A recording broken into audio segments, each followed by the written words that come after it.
So, dear friends, dear ladies and gentlemen, good morning. We are beginning. This is the first forum of affordable mortgage. Let's greet each other with a round of applause. Good morning, everyone. So, dear friends, before we start working, please let's commemorate with a minute of silence the memory of defenders of Ukraine and all the civilians who gave their life for our state.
Ще не вмерла України ні слава, ні воля.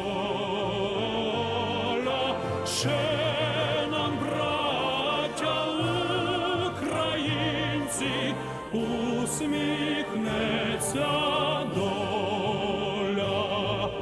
Згинуть наші вороженьки, як роса на сонці, запануємо ми, браття, у своїй сторонці. Душу й тіло ми положим за нашу свободу і покажем, що ми браття козацького роду. Душу й тіло ми положим за нашу свободу і покажем, що ми браття козацького роду. Дякую. Прошу сідати. Thank you. Please be seated. So, dear friends, we're happy to greet you on this first forum of affordable mortgage. It's an event that unites the nation, financial sector, international institutions, and developers to discuss the future housing funding in Ukraine. So, for the word of greetings, Deputy Minister of Economy of Ukraine, Alexei Sobolev. Please.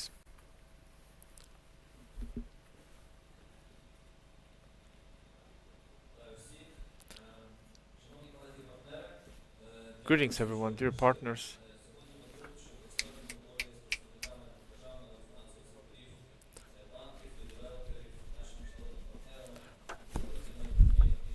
So we are greeting you, the banks, the partners. So affordable mortgage EOSELA, about the policy made in Ukraine. We started this policy in October 2023. It's one of the most recognizable tools for stimulating demand on the domestic market. Over this time, more than 24.5 thousand Ukrainian families managed to buy housing on affordable conditions. 15,000 children are now have their own homes, and mostly 42.8 billion hryvnia were invested. More than 3 years ago, EOSELA started from basic support. We provided an opportunity for military, cheap loans to medics, the scientists, the warriors, then we expanded to all Ukrainians. who needed new housing. So 3 annual interest for preferential categories. Iosela is very dynamic. Now we focus on primary market. We added those changes in 2024, and we realized that we need to bridge.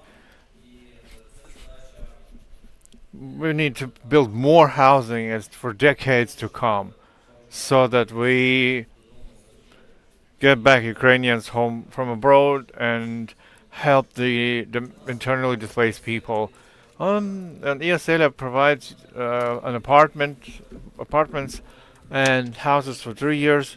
But for frontline territories, for teachers, veterans, and military, there are small limitations up to 10 years. For IDPs, up to 20 years all over Ukraine. Secondly, supporting Ukraine. From November 2024, Ukrainians will, before 2025, can enter the program with the first investment up to 10% instead of 20%. So we did it to make sure so young Ukrainians have more opportunities to have their own housing. We stimulate them to stay in Ukraine, not go abroad, create their future here.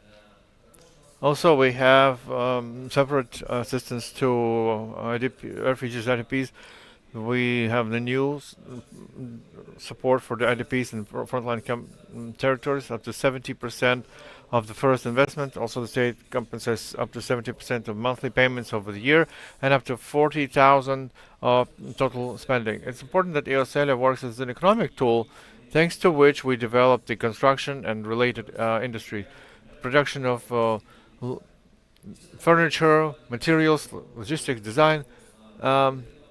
We focused on primary market. The demand grew significantly. Earlier, only a third participants in the program bought new housing. In 2025, it's 2/3, 63% buy new houses, not used. So we also see the multiplication effect of the program, 2.8. Every hryvnia invested in Iosela returns to economy has 3 hryvnias of taxes, orders, jobs for many Ukrainian companies. We also stimulate transparency of the market. Only those companies can join the program who work legally, pay all the taxes, and we thank everybody who is present here who works with Iosela. 137 construction companies and people who want the housing on the stage of construction. 233 houses. It would not be possible without effective interagency cooperation. We Ministry of Economy, Environment and Agriculture, together with the Ministry of Digital Transformation and Ukrfinžitlo. As for partial compensation for frontline and IDPs, and Ministry of Social Policy, Ministry of Family Issues and Pension Reform in Ukraine, we want to thank them. We want to scale up this program, and we're working on this actively, engaging financial resources from foreign creditors, because that will enable us to continue Iosela for further development. We need more market mechanisms and international funding and more digitalization.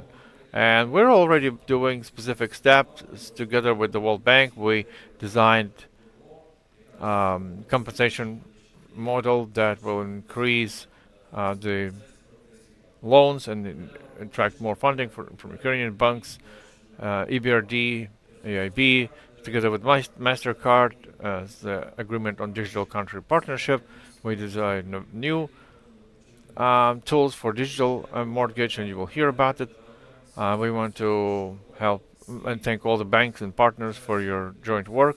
Have a great, productive discussion, effective solutions. Thank you.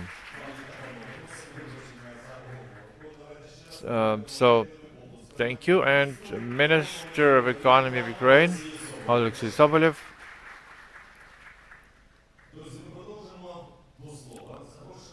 And now we want to invite our international partner. And here's the video video address from Bob Som from the World Bank.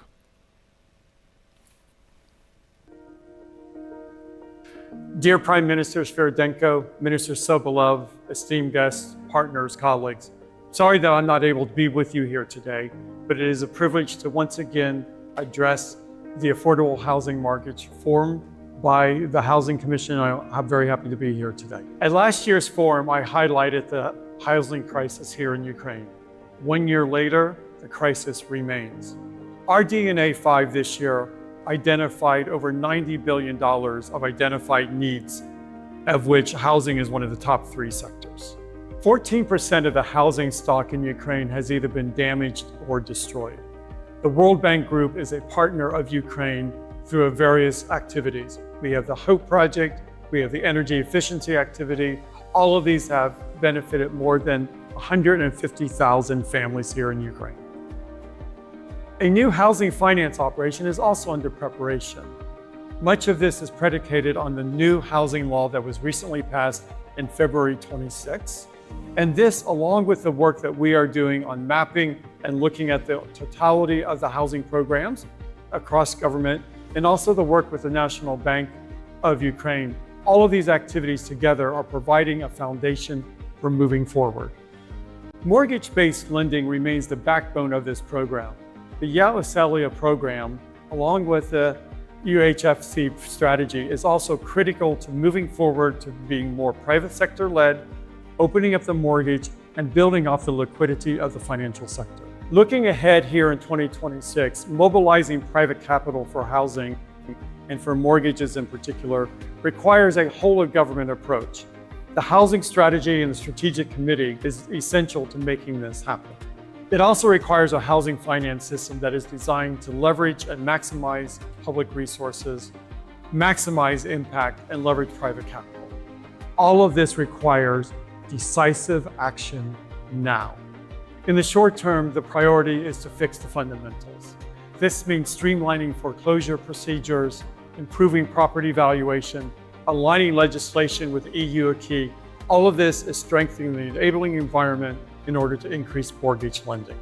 At the same time, transitioning the Yauselya program can achieve multiple objectives. It can increase the amount of mortgages, it can increase private capital, and it can reduce the fiscal cost to government. Equally important is de-risking construction finance, strengthening the regulation of off-plan and installment-based sales, improving oversight of professional development. All of this is going to be critical to protect households and rebuild trust in the market. In the medium term, the focus should be on enabling scale. Enhancing the rental market is a critical part of going to scale on housing, whether this is looking at private investment, whether it is looking at the urgency policy reforms. All of this is critical now. In parallel, we also need to be concerned about the vulnerable population. And looking at this, it is looking at the legal basis for rent to own and for other policy measures that will protect these individuals and ensure that they have the housing that they need. And finally, we need to look at the elements of the capital market, whether this is looking at covered bonds, mortgage securitization. All of this is going to be critical to attracting the private capital necessary for housing finance. Ultimately, this is about everyone working together. Public sector, private sector, developers, financial sector, the government, and international partners. And most importantly, this is about homes, homes for Ukrainians. But also it is about jobs. It is about stability. It is about the future of Ukraine. The World Bank Group is a partner for you throughout all of this, both in providing technical assistance, in providing financing, but most importantly, working together for the future of Ukraine. Шановні друзі, давайте подякуємо пану. So, dear friends, let's thank Bob for warm words and support for Ukraine. We continue, and for the words of greetings, Eugene Metzger, head of the management Ukrfinanzblo.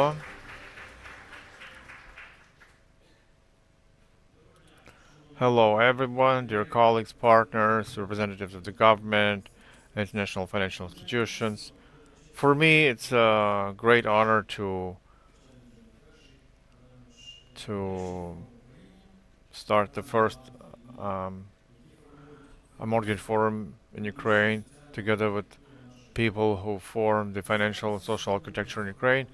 We got together not just to talk about mortgage, but about the future of housing in Ukraine, how Ukrainians again and again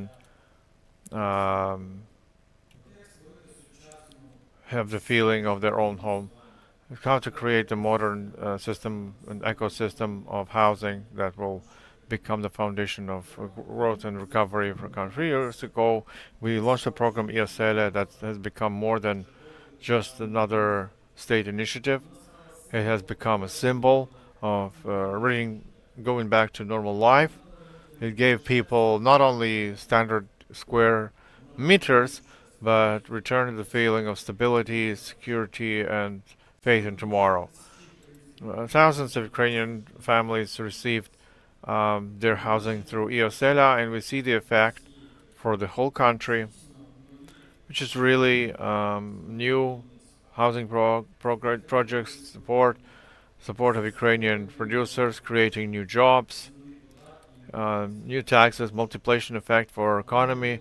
But the most importantly is thousands of stories of Ukrainian families, Ukrainian people who, after the war, some even now, received the opportunity to restore their life in their own house. And it's very important that our defenders will have a place to return to after the victory, in the private homes. Another thing that we can be proud of is Ukraine has created one of the best and probably the fastest and the most digitalized mortgage systems in the world. While in other countries, decision-making process on mortgage takes months or weeks, we proved that our digital mortgage Prozoro can make decisions in minutes, sometimes even seconds. So this is a unique combination of transparent technology, state services, banking technologies. It's one of the Ukrainian breakthroughs that we can share with international partners, and we can be proud of that. And also, we understand that you cannot resolve all the housing problems with just mortgage, and that is proven with the world experience. The successful markets of housing work as ecosystems where there are different financial instruments such as mortgage, rental, rent to buy, social rental, leasing, trust funds, real estate, investment trust, and other modern financial instruments, securitization, and open access to capital markets. And only that country who can scale up the stability and manageability of financial tools, and we need to buy such an infrastructure in our country. That's why I'm confident this forum is very important as a place for dialogue. So that's why developers, banks, international partners, everybody's here who can have an influence on what's going to happen with housing policy in the nearest decades. It's a place for honest conversation, for strong and bold ideas, for decisions, solutions that will help us in the future to create housing market. Thank you for supporting this initiative, and I want to encourage everyone to think bold, act fast, and work as one team. Because our joint goal is very simple, so every Ukrainian family could afford their dream housing. And I was asked at some point, what is your dream? And I would like to, when you wake up and you get a phone call from your friend, and you look around you, and if you're asked a question, which country would you like to live? You would look around and say, in Ukraine, Gorsk is my home. So thank you, everyone, and have inspired discussions and search for solutions that will bring real positive change. Thank you, Eugene, for the speech. This is so, dear friends. Now we have for you great news, especially for those who still haven't had the coffee or tea, because we needed to let Alexei Sobolev to go to the parliament. We started the event a bit earlier than time, and at the same time, we cannot start the panel discussion first because the participants are also yet busy and will arrived to us according to the schedule previously. So we will have a great opportunity to have a small pause. Use this time for tea or coffee and networking. And let's get back to this audience at 10:35, and you will hear some of my announcements that we are waiting. So have a great tea and coffee.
Шановні друзі, дозвольте ще раз сьогодні вас привітати. Нас стало Greetings, everyone. Now we have become many more. So before we move on to our usual working process, I suggest that once again you give each other a warm round of applause. Hello, good morning, everyone, dear friends. And to start the working process, we would like to launch a video. So please attention to the screen.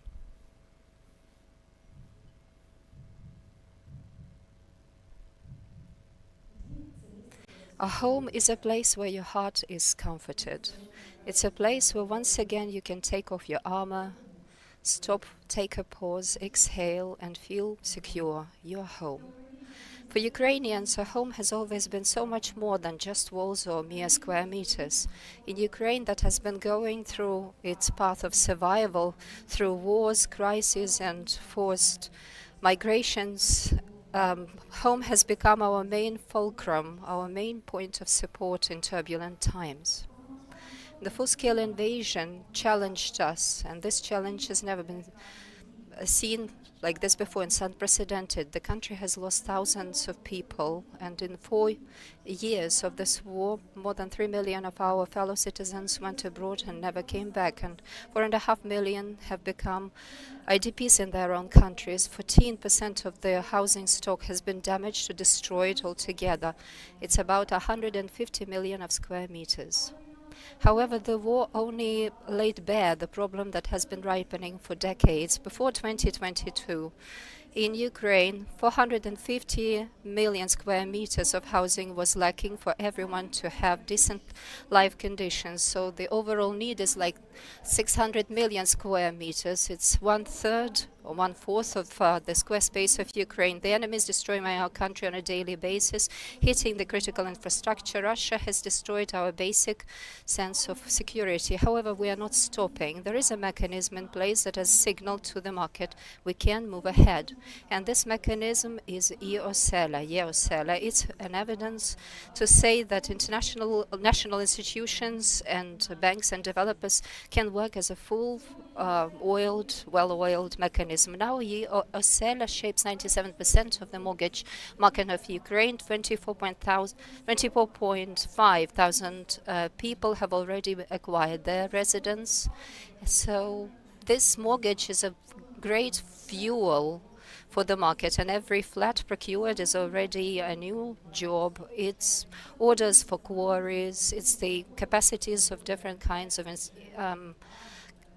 capacities, and it's construction opportunities. When they begin to build, you have thousands and thousands of jobs involved in that. So the market livens up, and then people come, the people who are carpenters, sanitation workers, tile producers. It's the work for designers, specialists in smart home systems, logisticians to provide the systems, and lawyers that accompany all of these systems. And these are billion worth of different projects to fill in the market. EOSELA has become the underpinning for revival and recovery. But what's next? Ahead lie the greatest reconstruction in the history of Europe. How to scale up this success and how to provide answer to the need, how to meet this need for 600 million of square meters, and how to make sure that the working system complies with the scale of our future recovery. People need understandable pathway.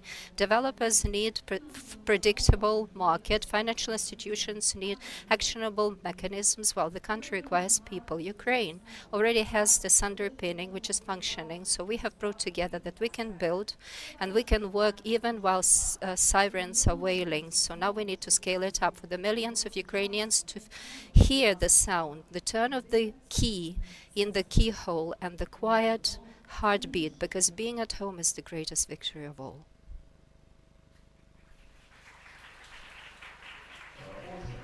All right, so mortgage.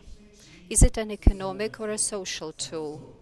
This is the question that we begin any government-led policies in housing area. So is mortgages a mechanism to support citizens or a driver of economic growth? And how can these two functions be combined? So we are inviting the moderator of the first panel discussion, the head of board of Ukrfinjitlo, Yevgen Metzger. We're also inviting the panelists of this panel discussion to join him the Chief of the Presidential Office of Ukraine, Mr. Kirill Budanov, the Vice Prime Minister and Recovery, Ministry of Development of Territories and Communities of Ukraine, Alexei Kuleba, the Minister for Social Policies, Family and Unity of Ukraine, Denis Ulutin, the Ministry for Veterans Affairs of Ukraine, Natalia Kalmykova, Deputy Minister for Economy, Environment and Agriculture of Ukraine, Vitaly Petruk, and the Chief of the Committee of the Parliament of Ukraine on Finance, Tax and Customs Policy, Danil Getmantsov.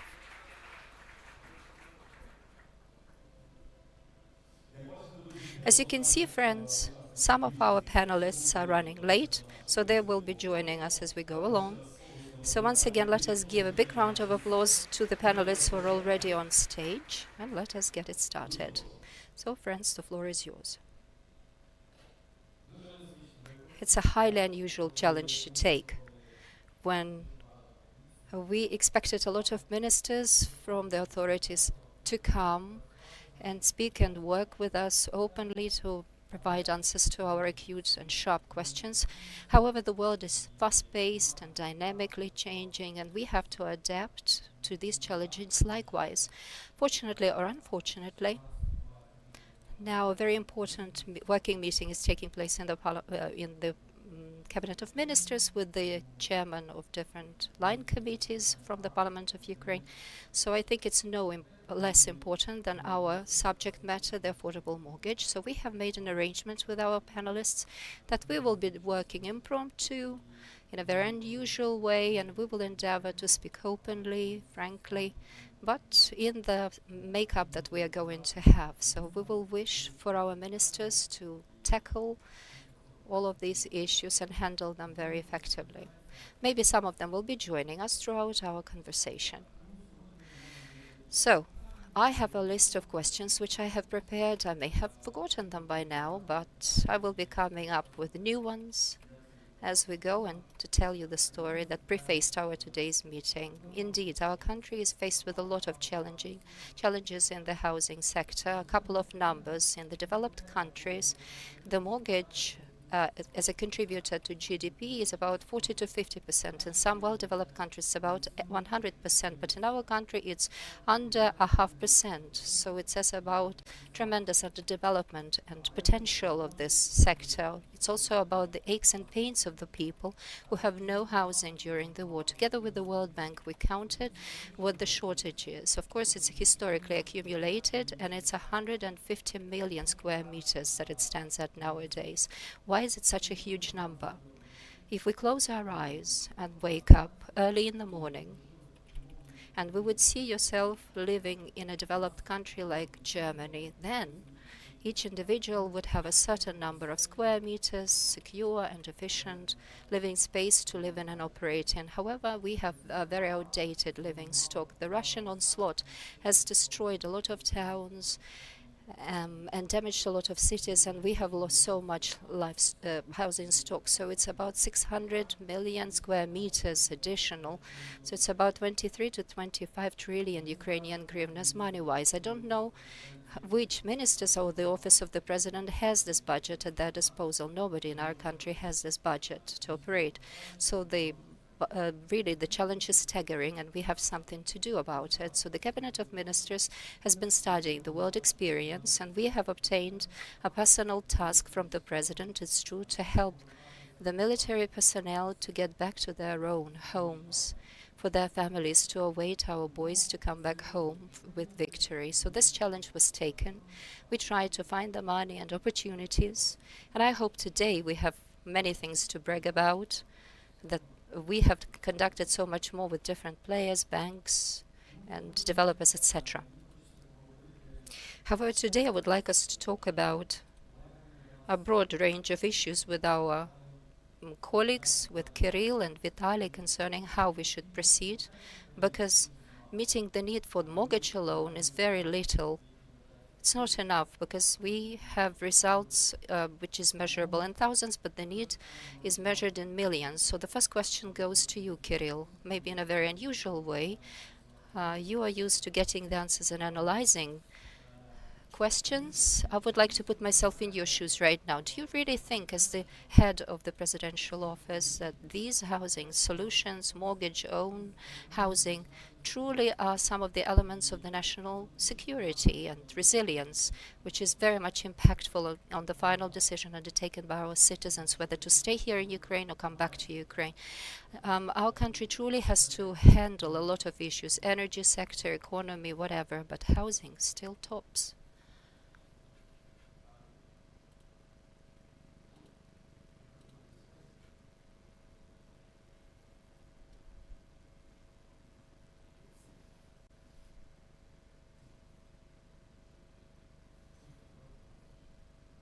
Will you kindly speak up? Thank you for your question. It's hardly audible.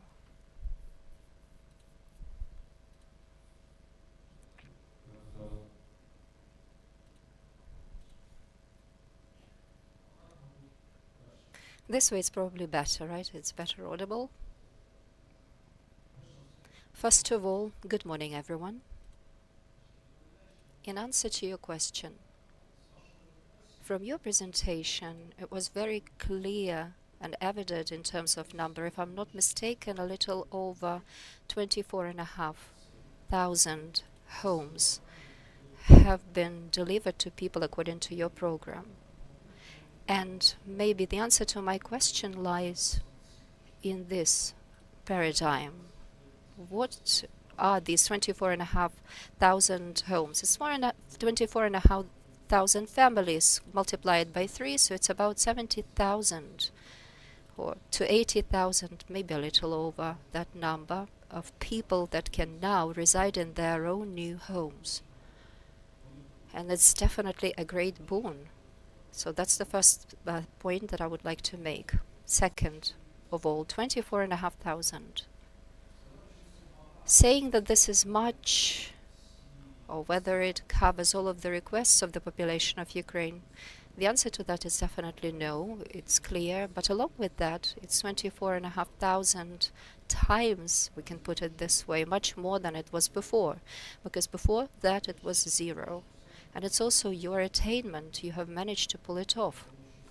And I'm sure that all of the people that live in their own flats right now, deep in their heart, are so grateful to you. But once again, reverting to what I have said, this is not to resolve all of the problems that we have now in our country. There are some categories like IDPs. There are millions of them. There are millions of Ukrainians who, for whatever reasons, were forced to go abroad. I'm not talking about those who may have acted in not a very right way, but about the people who had to flee from this war. These are millions of requests. So if you just stop at 24 or scale it up to 30 or 40,000, it's not going to resolve this matter completely. So the pathway that will enable us to tackle it fully is the concentration of all of our efforts on a single program. Your program has proved its efficiency, but probably now is time to put our heads around looking for the mechanism to forward this success to other programs, because in every agency and ministry there are some success mechanisms that have been already demonstrated, and in their term this will also render the answer that you have been speaking about, responding to the challenges in national security, because people cannot revert to the country where there is huge uncertainty, when they clearly understand there is nowhere for them to go to. We cannot just make a gift of a flat to everyone. We would love it to happen, but we can't. And maybe your program will enable that. So people come back, the economy starts working, and once it starts working, the country will be different. Thank you very much. You have said it so aptly about economy. And now I would like to involve Mr. Vitali in our conversation, Deputy Minister for Economy. So housing solutions, housing policy, is this part of our economic security or not, and resilience? Mr. Alexei Sobolev in his welcoming remarks said that mortgage And the development section provides for multiplication effect. And he said 2 to 8 hryvnias pouring into the economy of Ukraine, etc. So is mortgage and housing solutions, are they part of this housing stability and resilience in the country? How to protect our economy, how to make sure that our funds suffice, it presents an economic viability in the country. How can we develop our economy? Good morning. So housing policy, is this a contribution to stability and resilience? Probably in terms of the scale, it's not. Why not? Because mortgage right now in our case is a mechanism to fund. Once we talk about mortgage as a social and economic system, then and only then will it have an impactful effect on security. But for that, of course, we need a big scale. So mortgage needs to be so much more than the figure that you have already cited as a contributor to our GDP. Not 0.5%, it has to be so much more. The mortgage has to offer so many more products within the crediting system offered by banks. So banks need to be actively engaged in that. And if this is a greater share in their credit portfolio, lending portfolio, then the story will be quite different. And it will exert a quite different impact on the share of economy. But it's only a baseline. We also need to ensure affordability of housing and mortgage for the residents. And that we need to speak not only about the number of loans issued, but about the number of families that have obtained housing and live in new homes, about the reduction of barriers, lifting these barriers. Then the effect will be so much different. And when we obtain the result, the changes in the behavior of the people, youth who see promising prospects to come and live in Ukraine, not to leave Ukraine, but buy housing here and invest into that, be participants in this market. When people do not put off life to the time after the war, only then can we say that this will be greatly impactful and it will be a major success when it does not just become an event, getting a mortgage, but when it becomes a mundane reality. Only then can we say that it is impactful and it also exerts an influence on security. Can I ask you a sharp question? Kirill has just said that different ministries offer different budgets in terms of housing. It's true. I'm ready to confirm it because I've been studying this issue. I've also been preparing a question for Mr. Alut, and I think it's a very fine example. I think it's one of the first ministries, in fact, that has been utilizing its budgets not to cater to the needs of certain categories of people on a scaling up basis, but they have utilized this funding in order to help as many IDPs as they can. If you don't know, the Ministry of Social Policy has been using its budget to provide compensations for the people who are IDPs, 70% of the first contribution and 70% of the payments are made in the first year, and it will offset some of the costs for the registration of the documents, for notary purposes, etc. So I think there is a synergy effect achieved, and the Ministry of Social Policy has already implemented itself with its budget within the overall housing framework.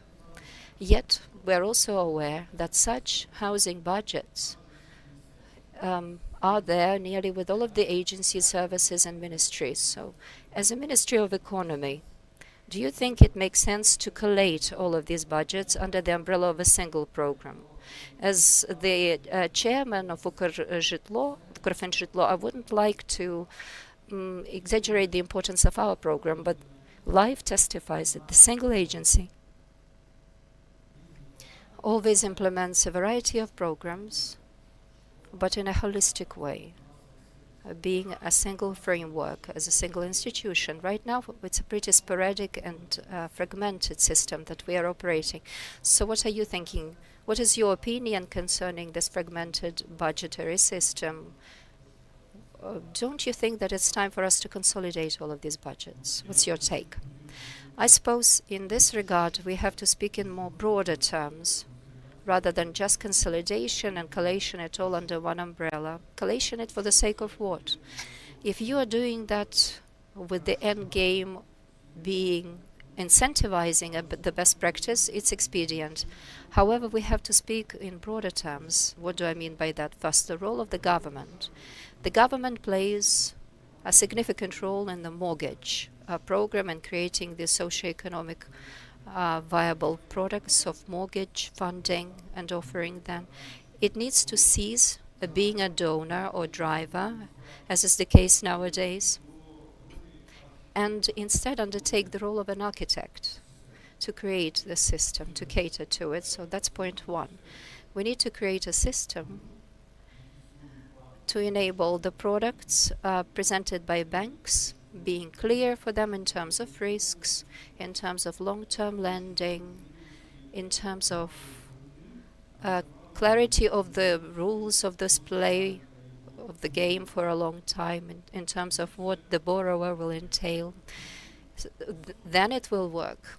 Next point to make is this needs to be a variety of mechanisms in place, taking care of a variety of categories of citizens, different financial models, variability of approaches needs to be ensured, and criteria to accompanying them. But given the experience that we have gained and the speed that you have mentioned in your welcoming remarks, introductory speech, when you said that in minutes or seconds a decision can be taken, so why not scale up this model, given the fact that in 3 years of this program functioning, you have already deserved credibility with the banks, with businesses, and clearly I understand there will be different memoranda signed today, which speak in favor of the long-term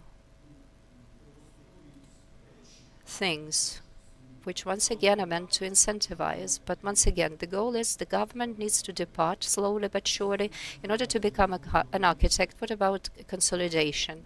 Yes, indeed. As a Ministry of Economy, we are not only in favor of that, we have instigated a certain ideation. We have reported this to the Prime Minister, and basically we are moving along these lines.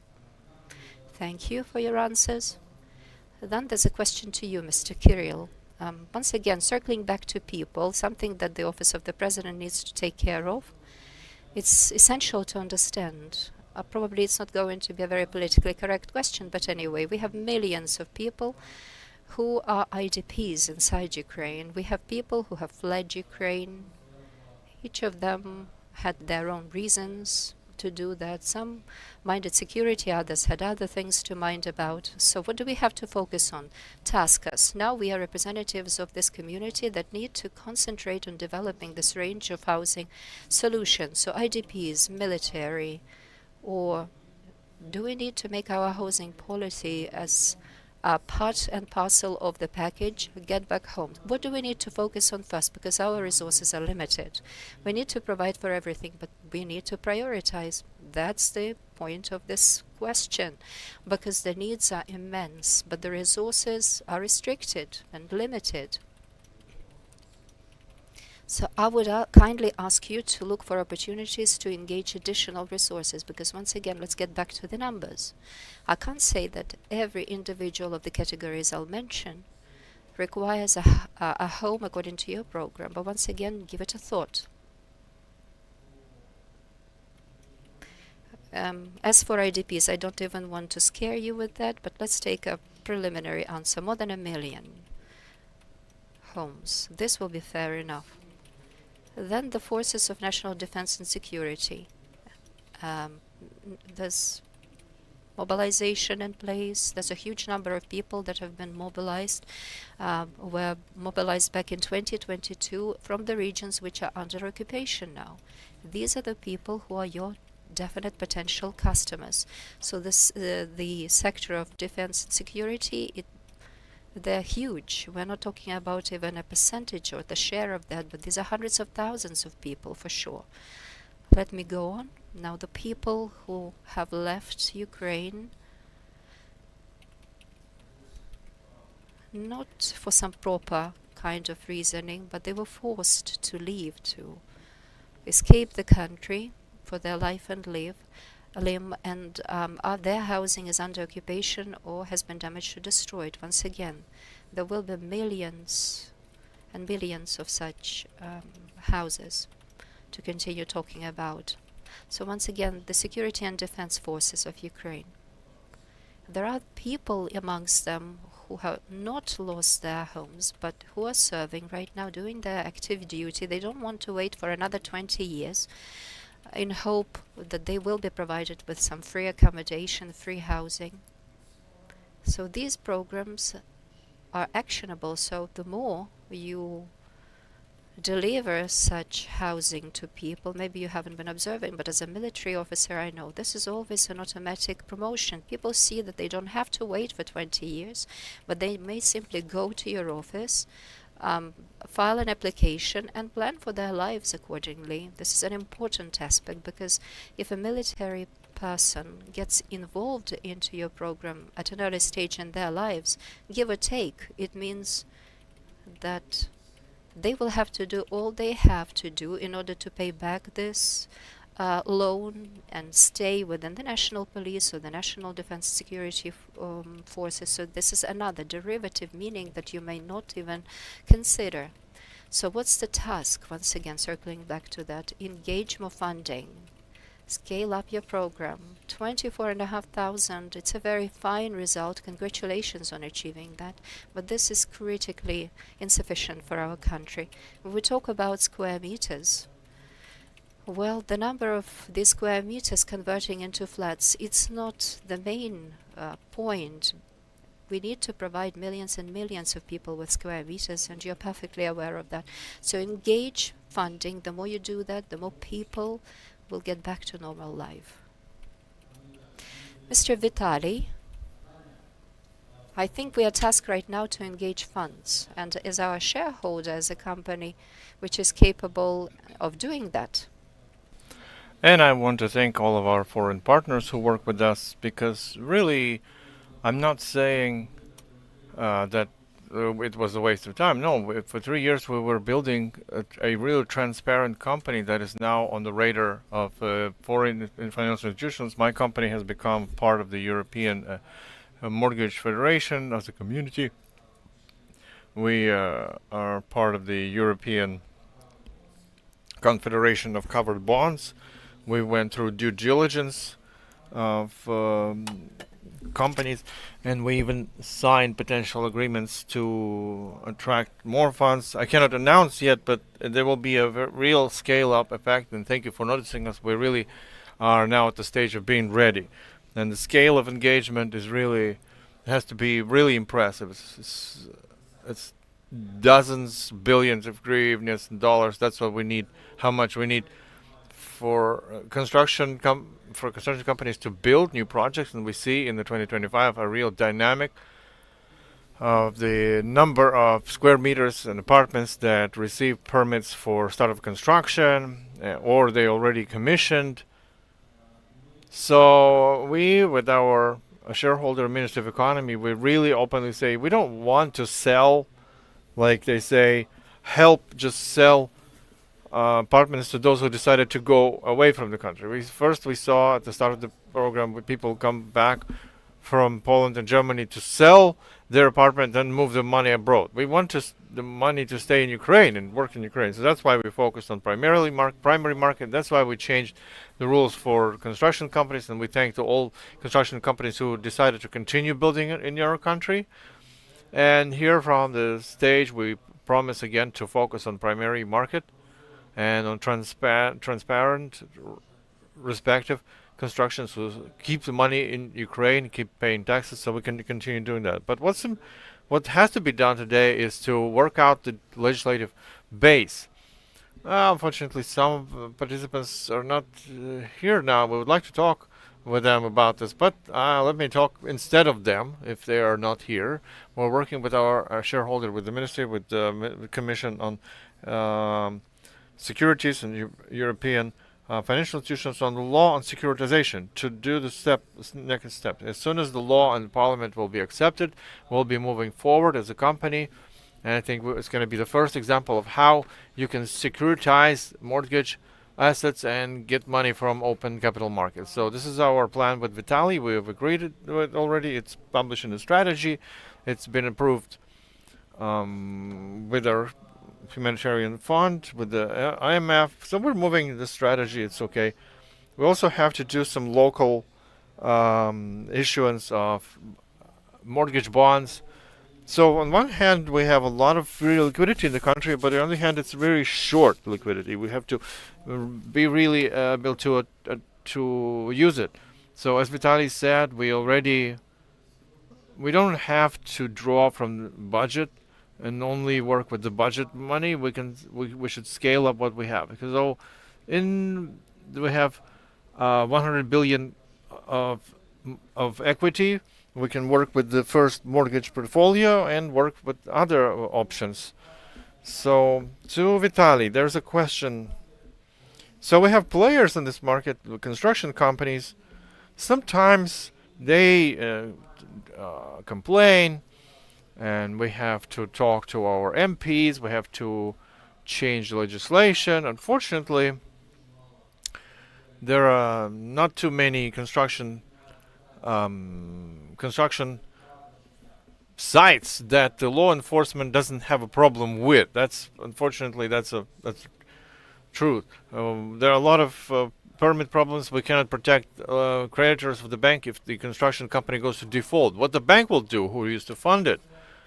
So all of that was posted in our proposals that we work with the Ministry of Economy, with associations, Ukrainian Developer Association, Confederation of Construction Companies in Ukraine. So we talked to the MPs regarding changes of this law.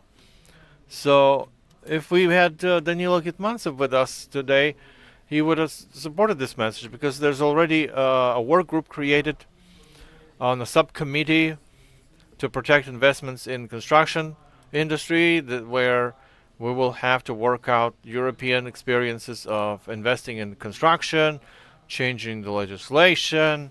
So we will be able to create an ecosystem where a banking system starts understanding the construction companies and start investing in construction. And that's what Vitaly said. If you compare Europe and Ukraine, right now, in the credit portfolio of banking community, only 7% of loan portfolio belongs to real estate, commercial, residential, etc. And residential is really small in there. Developed countries is 30 to 40 to 50% of credit portfolio of banking system is in real estate. So you can understand how we, as a banking community, with construction companies, we're still not too much friends with. We don't still have enough understanding of each other. So this is the challenge for the Ministry of Economy, to help economy, but we will be helping those construction companies who really want to become more transparent. So ESCO accounts, trusted accounts, how to work with that in the construction sphere. So that will I think will help construction industry to attract funds and investments into construction. So maybe Vitaly, you can add something to this, to how we want to see the construction. Do we need it at all in the country, the construction industry? What way do we want to get from it? And then we'll focus on some considering we started from security. Do we need? Well, we said it. Danilo Gitmantsev would be good here in this conversation, because he was collecting the work group that you mentioned, which got all the players from the state. And I want to say that considering the positive experience of Finjit Law, the consolidation of developers, the associations who work in this industry are very active, very pragmatic. They're very result-oriented. They know quite well all the problems, administrative problems that are there in the market. That's what the dialogue is about. As we mentioned about the pressure that they feel as developers, as construction companies, the task from the state, we're working on that. There are also some unconventional idea in the work, like for instance, why the invest nanny should be covering big big construction companies. scale, or smaller ones, but still perceivable administrative blockages for construction companies. This has to be dealt with. But when we discuss on that work group, the key thing is long money, long credits to get the banking system into the role of understandable player in the market in order to scale up. Of course, without institutional investors, international capital, you can't do that. Securitization, well, again, we're talking about long money. Maybe they're not too convenient for construction companies who are used to work in the different conditions, but that is about state policy, about predictable strategic goal. You're right that we need to know where we're going. So this whole synergy and communication that is happening over the latest half a year, it has to bring results, and we're going to do something good, and we'll be talking about the results. So, Kirilla, you have a great understanding of people. I'm somehow sure of that. And it would be interesting for me personally. Like, we have this lively discussion, and we're looking into the world experience. Some countries, they focus on the format of social rental, social housing, compensating part of the rental interest rate. Some countries focus on mortgage products. So what do you feel, Ukrainians? Are they ready? Are we ready to have a European format to operate the social housing, maybe to the military or some separate population? So if they want to live in their own house, because a more adult population, they want their own house. But the young people, the young military, what do you feel? What is our future? Is it ownership or rental or a mix? What's your vision? Yeah, we should remember the historic parallels, because even if we want, we cannot change the mental, like genetics. The Ukrainians love their own. They love to be owners and the masters of their own. If you don't have their own, they go to rental, but they want to own. They want ownership. Remember that the most difficult, the terrible time of 2030s, who they were fighting? The rich peasants, because the state dictated you can't have nothing private. Whereas Ukrainians, they fought back, and that led to the tragic events. But it's not even about that. It's about genetic mindset. Like people, Ukrainians, they want their own ownership. So mentally, we need this program. Rentals are okay, but it doesn't make people happy. Believe me, I've looked into the mindset of people, not only in the housing, but just to feel something as an ownership. Your own ownership is one of the basic needs that is very traditional for Ukrainians. Vitaly, what do you think? Well, there are studies that show you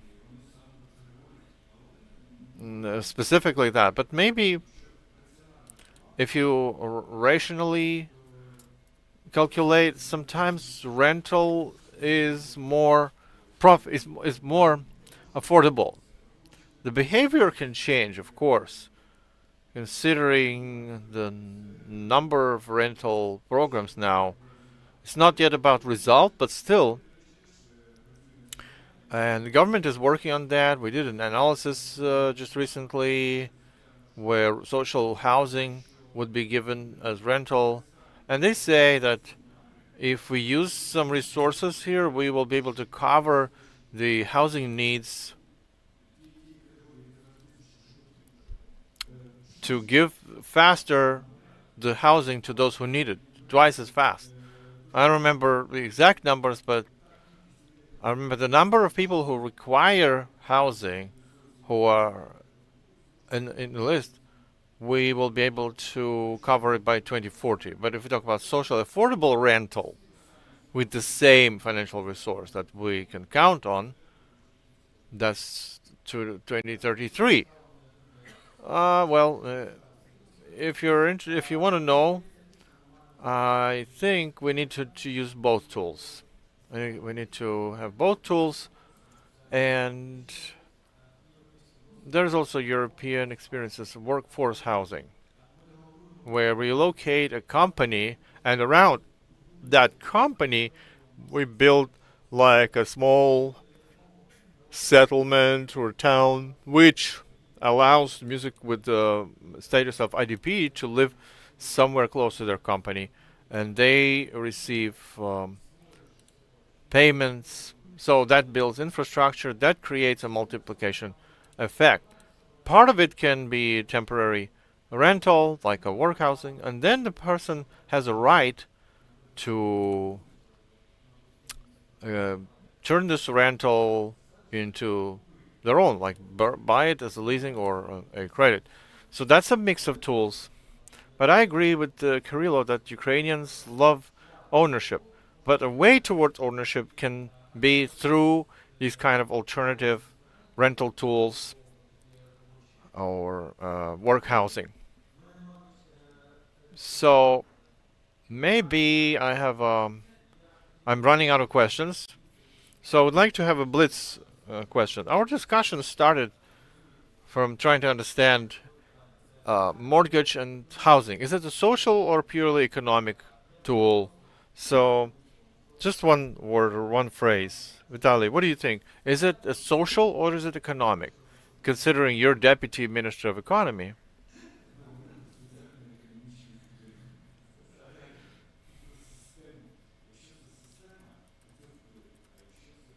If it's a system, then it's an influence. But if it's just fragmentary thing by the state, if there's like money now in the ministry without the long-term strategy, so it's a social influence. One word you asked, yes? It's not the social, it's not economic, it's about hope. It's hope for people. Hope is one word that for many people, ownership, to own your own home is a hope.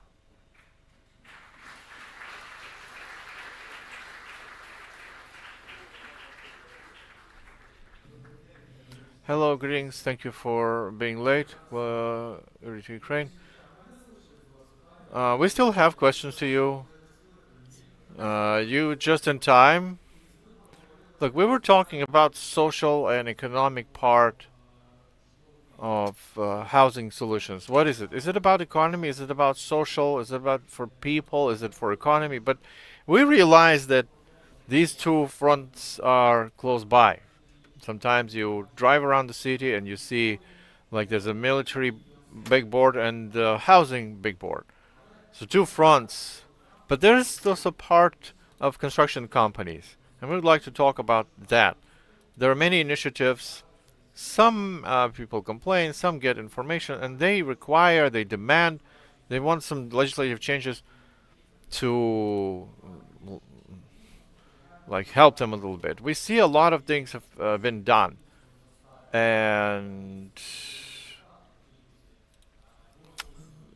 so the results are there are many permits given. So I have announced that we've created a work group on the subcommittee, but what the MPs are ready to do for housing market. Yeah, thank you for invitation. Thank you. Sort of been late. They're not the best times in the parliament, so we need to do a lot of meetings. So that's why I was busy and a bit late. As for housing policy and construction and the topic of our discussion,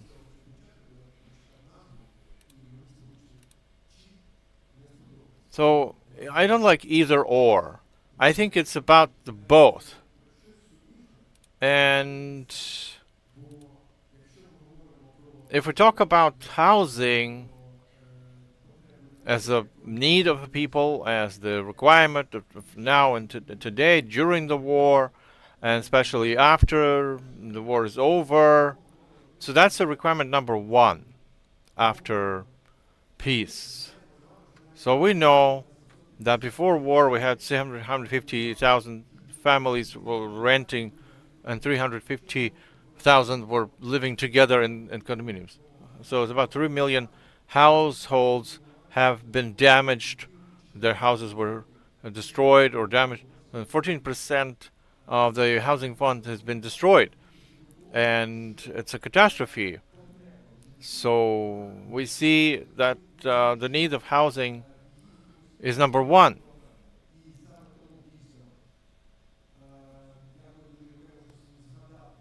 So thank you, Eugene, for remembering our work group, which was created by work.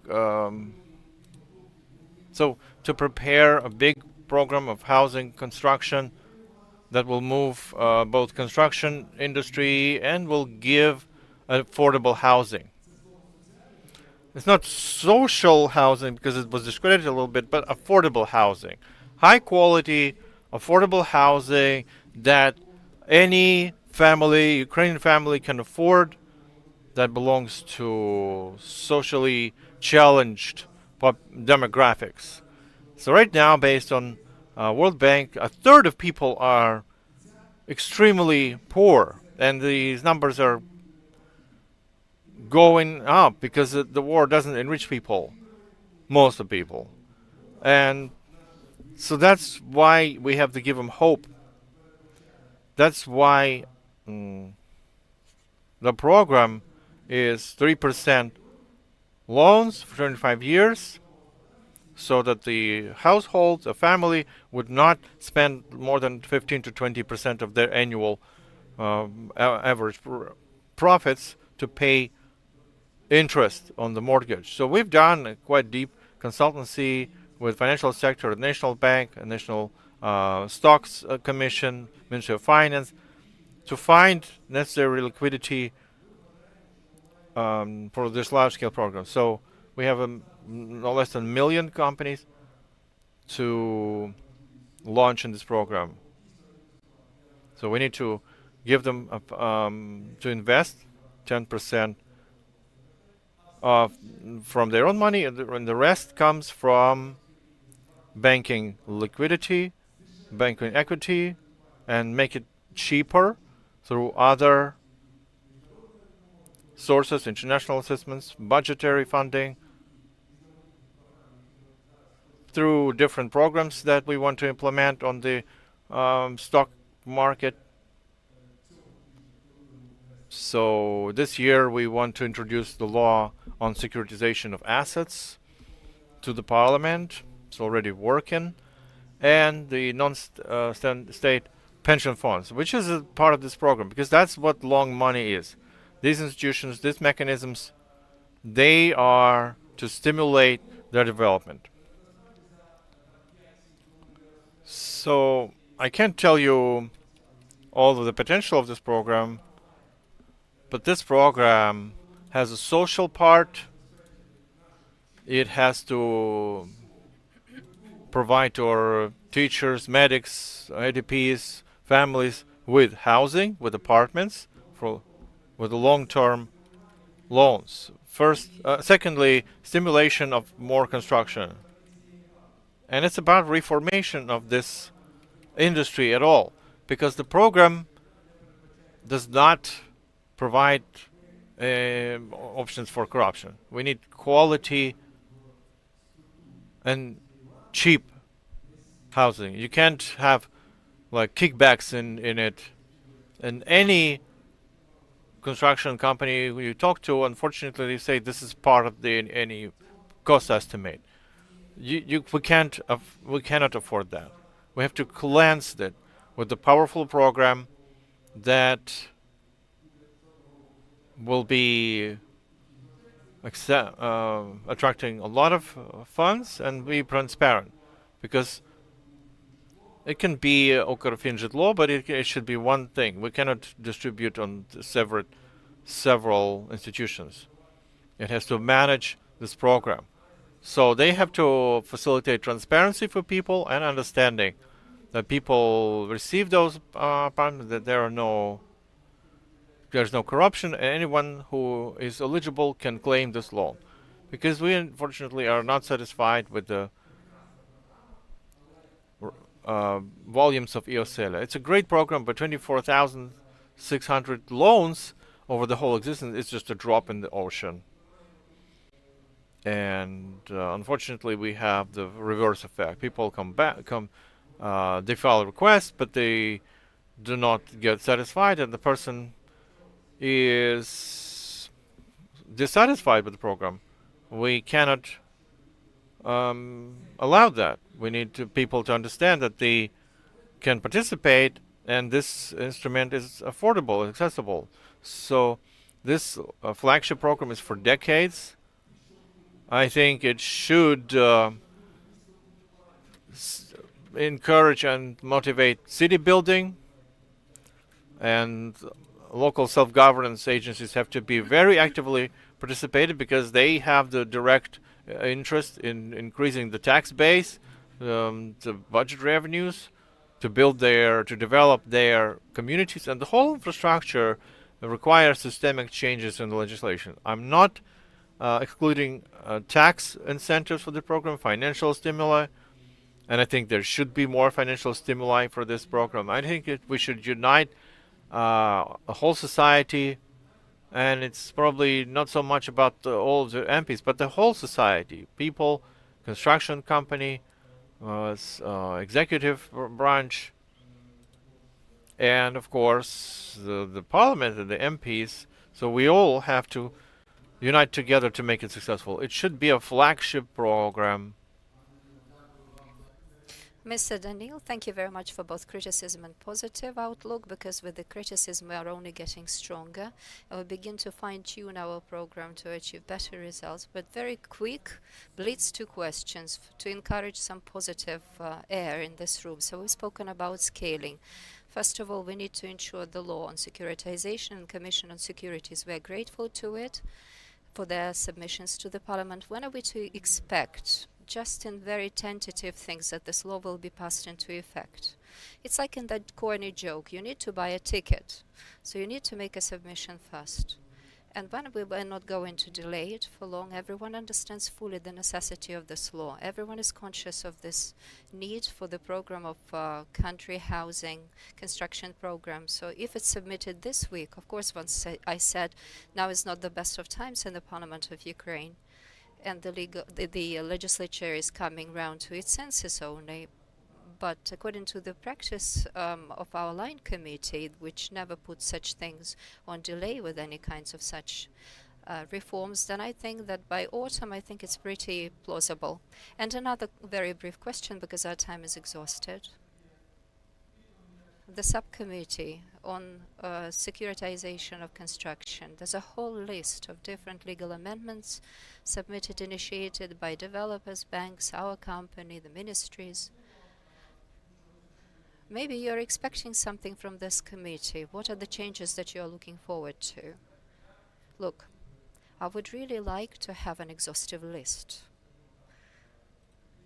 of critical regards expressed by the sector, which are needed to implement this huge scale construction program. We need to understand the streamlines, the simplifications for different permission paper, for this legacy and cultural heritage that we always bang on and on about. Because I suppose that you understand that cultural heritage is always one of the stumbling blocks. And this is not the way that it has to be dealt with. Within the framework of this program I'm talking about, this is the wrong approach to undertake. So all of these simplifications, we are ready to support them. we are ready to lobby in their favor and promote them. Look, because construction as an industry is not only about construction workers, it's about adjacent, related industries where all of this added value is multiplied, and that's basically where investments should go. So the construction as an industry itself needs to reinvent itself. It needs to become white, after all, come out of shadows. So construction especially shouldn't be afraid or worry about their workers being paid in envelopes or the GDP that they're playing around even until now. So this has to be a legal sector, being aware of the fact that they have been contracted by a certain program for decades ahead, and this is the baseline for its operations. Thank you very much indeed. Our time is up. I would like to correct my question. So the mortgage in Ukraine, is it an economic or social instrument? We are removing this or. It's an economic and social instrument. We are positive about that. So we see that we are pursuing a common goal, but there are lots of ground to cover. So we are spending our time effective because we are effective managers after all. We are doing all to proceed along the proper lines to create a platform on the basis of which we can further scale up to provide people with their dream housing. So I'm very much grateful to you, and a big round of applause, please. Thank you to the moderator, to the panelists for this substantive conversation. A small announcement to make, friends. The press representatives, please get together at the press wall. Be so kind as to do it. Now, friends, we are moving on with the work of our forum, and it's the second panel discussion that I am announcing, which is dedicated to the future of the government-run mortgage, which models are scalable and criteria of their efficiency. And before we launch into this discussion, we are also offering a small video for you to see, to outline the key challenges and opportunities to develop government-run mortgage programs. So please, everyone, watch it and enjoy. The government-run mortgage is the tool of government-run support to make it more affordable for certain categories of the population. In the world of this mortgage, this instrument is implemented in a variety of tools. The government reduces risks for the entry and creates conditions. In the United States, this happens with the insurance of different kinds of mortgage lending. In Australia, a significant role is played by different security programs that make the premium smaller.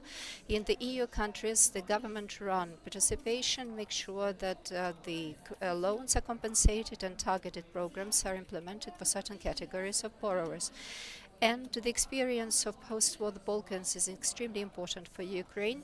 So first, they developed it with the help of international donors, and after all, also with the help of subsidized credit lending, which took care of the government to the market, making sure that international institutions could enter this market.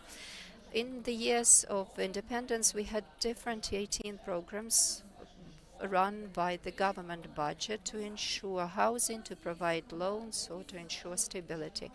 And all of this depended on the state budget. And as soon as the budgeting was exhausted, the programs were put on stall. So Yeosela is the 19th program, but it has a stark different architecture, and to implement that, we created a Prat Ukrfinžitlo as an institution.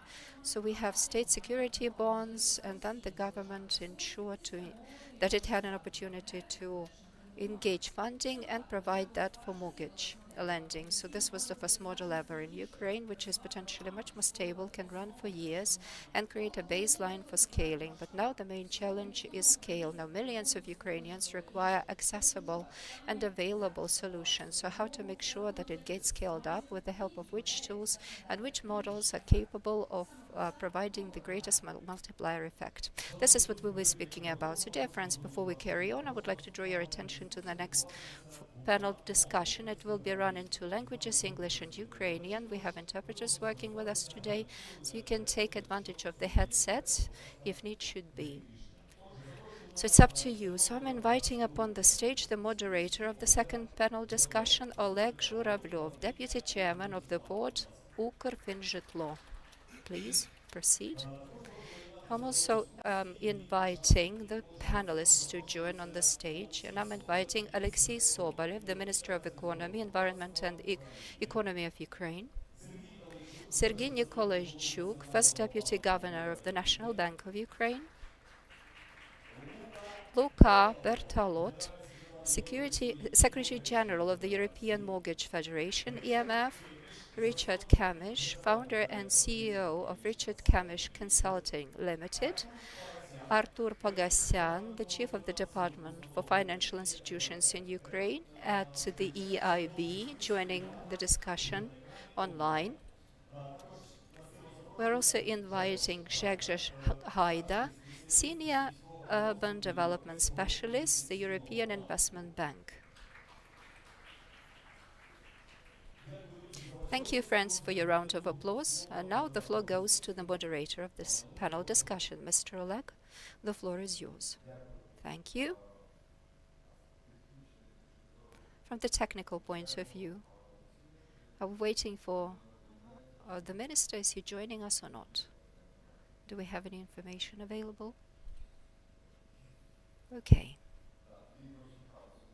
Then it's slightly chaotic. Hopefully we can manage it anyway. So in this beautiful video, we were presented with the situation unfolding in the culture in our country, on different programs on housing support that have been running in our country over the last decades. And basically we realize that those several dozen programs, about 20 of them prior to this one, they have always been drawing from the state-run budget. And now we have a program which is Ye Oselya, run by Ukrfinžitlo, which does not depend on the yearly budgetary cycles. It's more stable, more sustainable as a model, and it presents a new level of government support rendered. So we suggest that we discuss on this panel different kinds of options that we have available in terms of this support, how it can be scaled, the foreign experience available in this regard. So let's get it started. Because everything looks a little bit frenetic today. So let us start with Mr. Sergei, who is to represent here the state regulator and creates a framework for banking mortgage lending. So the question to you, the National Bank of Ukraine has already devised a special strategy for that, for mortgage. And how do you think it will facilitate the existing programs for mortgage lending to create new conditions, to instigate new programs and incentivize the entire environment where banks will be able to provide for their own programs without looking forward for the government support? Thank you. Good morning, dear colleagues. Thank you for having me at this forum. The topic is truly important, and the National Bank does attach a great deal of importance to it, and it has initiated, together with partners, the development and the approval of the strategy on mortgage lending in Ukraine, together with international partners. Why is this needed? In Ukraine, as we all know, regrettably, after the crisis in 2008, we have had a historic range of painful points that unfortunately stand in our way of developing mortgage as an instrument in our country. So in the first place, we can speak about some phantom pains that the banks are still experiencing as a result of that crisis. Bubble bursting, which was in many ways preconditioned by weak credit standards available in the market back then. Besides that painful consumption experience from that crisis, multiplied by our national populism, has resulted in the fact that even now still persists a very inconsistent legal approach that reads the foreign investors to reap their gains. So this balance of interest of credit lenders and consumers is significantly shifted in the side of the consumers. So add to that all of the risks that are conditioned by the poor control of the construction work, and since 2022 by the full-scale invasion. And clearly all of these risks become an indelible part of mortgage, thus making it less affordable, which is why all of these factors, all of these painful points precondition the National Bank and its partners together with the government to develop and approve the strategy on the development of mortgage. And from our perspective, there are a number of initiatives in this strategy which have to result in scaling the state-run programs that we have, and basically in making sure that the market of this mortgage will develop. First of all, we're talking about legal amendments to ensure that the creditors' needs are met. I have already mentioned that this balance right now is shifted, misplaced, it has to be levelized. And now the National Bank is processing some proposals submitted by the national community in Ukraine. And we are very much hopeful that by the end of the second quarter, we will come up with certain legislative proposals and submit them to the Parliament of Ukraine, and will implement that as one of the draft laws. There's a number of other initiatives incumbent in the strategy which are essential for us. First of all, it's the implementation of the European Directive on Mortgage, which stipulates a certain improvement of standards, information disclosure standards on calculating interest rate, which from our perspective, on the other hand, also needs to support the security and protection of the consumer. Secondly, another important bit is the improvement of the control exerted and oversight over the construction. As I have understood in the previous panel, a lot was meant and mentioned by Evgen Getmantsev when he announced the work of the working group under the auspices of the Parliament of Ukraine, under the umbrella of his line commission to develop the respective solutions, and the National Bank is part of this working group. And thirdly, it's of critical importance for us to get the necessary legislation approved to ensure the improvements in property assessment. And right now we have a draft law within the Parliament of Ukraine and some alternative versions. And from our standpoint, this will be a great contributor to align our legislation with that of the EU. And afterwards, it will be necessary to create the database to be utilized by the banks, which in turn will provide an additional point for banks to reduce the cost of their products. Likewise, in the previous panel, something that was mentioned is the development of the law on securitization, to permit the implementation of which will permit the banks to securitize its mortgage products, to take the necessary measures, to issue bonds, to cover the costs, and I'm not going to repeat everything mentioned in the previous panel. And last but not least, from our perspective, the perspective of the National Bank, in order to launch and scale the government-run programs, which the Ukrfinžitlo is right now implementing, and to give an impetus to the market of mortgage, we need to change the model of government support by way of significantly implementing and then expanding the compensation mechanisms of the state-run mortgage lending, which from our perspective will allow the banks the opportunity to develop their own expertise. It will give a very nice momentum to the banks. And here we can see a certain analogy with the 579 program, which back in 2022 and 2023 enabled the banks to preserve their lending capacity for SMEs. And onwards, we were able to witness the banks offering respective market products for their customers and clients. So this is the pathway that we can also see in the area of mortgage lending.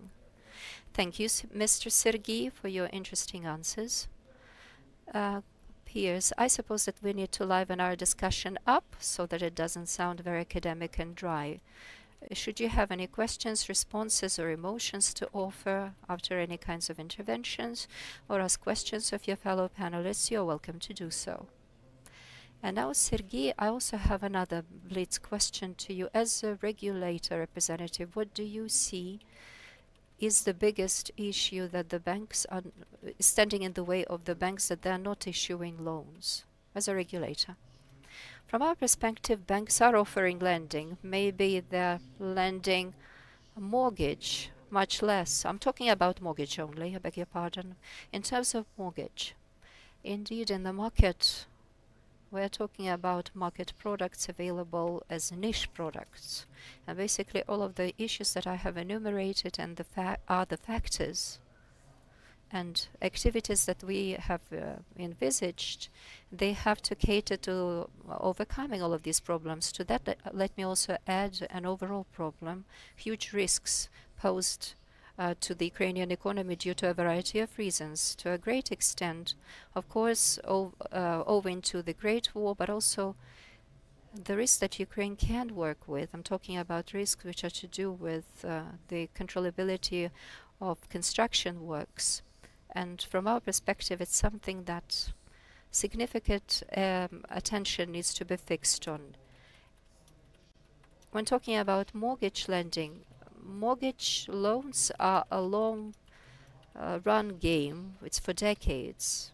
And as opposed to other banking products, they require macroeconomic stability, macrofinancial economy, stability of the legal framework, regulatory policy. This is something we need to work on. And if we want to ensure low interest rates on mortgage loans to be available and affordable for our customers, we cannot speak about high inflation. We cannot afford it. Tolerating inflation rate which is higher than 5% from the standpoint of the National Bank. Thank you, Mr. Sergey. Now Mr. Sobolev is coming. Thank goodness you're with us. Thank you, Mr. Minister, for joining us. Very timely at that, because we have just discussed the vision of the national regulator to launch the tools in the market of mortgage. So the next question is addressed to you as someone who chairs the Ministry of Economy, the ministry which is engaged very much in the reconstruction programs and housing sector in particular. Be reminded, all of you attendees, that there is RDNA 5 results were publicized in February 2026, and we understand that the challenges are immense. So overall need for the housing sector is about 90 billion. And as of the end of 2025, this was the figure, and 14% of the housing stock has been destroyed, and more than 3 million households still are in dire needs. And the overall need in all of the sectors is about 6 billion, so it's like 3 annual GDPs.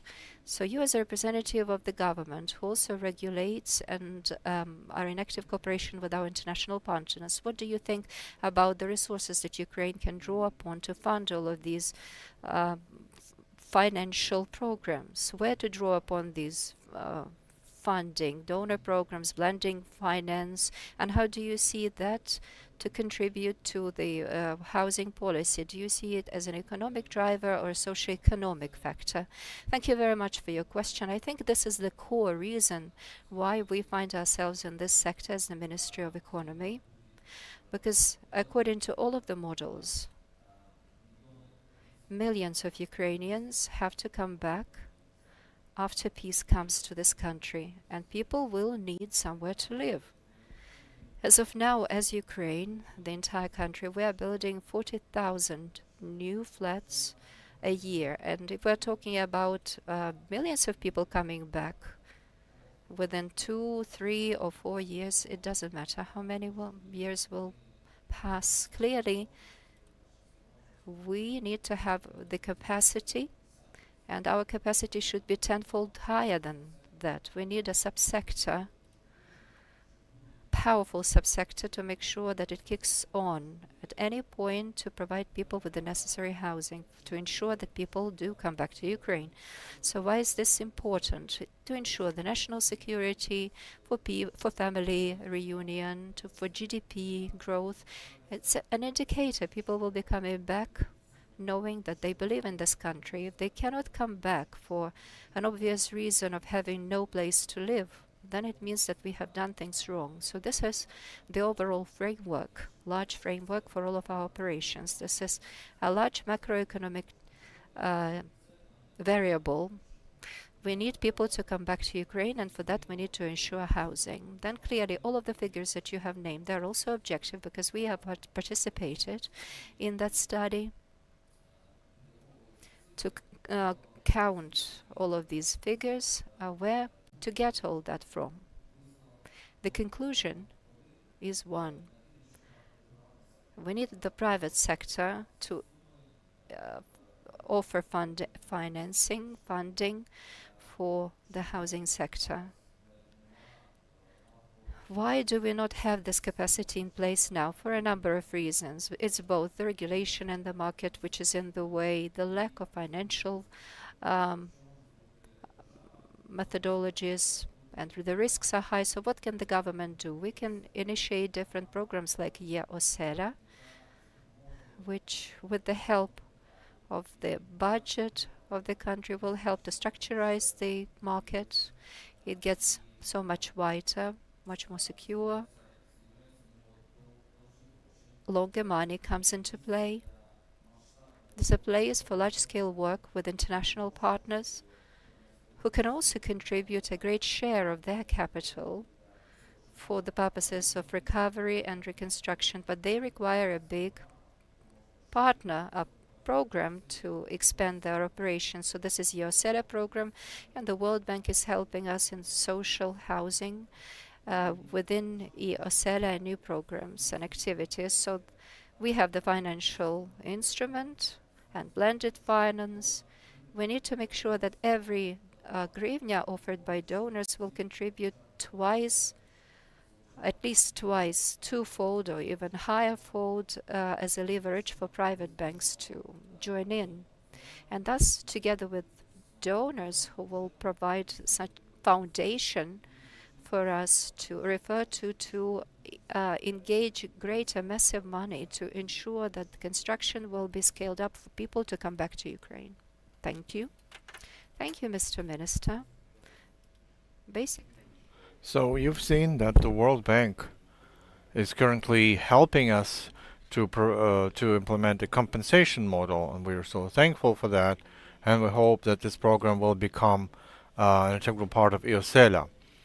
So we also have now talk to the international part of our panel, and if you look at the panelists, we have quite a great expert community that we can ever have regarding the recovery of housing sector. So look, a question to you. You are one of the very few experts who have an in-depth understanding of European models of housing funding.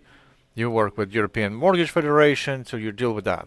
So according with that, we understand that each system worked in their specific national context, but what is the model or models or a mix of models, to your professional opinion, can become the most relevant orienteer for Ukraine, and why? Over to you. It's an honor to be here with you this morning.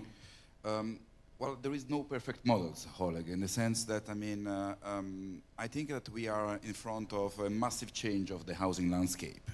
So there is a good news and a bad news. What we are trying to do is very complicated, and we need the synergy of all the stakeholders of the value chain.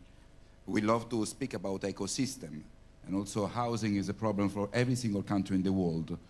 From Europe, from Uganda, from Ukraine, and we all share the problem. Affordability, it means different things for different countries.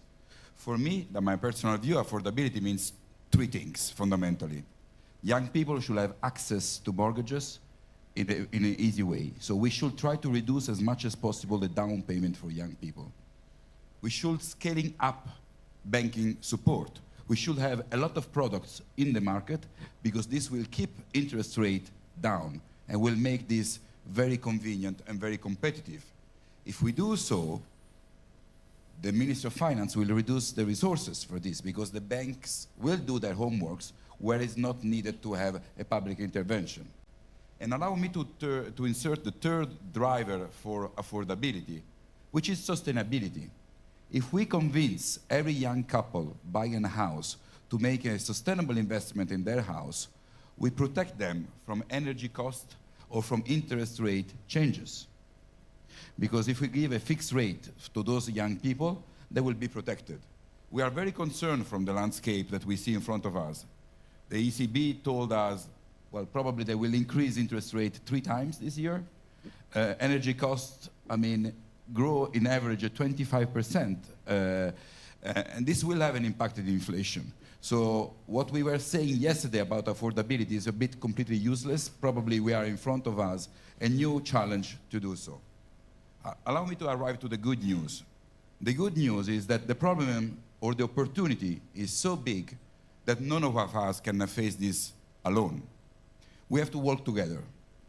We have to work together, and in this spirit, I'm very honored that we have created an advisory council, which is a way that we wanted to demonstrate as European Mortgage Federation to support Ukraine. We put the best people that we know around us at service of you. We know that you don't need lessons. You know how to manage your things, in the sense that you take the best practices and you've done on your own way, which is probably much better than other things. But what we would like to create is a think tank where you can learn from the mistakes that most of us have done, try not to repeat mistakes, and try to build a new model. You know, just to answer to your question, you asked me, which is the good model? Doesn't exist. We have to build a new model together because the landscape is so different and so peculiar. In the previous panel, there was, I think, a very bold statement. We are speaking about a story of hope. And to give hope to a country, to a family, there are several mechanisms. The house is one of those, because when you have a safe place to come back, is the place where you dream your future. So the work that you are doing in your country is fundamental. Now, we have to help to give a bit more hope.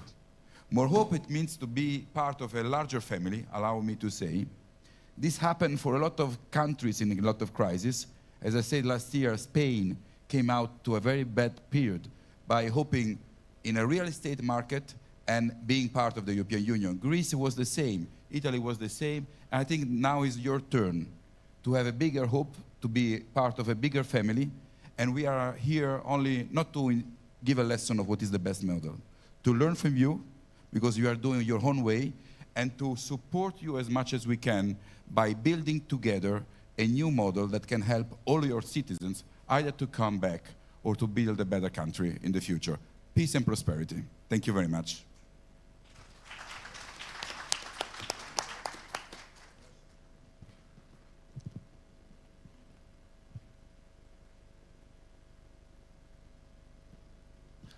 Не працює мікрофон? У кого? У вас? Олеже? Зараз ми шукаємо причину.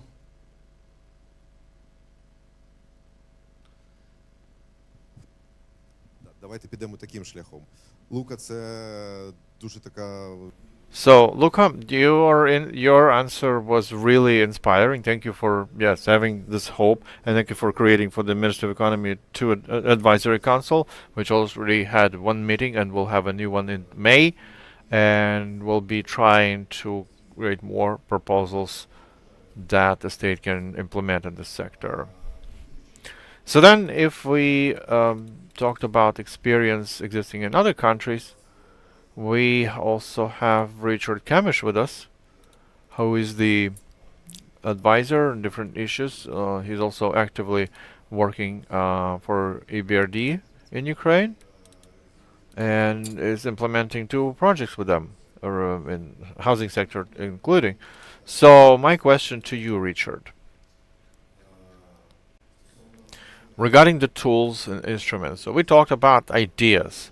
We talked about different countries having different ways, but most of the countries still use the same tools that exist in that market. So you have, as an expert, as an advisor, working in different countries, you get to compare how effective different tools of support are. So what have been tested, international practical tools and that are most applicable to Ukrainian context regarding the current market, institutional capacity, and the war that's happening? Before I answer your question, I'd just like to say thank you for the invite here. It's a great honor to be here again. Like Luca, I'm going to say there is no one right answer, of course, inevitably. Before you think about the different ways that governments can support a mortgage, you have to ask, what are the criteria that you must judge that on? And Luca said there are lots of different solutions, that there are guarantees, there are subsidies, but you really have to say, what is the bottleneck? What is the restraint holding back the mortgage market in a country? In a lot of Western Europe at the moment, house prices are too high. In a lot of other countries, the upfront costs are too great. In some countries, young people don't have sufficient savings. Here, at the moment, it's quite clear. Interest rates are too high. So it should be obvious we need to address the problem of the interest rate. But of course, that I hope will be a temporary problem, and then we will move on to different constraints. And then we will start to look at different solutions. Different solutions, so Luca mentioned, for example, guarantees on mortgages. Guarantees are very important when banks don't have enough capital. Covered bonds are very important when banks don't have enough liquidity. The next generation of solutions of appropriate subsidies will depend on what the constraint is, what it becomes over time. And I think we have to be very aware of, at any one time, flexibility in that response. But for now, okay, is easy, interest rates. Another criteria that we need to judge on is, well, you need good governance. You need to be able to be very transparent about what the subsidy is. You need to be very clear about how long it will last. You have to achieve the maximum leverage. It's very clear that the needs are immense. Many speakers have already spoken about the need for financing in this sector. The resources are finite. How can we achieve the maximum leverage? Of course, you can give money to lend a mortgage, but if you just lend a mortgage, that's just €1 for €1. How can we make that €1, 1 hryvnia, be 5 hryvnia, is the question. And then there has to be something which is additional. There's no point funding a house that would have been funded without that.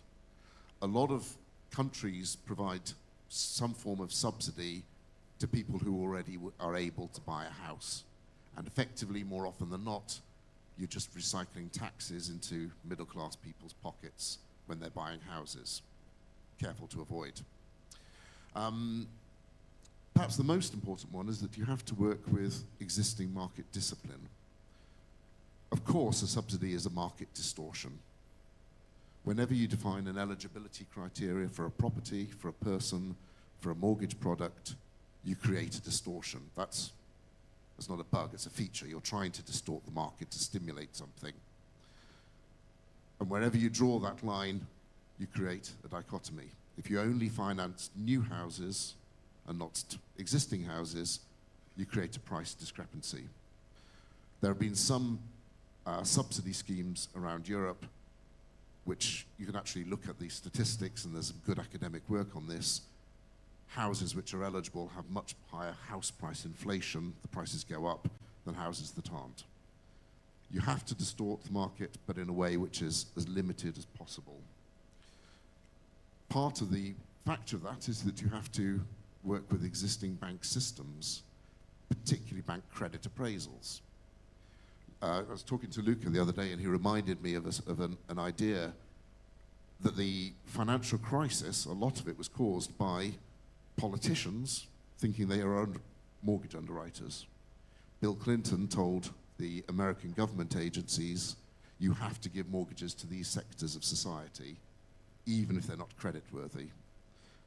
And therefore, lots of loans were made to wrong people who then defaulted, and we know the rest of the story. You have to work with the existing banking system, primarily responsible for underwriting, risk management, servicing, risk control. And then the final criteria, and of course you can never meet all of these criteria, but the final thing is you have to have a system which is refinanceable in the capital markets.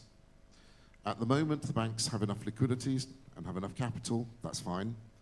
That can change extremely quickly. If you look at, for example, Poland, what happened in the Polish mortgage market, from about 92 to about 2000, the market went from very, very small to 10% of GDP, very rapidly. And in the early 90s, Polish banks said, yeah, we have enough capital, we have enough funding. Very, very suddenly they didn't.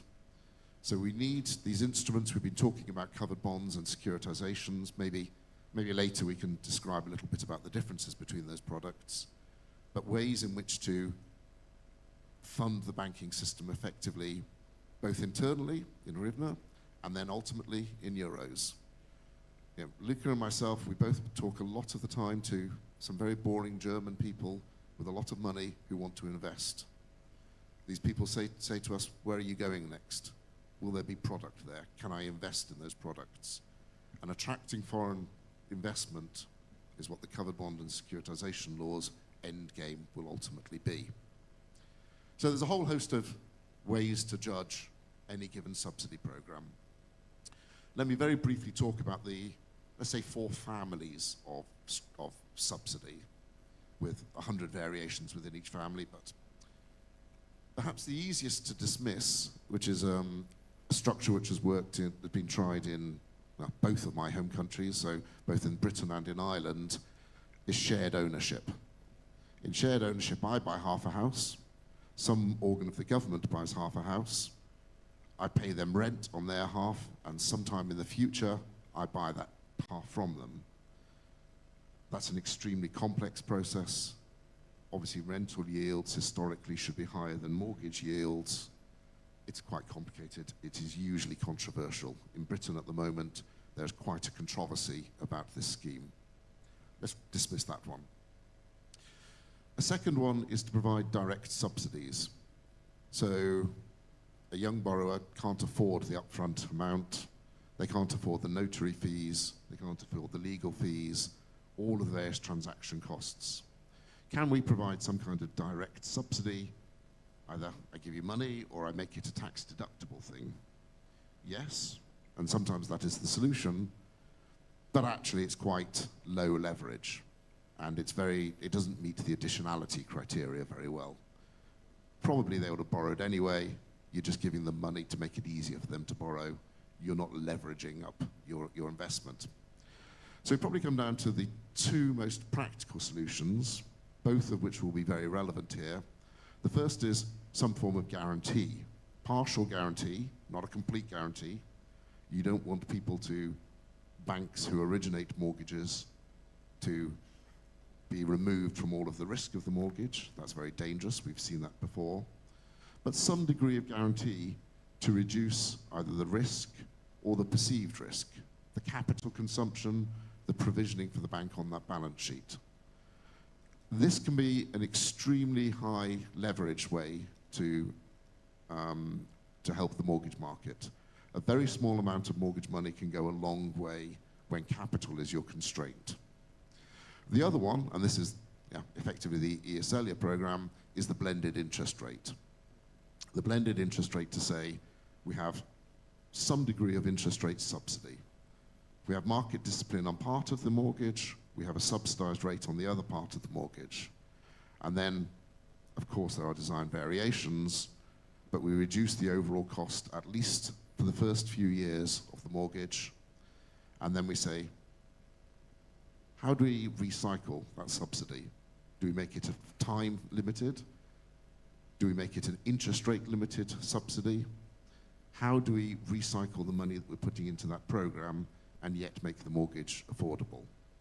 So those 4 broad packages, I think that the last 2 are the ones that best meet the criteria. And then the devil is in the detail. Yeah, sure. as usual.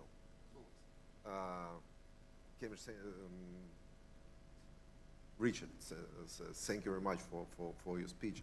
I'm surely have a lot of questions to you, but we have no time for them.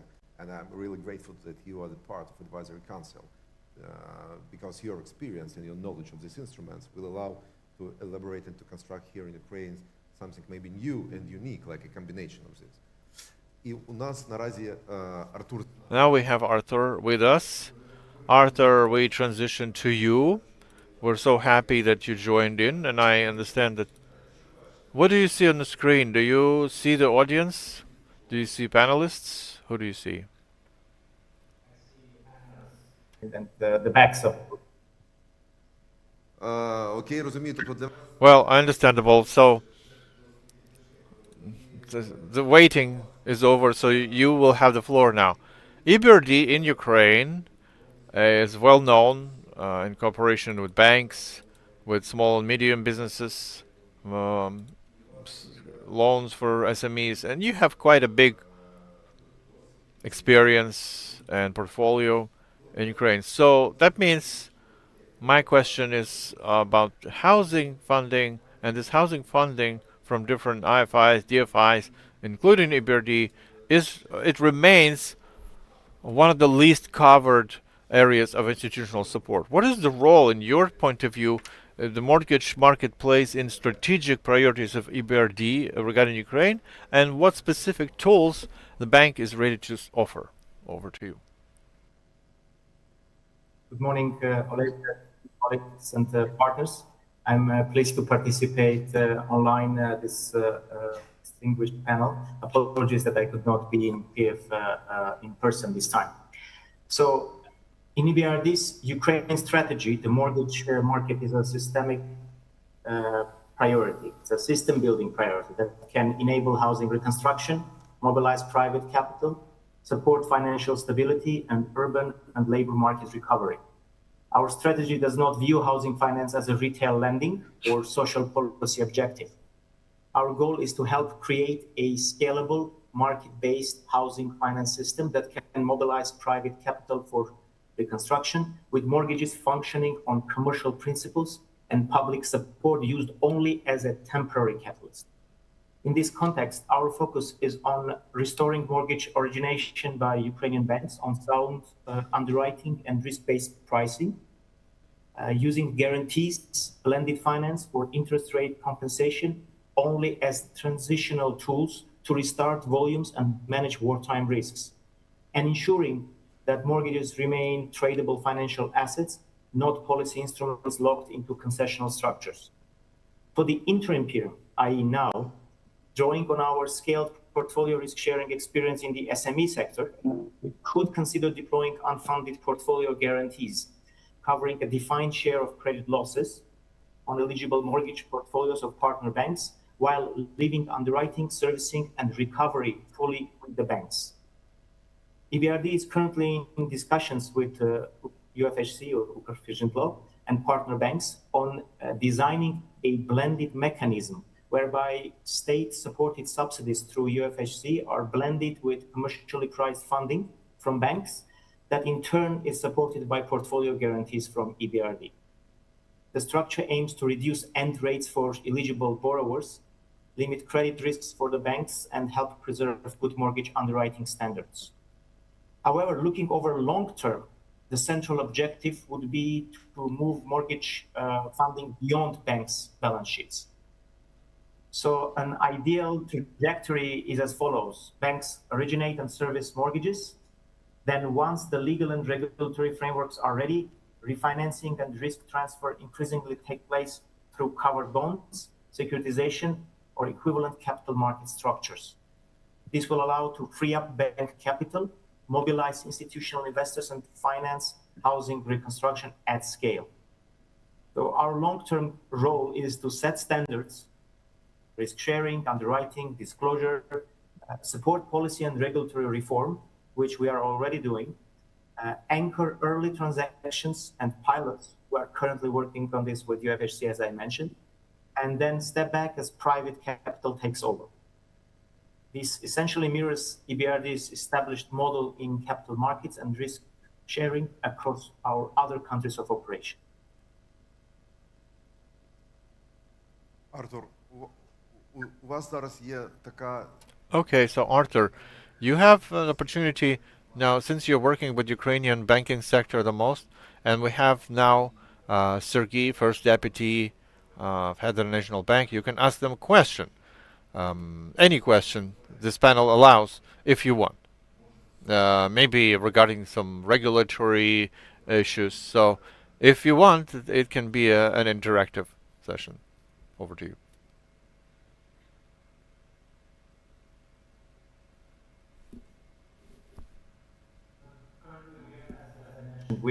We are working on designing a new product together with our partner banks and UFHC. This is a blended finance program.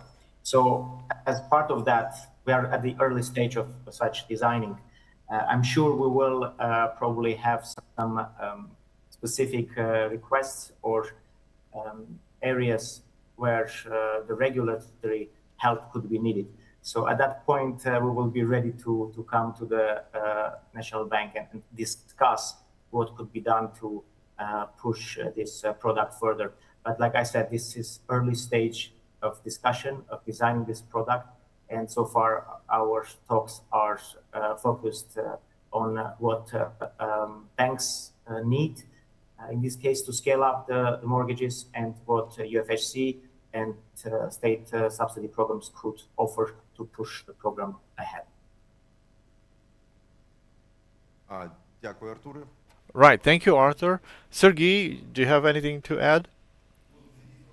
Because it's the start of this process. We are looking into different discussions how to make this product better, and as soon as the next design is ready, then the National Bank will play an important role in this process. Of course, we are now in effective communication with EBRD colleagues, and if we look at our message to the colleagues, we believe that it's rather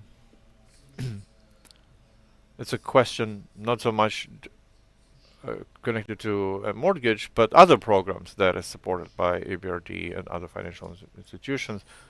Our message is that the banks that they work, the circle of banks that they work with has to expand. Not only state banks, but banks of foreign capital should be included, but also should cover the banks with private Ukrainian capital. I think when we're saying, when we talk about products that have to serve development of a mortgage, it has to be initially from sort of the start. Grzegorz, now it's your turn. You have been very patient being here, but you are privileged to hear all of the different points of view. And here you are the representative of the European Investment Bank, which traditionally pays a lot of attention to the social dimension of investments. And this is fully compliable with the reality of Ukraine, where millions of people have lost their housing due to war and their IDPs, and the scale of these humanitarian problems requires not only market-based but socially oriented solutions in terms of housing sector. So what is the role in this regard that the European Bank of Investment is ready to play for the contribution of these programs? In other words, what are the mechanisms that the EIB is planning and is already using at this stage? Thank you. Thank you for the question. I can say a few things about the European Investment Bank. Our organization, in fact, this is the bank funded by the European Union, and we fund different housing projects in the EU member countries for over 30 years, and we have already funded projects to the amount of 100 billion euros. So we have gained certain experience, which I would like to talk about and elaborate on, although briefly.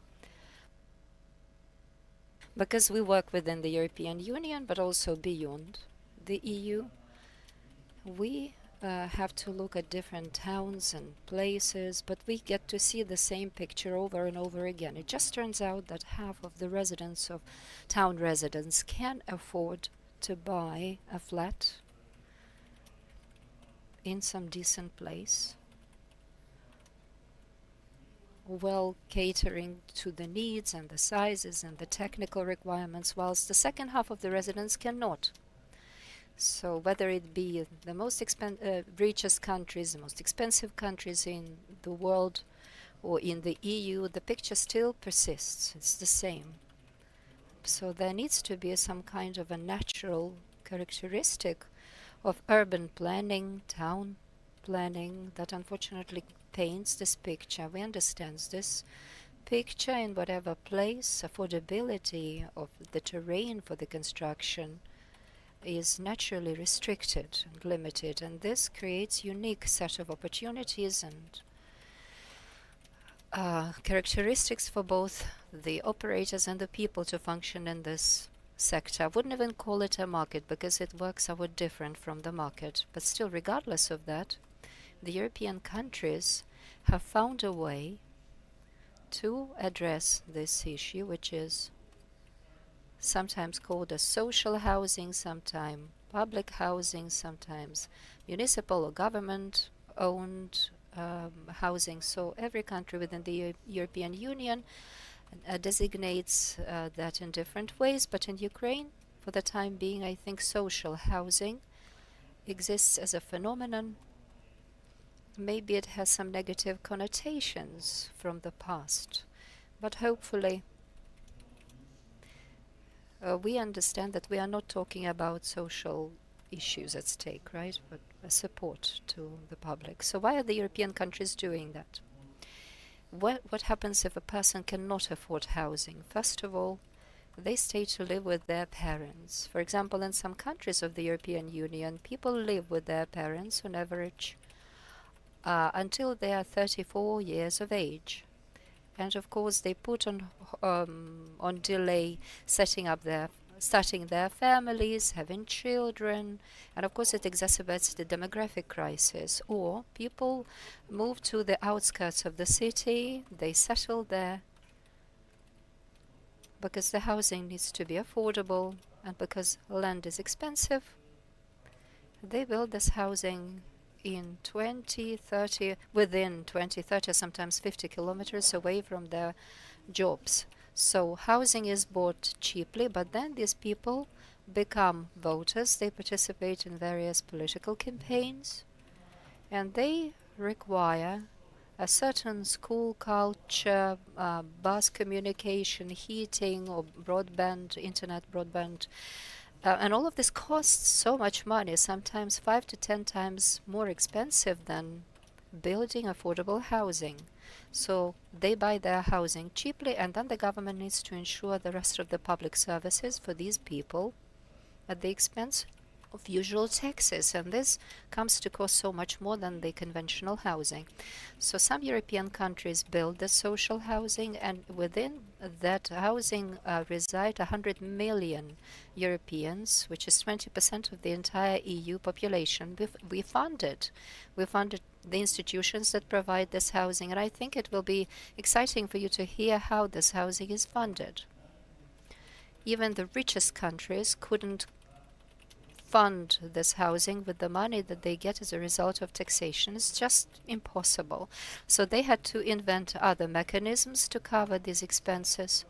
And of course that requires private capital. The countries of the European Union invented mechanisms of how to engage private savings, or the mechanisms within equity markets to cover these short-term deposits for the most part, and long-term loans for the people that borrow from the banks. So this is what we specialize in, what we address within my banking institution. We are trying to develop that in the countries where this is underdeveloped.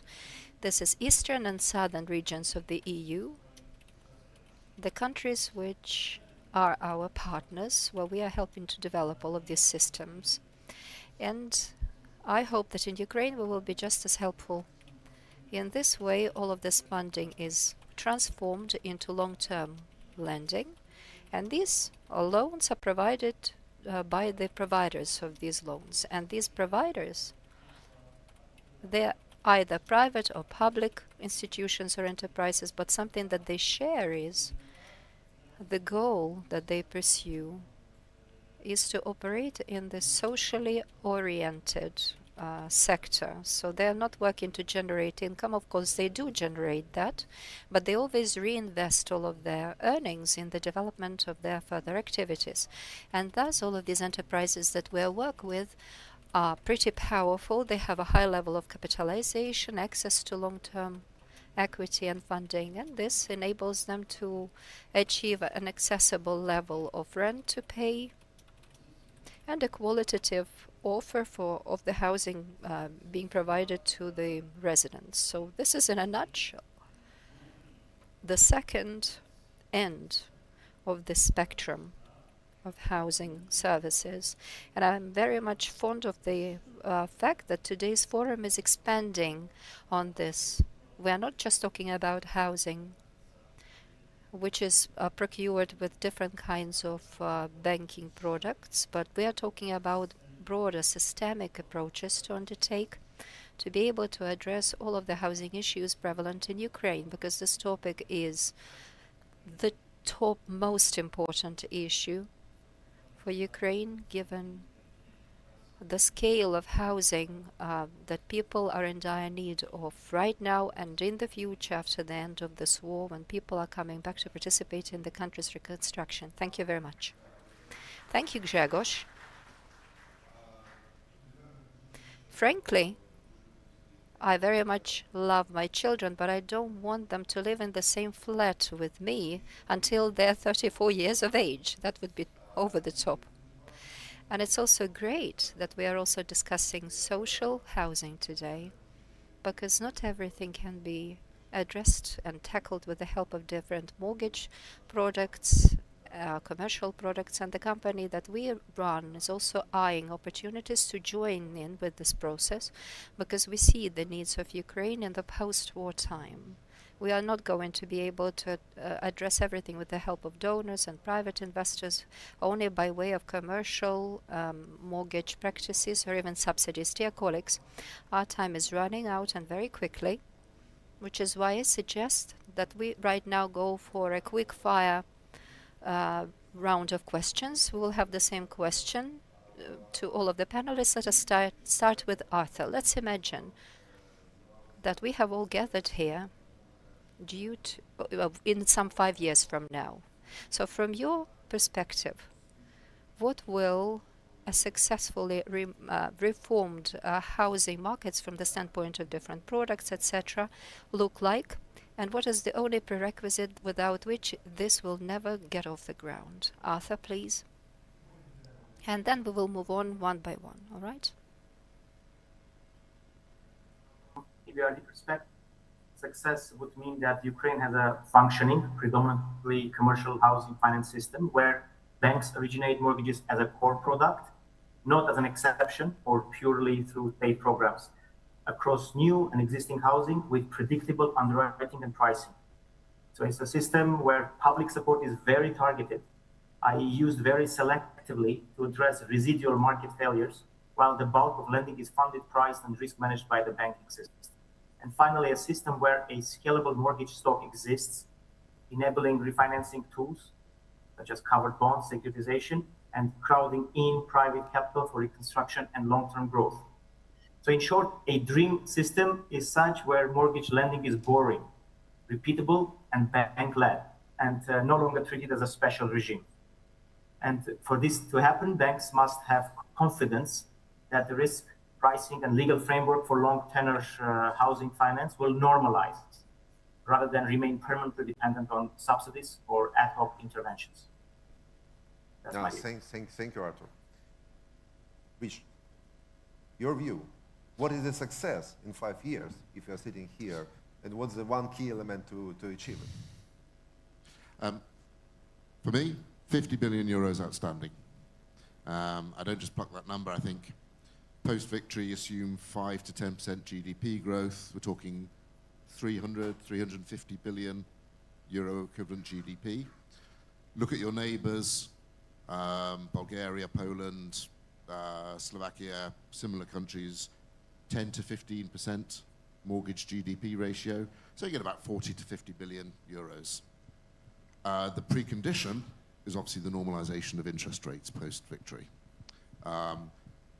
Other countries with very high interest rates have, I think of Uzbekistan, for example, they have only blended product, they have a very good blended product, but cap at 4 or 5% of GDP. To get to the next level with normal rates, then you get to 10, 15%, so 50 billion. Second one, and we haven't discussed this at all, but I think it's very important, particularly for Sergey. I know it's quick fire. Richard, only one. What's the key element? So, well, okay, I'll skip that one. I'm just going to say one other. Yeah. This is for Luca. Luca organizes the plenary of the European Mortgage Federation ECBC events. We go all around the member countries. 5 years from now, Luca, here. Good. We'll be there. Grzegorz. Успіх 5 років – ключовий елемент. Success in 5 years, a key element. I know about it, the way it should be, and I want to see it as follows. First of all, it will be a speed train that will join Kiev, Warsaw, Berlin, and Paris, and all of these cities. They have to get closer to Paris as much as they can, because this is the city where urban development and housing sector and the entire approach to life, as it seems to me, is the most indicative of what all of us have to aspire to. Because there, everyone can truly find themselves a job, accommodation, housing, but all of this is done in such a way that there are some small local communities preserved. Every district, every square, every quarter or a block is a kind of a microcosm, is a big metropolis, 8 million people, but still you can feel as if you're in a small town where everyone knows you. And that's something that I think all of us should seek. And our activities and operations should take the standard of life to that. That is to say, at 5 o'clock in the afternoon, we get on the speed train, and in the morning we eat croissants in Paris. Exactly. Now, Sergei, your point of view?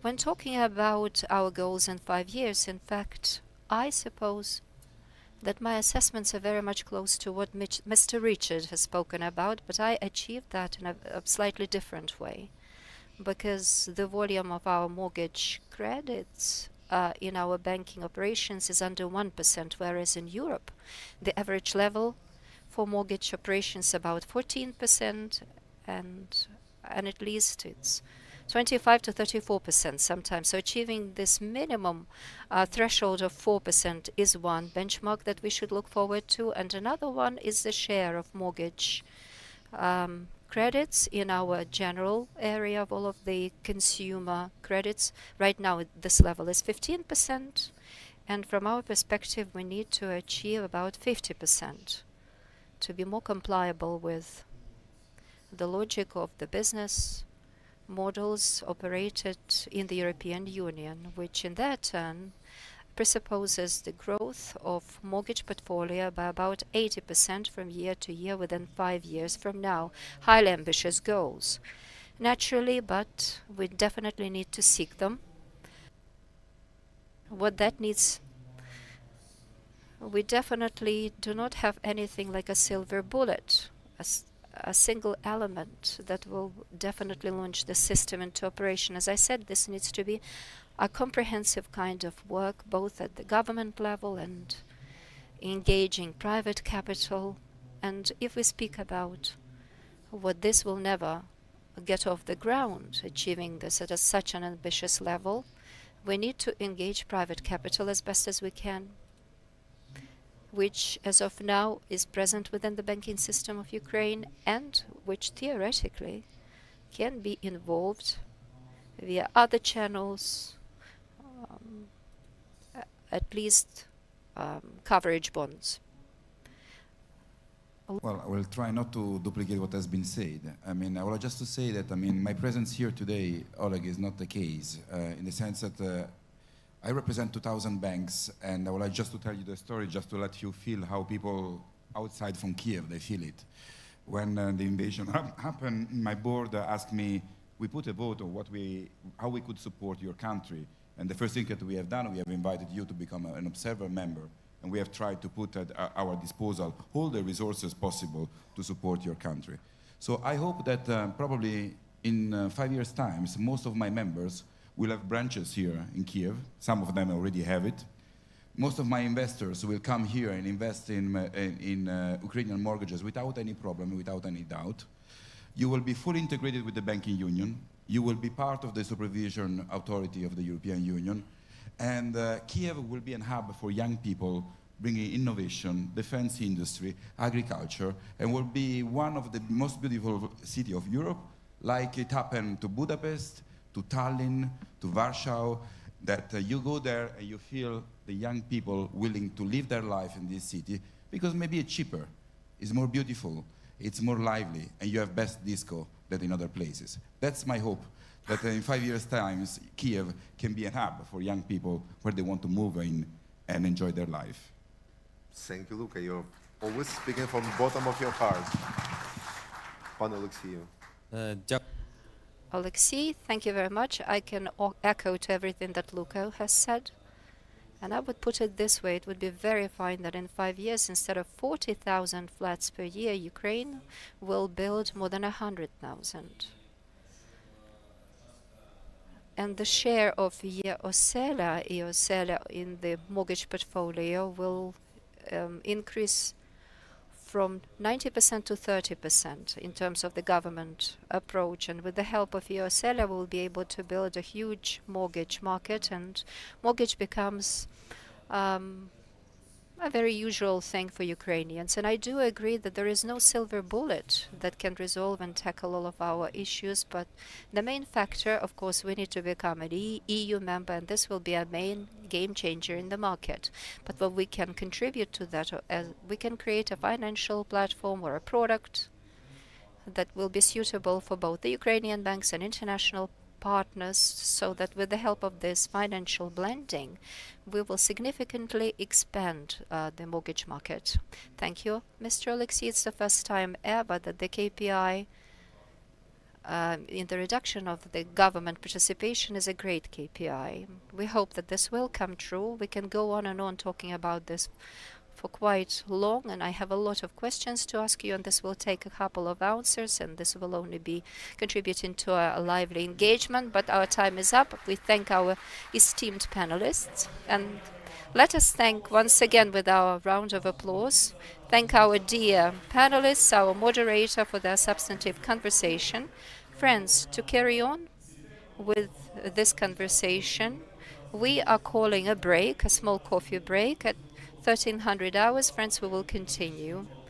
Unfortunately, we are lagging behind our agenda, but we need to provide for the convenience of the other participants in this today's activity, so let's mind that. Therefore, let's enjoy coffee, some rest, and please come back here at 1300 hours. Enjoy your break. Thank you.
Шановні друзі, шановні пані та панове, продовжуємо.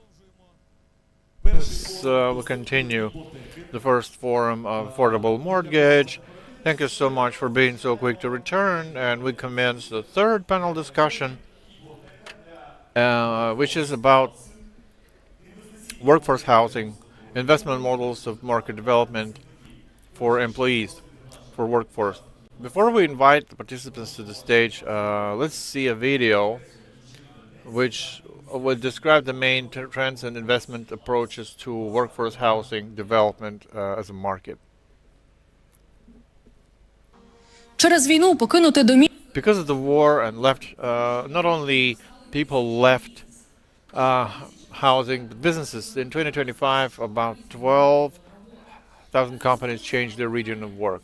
And that makes the question how to accommodate the relocated workers. So there's a separate model. Workforce housing is an approach where housing becomes the part of the HR strategy of a company. Employers can build housing for their employees, compensate rental, or help employees get a mortgage. Such culture is only being formed in Ukraine. An important role is private-public partnership. If the employer helps with the part of the payments on the mortgage and state program decreases the loan burden, the housing becomes much more affordable. So the question for the panelists, are Ukrainian companies ready to invest in housing for their employees, and whether workforce housing can become one of the practical solutions for a country in recovery?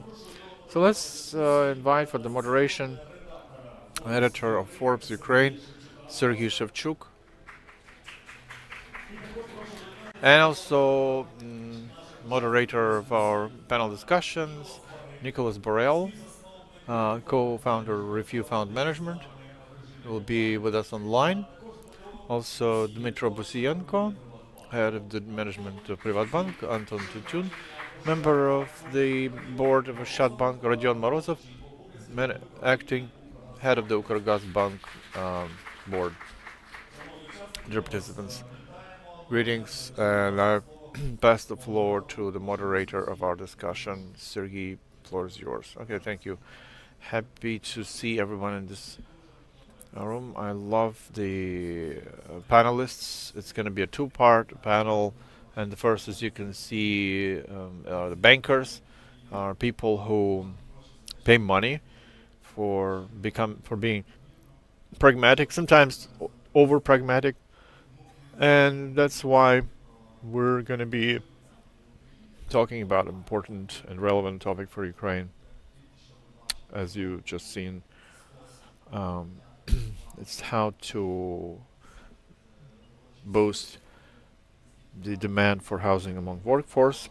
If I understand correctly, it's like a Ukrainian middle class to have more access for own.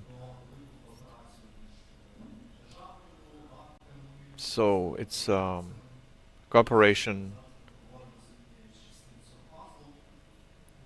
And so we're going to talk about one part of this puzzle. We have Nicholas Borel first, and I would like to start with Nicholas this conversation because Revive Foundation has a lot of experience in implementing such projects. Mr. Nicholas, welcome. Good morning, good afternoon, everyone. Thanks for inviting me. Thanks for coming. And first of all, I wanted to ask you to say us a few words about your experience, about your fund's experience regarding workforce housing in Europe, different projects which you made during your activity. And first of all, which positive and most important negative sides was seen after this experience was realized? Thank you. Okay. Thanks for the question. So our experience actually, so I founded a company 2009 in the midst of the global financial crisis actually, Belgian company. We now have operations in a few European countries, of which Poland is a very important one for us. And from the beginning, we have been investing in affordable housing and living for all, or at least decent living for all. This is one of the missions of our company.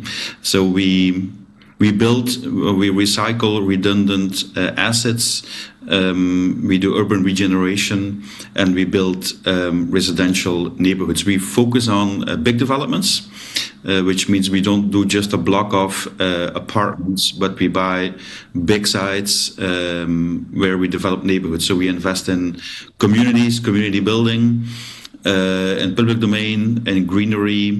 We have been building schools, kindergartens, so all the public facilities and amenities that a decent community needs to function.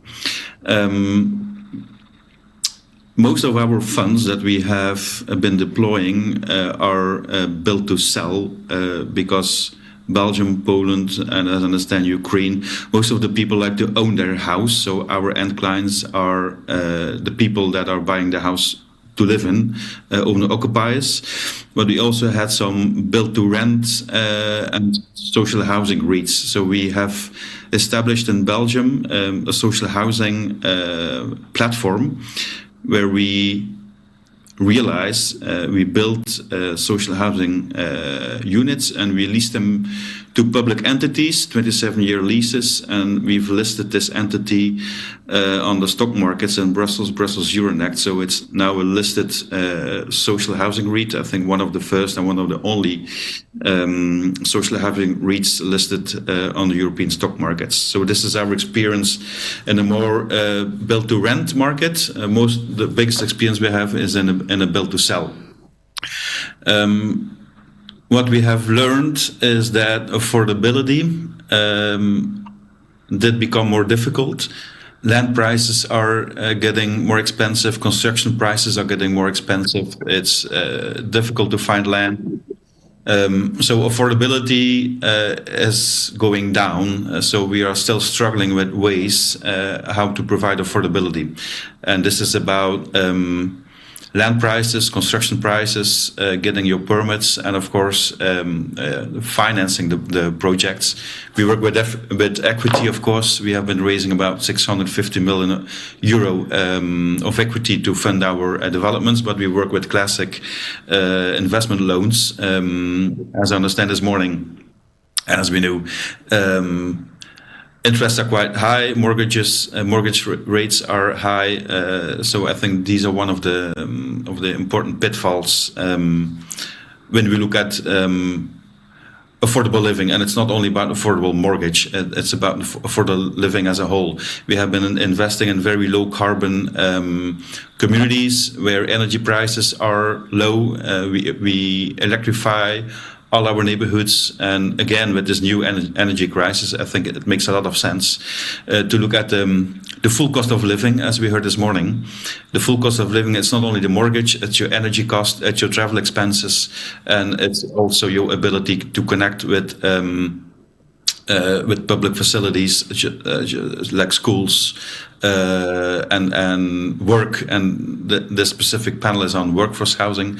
So we are looking at ways to develop homes for workforce people, so close to their place where people work. Thank you. Could you also elaborate on your project, on your memorandum, I mean, with Укрфин Житло, which next steps does it include? Yeah, so what we are investigating, and we have been investigating a few strategies for Ukraine. So we've signed a memorandum of understanding with UHFC. With a workforce housing program. So what we see in the market, and we are discussing with a lot of big corporates active in Ukraine, they have been moving, they are building new facilities, but they lack housing for the people that work for the companies. So we see a huge demand from big corporations, agricultural, manufacturing, that are building new facilities. That are moving their employees, but they need decent housing for their employees. So what our strategy is in cooperation with the corporates, building workforce housing, which we can either pre-let to the corporates and they can sublet to the employees. We can directly let to their employees. We are investigating rent-to-own facilities where people can maybe start renting and eventually become owner of their home. So we are still investigating the ways of solution. How we look at it is establishing a private equity fund, so raising private money, private capital, probably in a Luxembourgish private equity fund, because Luxembourg is I think one of the hubs where we can establish private equity funds and we can manage private equity funds. We also with Revive we have our AFM license, so we are a European licensed fund manager. So we would be attracting international equity and a fund in Luxembourg, probably together with a parallel fund in Luxembourg and Ukraine, if possible, with local money, and working on the funding gap. So there's a lot of demand, that's clear. We need cheaper financing, but we also need equity. So we would raise an equity fund, 200-300 million euros, where we can provide the equity and work together with local developers to start building workforce housing in cooperation with the corporates. Thank you, Mr. Burrell. Я хочу долучити до нашої дискусії Thank you, Mr. Burrell, and I want to get our panelists to the discussion. Rodion, the question to you, and it relates to leading position of Ukrgazbank on the mortgage market, so about a quarter of underwritings on your account. So I would like to address this question to the point of view of customers, of clients. What is the demand within this indicator? Who is the main audience of mortgage loans in Ukraine? Greetings, everyone. Thank you for this question. Well, first of all, I want to say that you mentioned we are part of the puzzle. A puzzle is kind of determined. So puzzle compliance is not exactly a good translation for compliance. So we try to be partners for our clients. And 10 billion or more than 10 billion hryvnias of portfolio, 6,000 dispersed loans, about a quarter of the market mortgage regarding the affordable housing program. So the secret is probably in privatization.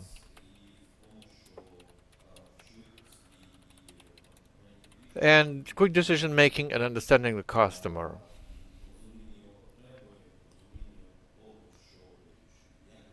And how to help to implement this need. What about the profile of our customers? About the 50%, they're either military or military families.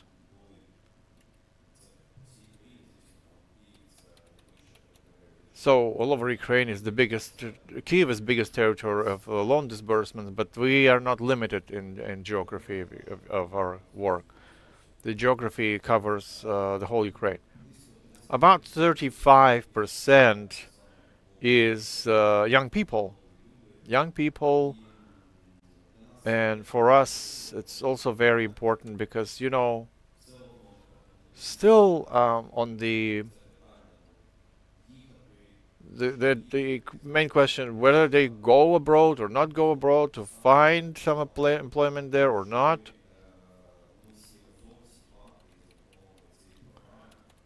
So all of us, the banks with this program, we're doing very important assistance to stay in Ukraine, to build Ukraine, to be provided with normal housing, even if you have to buy that housing because of the relocation. So we believe that these numbers and figures, they speak for themselves. And once again, I would like to stress that a big assistance in additionally to this program, which is already a preferential program. We get assistance from local budgets that provide additional compensation tools. They also are very interested to have people living close to them, paying taxes in Ukraine. So that's why this program has a very important social or even national effect. If we talk about businesses, has there been any request from big companies? Well, most obvious big companies that we work with are construction companies, and we have the proactive position here. We don't wait till the construction companies come to us. The bank is doing a lot of stress on primary loans, because we understand that this is a super important factor, a multiplication factor for Ukrainian economy, where money is invested in new housing. And also there are a lot of many examples of big companies that do relocation of the businesses. And of course, the relocation means that they have to relocate their employees. So that's one more positive story, that it stimulates building new houses. So the bank as an investment funding goes through all kinds of filtration of the capabilities of the construction company to deliver on their promise. That is an additional guarantee and a positive effect that buys this future housing, because we know that unfortunately in Ukraine there are a lot of examples in the previous where the houses were not built to completion and people stayed without the product that they were promised. And yeah, there are big companies. I can't give you names because some of them are related to military sector, which is quickly growing. And they are relocated from the east of Ukraine,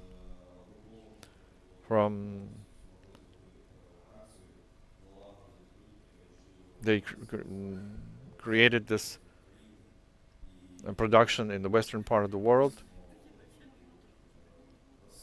and they require placement and accommodation for their employees, and we work them with funding. Thank you. So Anton, you have basically a practical case, and we will see today the signing of memorandum between Ukrzaliznytsia and Merchant Bank about this project. So could you give us detail what's inside this project? Greetings, and thanks for the invitation. I would start in general with the macro view. So mortgage is a team sport, if I may say like that, and nobody on their own can create a big value on their own. So first of all, it's a state that regulates so tax incentives that creates the rules of the game. So in our country, from the start of the creation of Ukrfinžitlo, basically they created a big market on their own with new rules of the game, and about 80% of mortgages are now disbursed on this program. So it's a great achievement considering what is the situation of the real estate market in general in Ukraine. Second participant are municipalities who are interested in having their employees live there, create jobs. We have more than 10 different programs with local authorities and about more than a billion hryvnias of interest-less loans that dispersed to military, to doctors, teachers who live in those communities. Of course, it's banks. Almost all of the leaders in the market, there are 2 or 3 banks who are also doing mortgage. So our role is huge. And if we talk about the Oschad Bank, we've always been doing a mortgage because it's a critical infrastructure as roads, energy independence, and housing. This is our strategic line. We're building long-term relations with our customers, and mortgage traditionally took more than half of the portfolio in our bank, so we respect our product and we believe it's relevant and it will drive the economy forward, everything that's related to GDP growth, and of course the employers. This coming back to your question, where we see with our biggest partner, with Ukrzaliznytsia, we've agreed, we're signing documents already about the start of the program. When employees get engaged for the banks, it's a significant comfort because it's the best verification. If a company as a corporation is ready to pay either advantage or percentage or to compensate something, for us, it's as a bank, it means that it's a verified client. The employers see the future in that worker. They are professional, they're competent, and it's the ideal borrower for us. So such interaction, I think there will be more and more of them on the market, and I'm happy that together with our strategic partner, Ukrzaliznytsia, we'll launch another package of interaction. You've all seen our office on the railway station. So, railway workers have a very difficult work to do. So we can give them cheap loans, pay advance payments for them. So that's the first big case on the market. And big corporations will join in. And we will see the new quality of interaction thanks to this whole ecosystem. So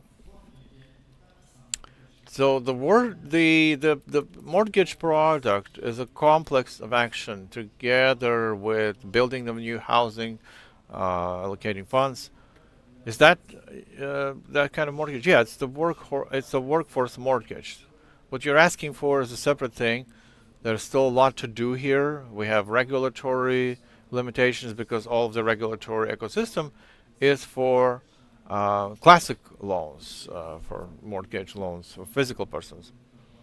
If there's a big corporation that want to buy a big block for their employees, that's corporate risk, and you have to join our classic regulations. So there's still one missing piece in this puzzle, which is insurance of not yet finished. So that's why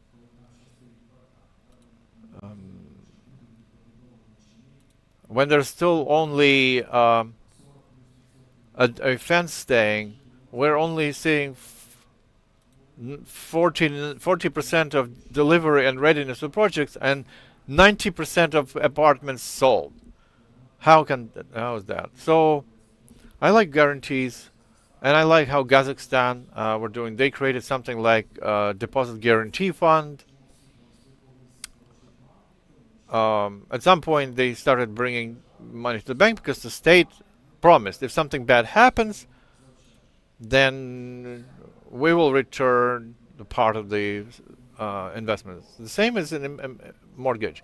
If the company fails to deliver and build the project, you get reimbursed for the square meters. So that would be a great stimuli. So there are several puzzle pieces still missing, so that this market of corporate housing construction would start off really strongly. So, Victor, to you as the representative of the biggest bank in Ukraine, in terms of customer portfolio, where 100% potential audience are there for different kinds of mortgage loans, where you, as a bank, see yourself as an ecosystem? Thank you for your question. Thank you for the invite to this forum. It's always exciting to communicate and engage with my peers and to answer some questions. In fact, yes, it's true. The things that we are discussing here, workforce housing is exciting experience available in many European countries, also present in Kazakhstan. Anton said it properly. So where do we see ourselves in this program? Probably in a couple of aspects. Firstly, as a bank which has the greatest number of clients, 18 million, we can do the screening of our clients and present information which of them can take advantage not only of mortgage but also are eligible for workforce housing, because we do understand which of our customers have an average level of income, others enjoy a low level and will not be eligible for certain programs. That's why this is one of the benefits that we can provide the market and companies with, which are ready to take part in different programs in terms of compensation of different interest rates for mortgage or for development. So it's one of our probably growth points where we are ready to keep working. Second point is, if we're speaking about a possibility for corporate lending, last year we discussed it also at a similar summit here. Since then, we have made a lot of movement ahead. We have built a separate unit which deals with project funding, and we are ready to eye the ecosystem when corporate clients and developers get the necessary loans to start building residential estates, and within retail, we are ready to provide funding for investors that will be buying flats, and in this ecosystem, mortgage will be a system to pay off, to offset for our costs. So this is an element we are ready to harness. In terms of Yeosela, we are also working with numerous municipalities, and there are different mechanisms to compensate interest rates, and the municipalities are ready to provide different reductions for their users and to offset interest rates for loans, because you understand that all of these mortgages are not available to everyone in the country. Could you kindly elaborate on the Kazakh experience, because you've also been engaged in that market and worked with that system? Do you think that this experience can be relevant for Ukraine? An interesting question indeed, both yes and no. Because in Kazakhstan they have an ecosystem built. Let us build it into two. First, they have workforce housing, which is funded for vulnerable strata of society, and people can rent flats. And special complexes of housing are built.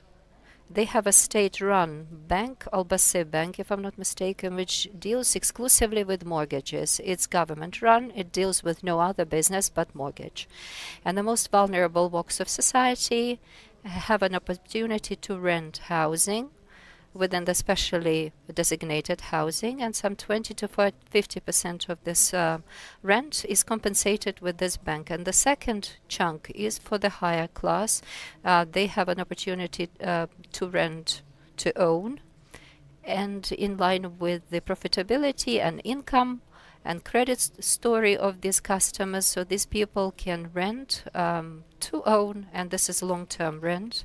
And when clients pay their rent, they begin to offset the expenses for their purchasing this property, and that they also have very low interest rates, and they also have some different categories of housing available, where borrowers that take out loans are helped greatly, and this is how this program works. So this is both good and bad because everything is regulated by the government. But Osela in Ukraine, it's a market-based story, which is why it's more flexible conditions where banks begin to compete for their customers, for their customer profile, to satisfy their risk appetite. So I think Ukraine has moved further, but our ecosystem is not as complete as it is in Kazakhstan. Besides, in Kazakhstan, in addition to this Albasi Bank, they also have the program 7-20-25, if I'm not mistaken, a 7% interest rates, 20% is their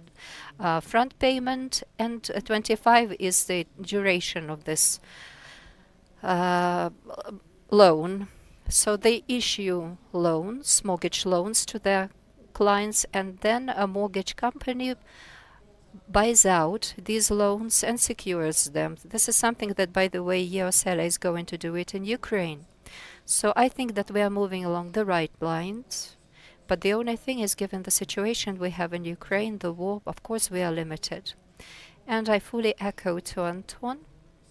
We need to do a lot in terms of changing our legislation for mortgage to function properly. Because gaining the ownership right to land plots, changing developers if they underperform, or the bank needs to be able to make sure that there will be forfeiture of rights if it's necessary. So you see, we still have some impediments as to the mortgage market growth in Ukraine. Thank you very much. We still have a small remark to make in this regard. I think that Ukraine has every chance, is within its lawful right to create its own market system in terms of mortgage, but the main point is that developers now have to adapt to this ecosystem in place. Let me tell you a funny example. Before the war, I had been to a mortgage forum, and a pretty famous developer from Kiev spoke there. I'm not going to say his name. So when he began to speak, he made a speech and he said all of the banks are nothing, mortgage is nothing. I can provide loans for my customers for 5 years because I have so much money to run and operate. Why do we need these banks? It's never going to function properly. Whereas now, this developer has changed altogether. They stopped being a dope for pre-sales because they are reaching out to banks themselves, and they had a negative balance at first and they couldn't get any loans, and now they know very well that at the expense of mortgage and with the help of Ukrfinzhitlo, they can obtain some funds for construction work, and they have to work absolutely legally according to the regulations and rules to ensure the rights of the one that will obtain this housing eventually. And in fact, slowly but surely, all of this government-run system is being changed for developers, because developers also have to change in terms of their mind and working habits, and we need legislation to guarantee the right of the purchaser to a flat which is still underbuilt, to make sure that this money doesn't go towards another flat construction and saying like later on we'll have money to finish your flat. So there are lots of initiatives available, and we have spoken about that with Yevgen, who is not listening to me. I'm waving my hand to him. Yevgen, hello. He has a lot of fine ideas concerning escrow accounts for developers. So I deem that the times for developers I've mentioned are all well in the past. They need to change their paradigms, systems of sales, and they have to offer maximum guarantees to flat buyers, and then it will not be afraid to provide you with primary mortgages, lending money for that. So I think it's a great thing. Thank you very much indeed for gathering here under the auspices of Ukrfinzhitlo, because I do believe that we are changing our country for the better. Thank you. Dear friends, let us thank our panelists for their first part of this panel discussion. Once again, let us offer them a big hand for their participation. I'm sure that the second part will be no less substantive. Now we are going to take a very pleasant pause in our conversation, dear colleagues. As was mentioned here at the beginning of our forum, the man who heads Ukrfinžitlo, Mr. Yevgen Metzger, he rightfully said it, that this forum, first of all, is the place for new ideas and new partnerships. And we are ready, happy to invite on the stage Ukrfinžitlo head Yevgen Metzger and the acting head of Ukr-Gasbank and the director in the government policies in Eastern Europe, Konstantin Oshelenko, for the announcement of signing a trilateral agreement, which is going to give a launch to a trilateral cooperation. So this is digitally mortgage being born and technologies changing our lives. And these three partners promise us that very soon indeed they will change both the process of mortgage getting and obtaining flats. So please give us your emotions and a big hand, please, to the participants in this trilateral agreement.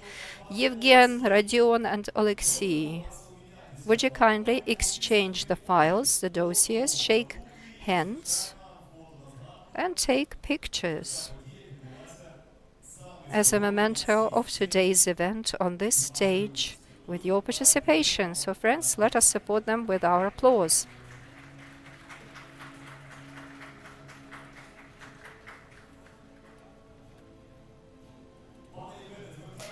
Mr. Yevgen, I'm speaking to you. We had a question.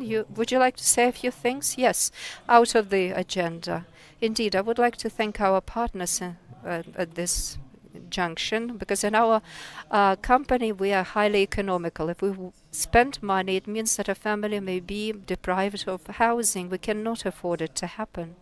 So we reach out to our partners, and I thank MasterCard and Ukrgasbank for agreeing to fund and work with us on mobile application for Yeosela project to make the lives of our customers easier, more compact, more convenient, etc. So this is the next step in the overall digitalization of Yeosela activity, because we are craving 100% digitalization and transparency along with that. Thank you all. Of course, everyone is happily smiling, getting their pictures taken. So friends, if you have ever been pictured, you know it's a great pleasure to do it in a very warm atmosphere. Thank you for that.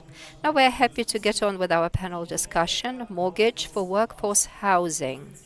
Investment models for the development of the housing market meant for employees. Again, on our stage, some convenient seats are going to be accommodated. And first of all, I'm inviting the same moderator of discussion, editor of Forbes Ukraine, Serhiy Shevchuk. Would you kindly get back to the stage? And we are also inviting our dear panelists to take their seats and participate in this discussion. First, we are inviting Inna Tutun, member of the board, Sensbank, Dmytro Strizhov, founder and CEO of the holding security enterprise Sheriff, Dmytro Ovsev, CEO of the industrial park Mironivka, member of the board of the Ukrainian Developers Association, and Anna Layevska, Sigma Plus CEO.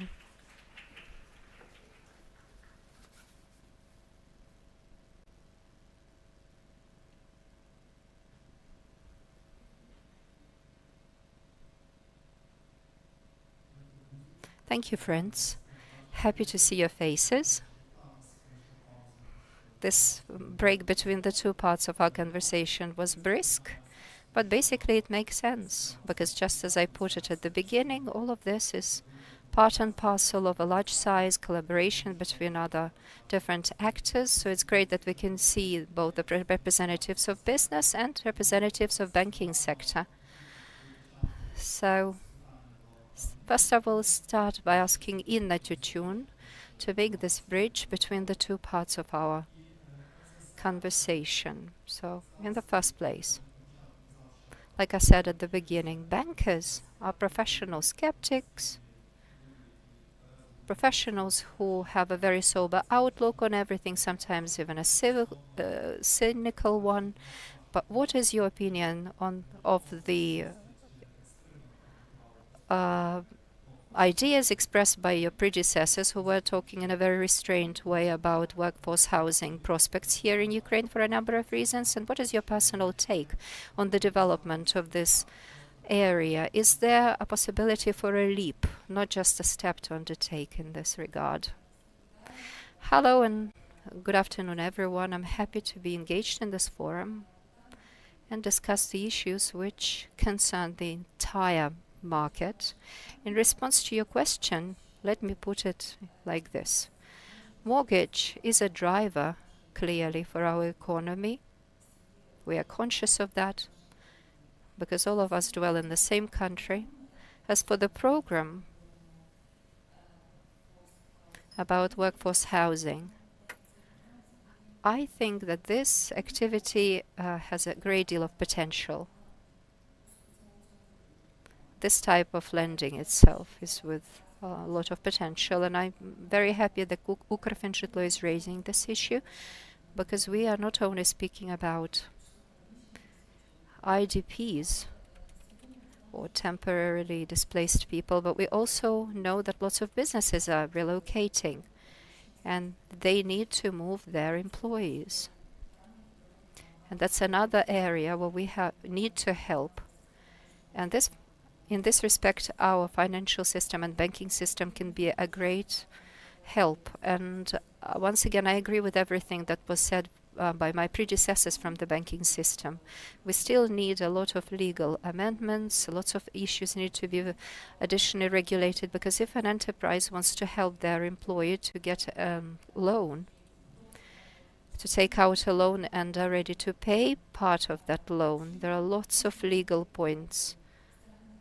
Who will be paying the money? Who will be responsible for this loan if somebody decides to retire from this company, for example, or resign from this company, change jobs? So to launch this program, lots of prerequisites need to be taken care of, and we very much hope that Ukrfinžitlo will help us to launch this activity like Yeosela, and this activity will definitely be of interest not only for IDPs but also businesses which will be ready to implement this activity for their employees. I can also tell you that from the perspective of banks, mortgages, of course, is a burden for the company's operations, something that could be used for consumption and something that can be used for housing. You understand that the burden of share is different, but banking community is working, and we hope that they can change this capital burden accordingly to help to lend, to offer lending for this program more actively. Thank you. Then Mitro, we have a question to offer to you in terms of demand for such activities and projects. I know that you are running an industrial park which is called Mironivka. How would you describe the demand for this type of projects like workforce housing? What you have, the activities that you are running in your industrial park? Thank you for the question. The situation is as follows. The government is doing a lot for the industrial parks to develop, which are more than 100 in Ukraine. Part of them are operational, another part of them only exist on paper, as the Ministry of Economy puts that, but these are platforms where businesses can relocate from the areas where it's uncomfortable for them to do business. And according to the latest public information, the Ministry of Economy has gathered about 1,100 requests from the companies that are willing to relocate. These are frontline areas and various sizes of companies, ranging from being small to big ones, large-sized. And there are examples of successful relocation into industrial parks. For example, from Kramatorsk to the Transcarpathian region, creating jobs and housing opportunities. But not every company is can afford it. So from my experience, if a company wants to relocate, they need to preserve their team of employees. So there may be the following win-win model afforded. So of course the company needs employees. Mortgage is a guarantee of long-term relations with the employees, with the bank, and means people will not change jobs until this mortgage cycle is over. So such a company, an employer, is interested to make sure that these employees will retain their jobs for as long as they can. But of course they cannot get their housing for free, because this is very expensive things. But there is a special agreement, nominee agreement, to say that these people are critically important for us and we want them to get housing that we are building in a house affordable for our employees. We want these people to have the first rate right to get flats. In terms of mortgage, this mortgage needs to be specially adapted to such needs. Once again, the employers will be designating such employees, and of course the employer will be paying them salaries, and this is a win-win situation. What else does it take? A bank to issue such a loan, and there needs to be a legal framework well regulated, and of course a developer needs to step in to build this housing. And given today's situation, that housing development system is being transformed, coming from the speculative investors all the way to the people who will come and live in this housing, and it needs to shift to the model adapting to the needs of the people who will exercise their right to buy this housing. And of course we need a lot of help in terms of the starting. So we need the primary sources from both from the employer and from the bank.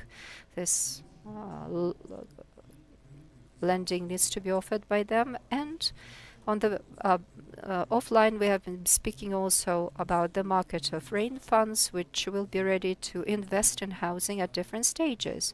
Those may be inception stages and the final stages, so the entire financial burden can be assumed by the same rate, but for their exit strategy they will choose, for example, to sell these flats according to the mortgage accessible and available mortgage terms and conditions to these employees. So this is the kind of a framework. When we were talking to you preliminarily about this conversation, you gave me an example of a German town which grew around a bus manufacturing facility. So my question is not only in terms of advantages which seem to be on the surface like you have described it, but in terms of risks. What are the risks that this model is fraught with? I don't want to be highly or super optimistic, but I don't think there are any risks. Let me explain in numbers why. When exploring industrial parks, we explored and studied the experience of Germany and Turkey, because Turkey is far ahead of our experience in terms of industrial park. And Gebze is the area in Turkey. It's about 530 hectares, all occupied by industrial parks. So you can imagine how much industrial system capacity housing is occupied. In Ukraine, this overall square area is 30 hectares, so it's 15 times smaller than that in Turkey. So it means that the average statistical industrial park in Ukraine so far cannot aspire to be a town developing facility. So you gave me an example of BASF that makes an entire town grow and depend on. So it depends pretty much on the industry. If they decline, if another technology for chemistry is reinvented, something much cheaper, and in another part of the country, understandably this plant will fall down. It's like in Chicago, for example, when the whole city bankrupted, or like in the Soviet days in the east of Ukraine. Yeah. But when it is 30 hectares, no risks are there. This can become just a cluster for a large size producer, or for the producer and the ecosystem of their suppliers and those that create added value for SMEs. Maybe some light industry boxes will ensue, and all of those will create jobs. that will require long-lasting relations. So mortgage is the incentive that will attach workforce to their employers for a long time. That's exactly what employers need, don't they? Thank you. Dmytro. Good afternoon again. A question to you as to someone who has been running and managing your own business for quite some time and have developed your business to a large scale. So to what extent is this story where a company becomes a part and parcel of this compensatory mechanism to afford additional access to affordable housing in terms of retaining workforce, hiring, and making an employer more competitive in the labor market? I don't think that I will reveal a big secret to anyone by saying that talented and gifted people can achieve results when they feel comfortable at home. For any person, a house is a place where you recharge your batteries, so to say. So housing is the question number one. It's not a secret that by the fifth year of war, thankfully our people don't stand still. Children are being born, and even those who had housing, they want to improve. But in Sheriff, we have some cases where Russians destroy the houses of our employees, and it's also an open question. And before the war, we started the process of purchasing housing for our top managers. I didn't like this. I think you had to go through loans, but the percentages in banks were super high, 60 and 20% interest. And for us as a business, would be easier to give our employees money to buy apartments, which they did. So mortgage is important. That's the first conclusion, but with a reasonable percentage interest rates. Then we went into workhouse, so we decided to transform from analog company to IT company, and then the question was to hire IT developers, but we needed them in-house so that they are in Kiev. And of course the question was where they were going to live.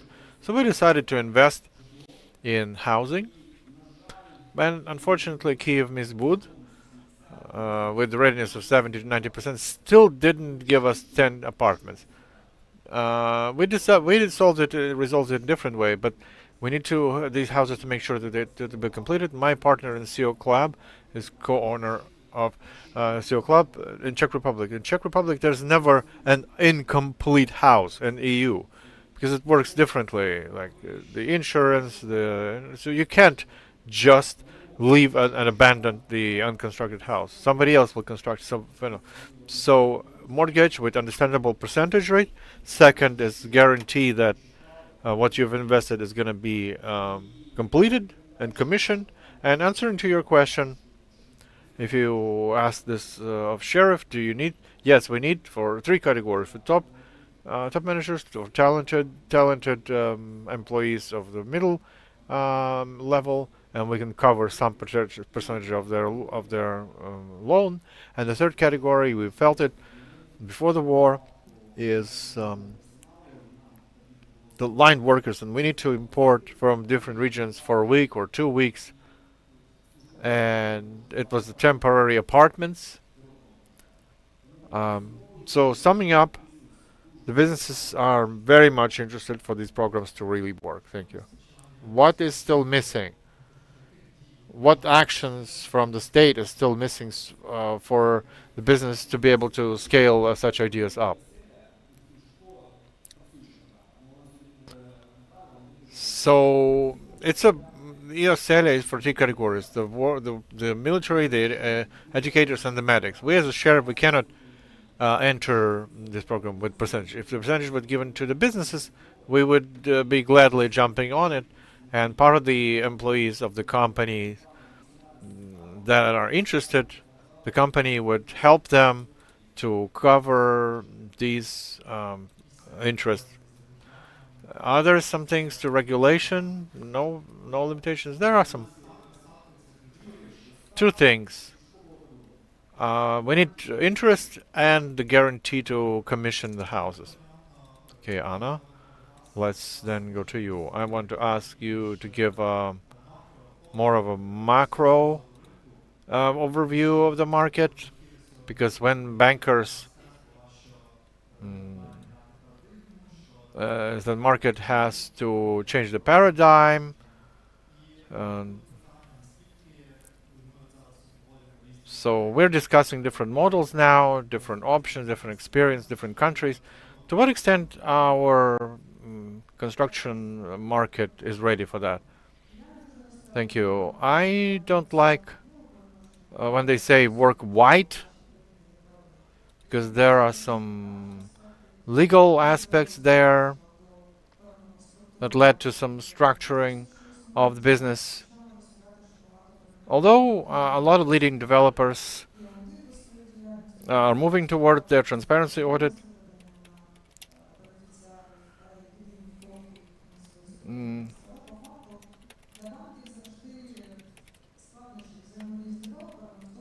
so for banks, for developers, it's difficult because there are several legal entities within the project. The land user,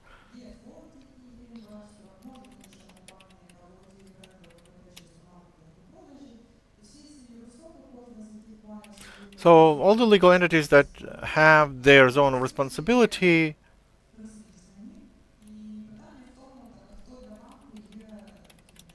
So who's reliable for the bank as a reliable and understandable counterpart for the corporate? In Europe, it's all focused on one legal entity who owns the land parcel. The land parcel is in their ownership for the construction project. So relations with bank with developers in any format, it's project funding or loans or workforce, it's facilitated with the land as an asset, and there's a company who has sufficient number of volumes and land parcels, and for the bank there's still it's an understandable counterpart. In the specific of our state, usually the contractor is a small LTD with the minimal equity, which is very risky, and it cannot be a partner for the bank.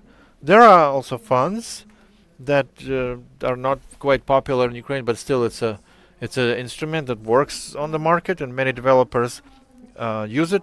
They can be a counterpart for the banks, but at the same time they have no permit documentation, and they are detached from the management of the construction site. And I understand the risks of the bank, because if it's not commissioned, if it's a bad partner, and we did unfortunately had big bankruptcies, the Arcada, Ukrbud, although they did work through a wide mechanism, FFS, and the best mechanism in the state. So it's a question, I would say, maybe the large-scale workforce mortgage, we need to have partnership, cooperation, a close cooperation between private sector developers and the banks. And within this partnership, developers have to respond to the questions and risks and concerns that the banks express, and suggest some compensatory mechanisms and guarantees, maybe some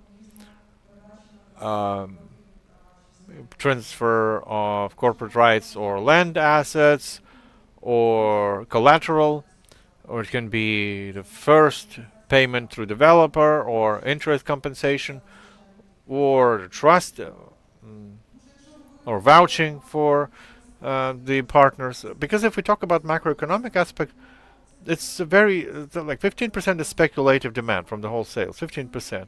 Main customers of developers are people who need housing. That's the first thing. Secondly, people are our most valuable resource, and developers in this case not only are interested to have more sales through this mortgage program, but we also want to retain our workforce also.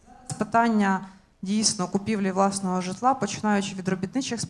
Because workers need housing, back office need housing. It's critical, because and that's the main part of the motivation, availability and willingness to work with a specific employer. So if we take a wider look at why all mechanisms of effective interaction of bank and developer abroad, because there's a solid assets, there's proper structuring, and there's a legal framework that provides this format. Within Ukraine, you need to work this out. Construction business have to be structured and approaches have to be changed. What's to do in this context? Well, first of all, we need a mechanism of privatization or land parcels ownership, so the developer has something else other than business plan and an empty page and non-existent apartments. Plus, they need mechanism of guarantees, guarantee of completion, guarantee of financial solvency of developer, some additional guarantees that will be attractive for the banks and developers, so that this interaction really start off and be effective. Thank you. What if we imagine that everything works out and the bank decided positively and there's a demand from the company and developers ready? How much time can such project implementation can take? So it's easy. There on the market there's quite a lot of housing, be completed or final stages that can participate in programs, EOSELA and workforce housing. So I don't see problems in offer. How much time it may take, that will depend on what additional instructions and explanations, maybe cabinet ministers' memos. How much does it take for the legal framework to start? So just as with funding, like if we talk with the bank, we have an interesting dialogue, and banks say, we don't have such thing in legally as project funding.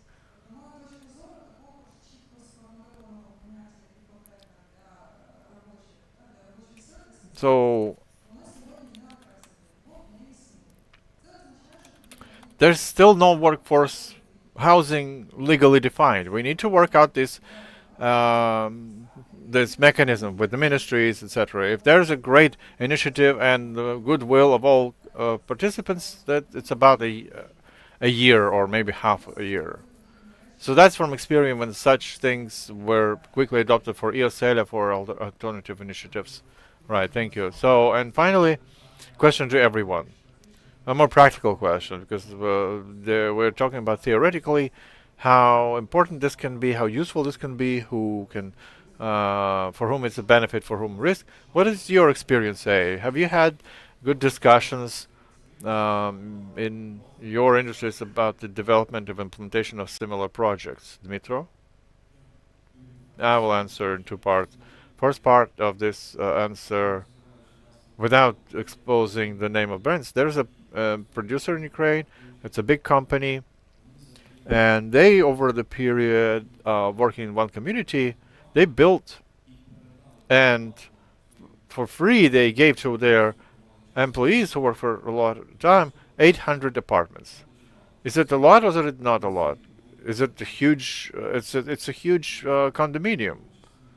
And second part of the answer is, like, in order to for this to work, a community itself has to also sell their convenience. So I wanted to stress on community being able also to make it possible that it's not just a house standing, but a convenience for employees who will be living there, schools, kindergartens. And it's a comprehensive, complex issue. But if community will be proactive in this, if they will provide land parcels, and that can work. No business will want to buy additional hurdles. As soon as it's easy, understandable for guaranteed interest rates and guarantee for completion, I'm sure many companies will help their employees to buy apartments through mortgage programs. Okay, thank you. It was said a good percentage.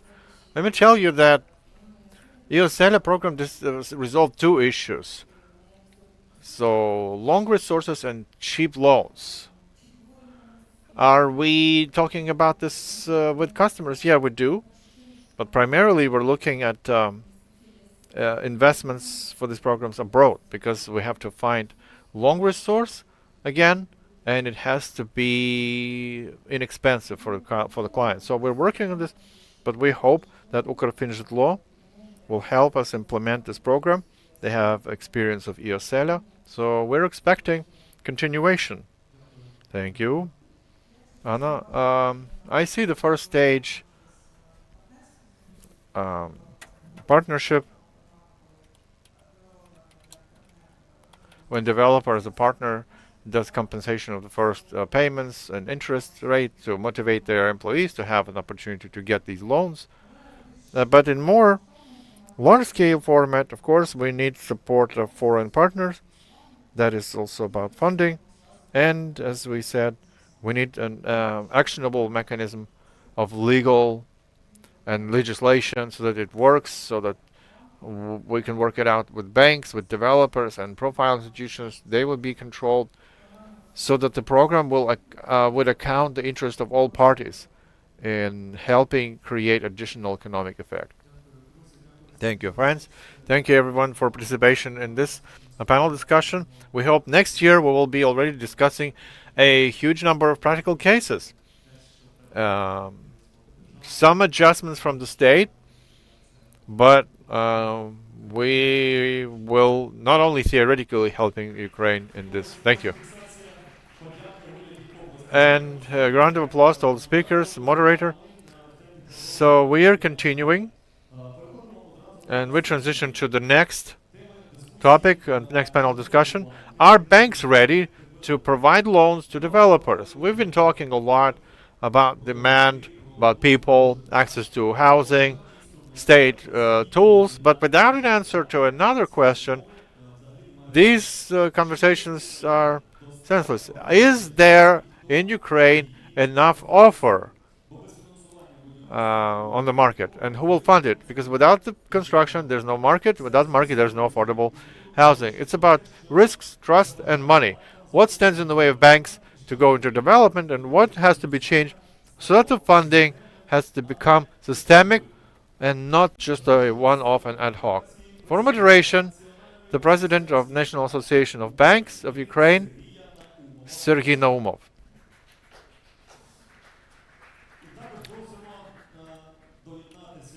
And also, please join our moderator, Sergei Avdeyev, head of Arsenal Insurance, Sergei Mamedov, head of the Globus Bank, Vladimir Chernenko from Skybank, head of the Mortgage Committee of NABU, Yevgen Favorov, head of the Ukrainian Association of Developers, Roman Davymuko, CEO of Avalon, Evan Molchanova, co-owner of Stolitsa Group, and Alona Ryzhova, who is commercial director of Intergalbud. The participants, please join us.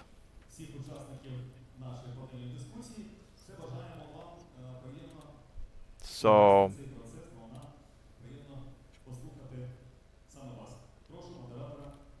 let's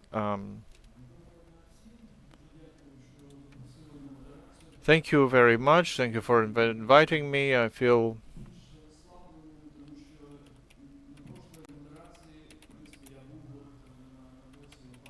so on the previous moderation I was on the side of the banks. Now I can ask question to everyone and you will be needing to answer.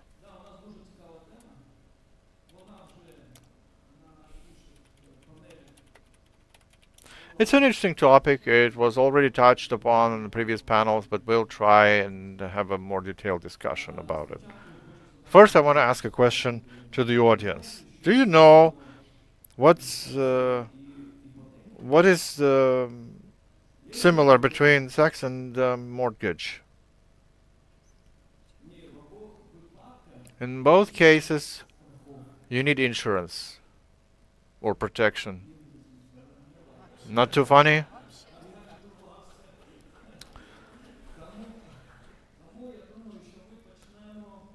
So, I see Sergey is there, and my first question. Nobody had described our business like that. Well, it happens, everything happens for the first time. So we'll start with Sergei Avdeyev, head of the Arsenal Insurance. And we all understand that, as I said, a mortgage is basically the founding missing link in mortgage is insurance. So question to Sergey, what are the products that Arsenal Insurance can really offer to decrease the risks of incomplete construction and military risk or war-related risk? And are you ready, maybe now, maybe in the future, to offer such products for construction companies, developers? Okay, thank you. Of course, insurance company is a commercial company. It's not a charity fund. And bankers as well, they have this understanding, like risk-oriented approach. So when we're talking about insuring against the incomplete construction, there is no such product, and there will be no such product. There can be some guarantees of the state for reimbursement of the funds, etc., but commercial insurance companies will not be paying for somebody else's crime. Nobody will take that kind of it's speculative risk that are for insurance company, for a commercial insurance company, basically are no-go. But if you take standard risks, of course it must have. We also insure the same real estate according to EOSELA program from war risk. They're completely covered.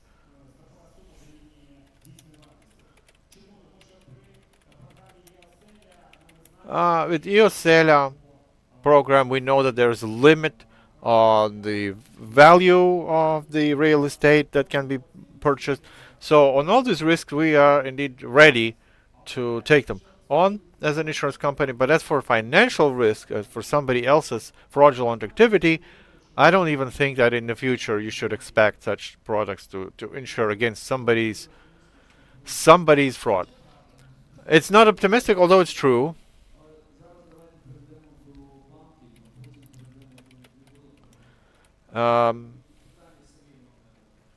First the banks, then developers. Globus Bank is one of the leaders of accreditation.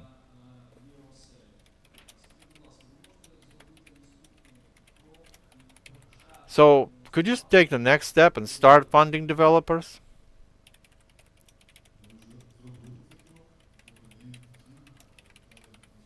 Oh, we already did this step. Thank you, and thank you the organizers for holding such an important and interesting event. I was listening to 2 panels already, and I really was interested. There's new information. I see what banks are doing, what businesses are doing. So coming back to the issue, about 40% in the loan portfolio are not EOSELA, are commercial programs of Globus Bank. If we talk about funding of developers, since we, through EOSELA and through commercial programs, we do provide to loans to people, the money goes to developers. If we take separately as an investment project on loans of developers, it's we don't work like that, but it's not because of the risk, because of our specialties. Bank Globus does not work in corporate segment as investment project funding. For us, big sums of money are not a priority. Currently, the construction industry in our grid portfolio about 30%, but most are either equipment or machines or programs that part of our vision. But if you take generally something away from Globus Bank to get the funding from projects from banks, but not only from buyers. Why? Because on the stage of over 50%, people start buying more. So you need to have free funds to do that. So it's a question. It's about risks. As Sergey said, you insure against risks. But it's not only about insuring companies and being able to insure the risk, but it's about the situation. Bank is a structure that analyzes risks and makes money through that, because nobody but banks don't know how to properly sell this risk, how much it can cost. And the questions are there.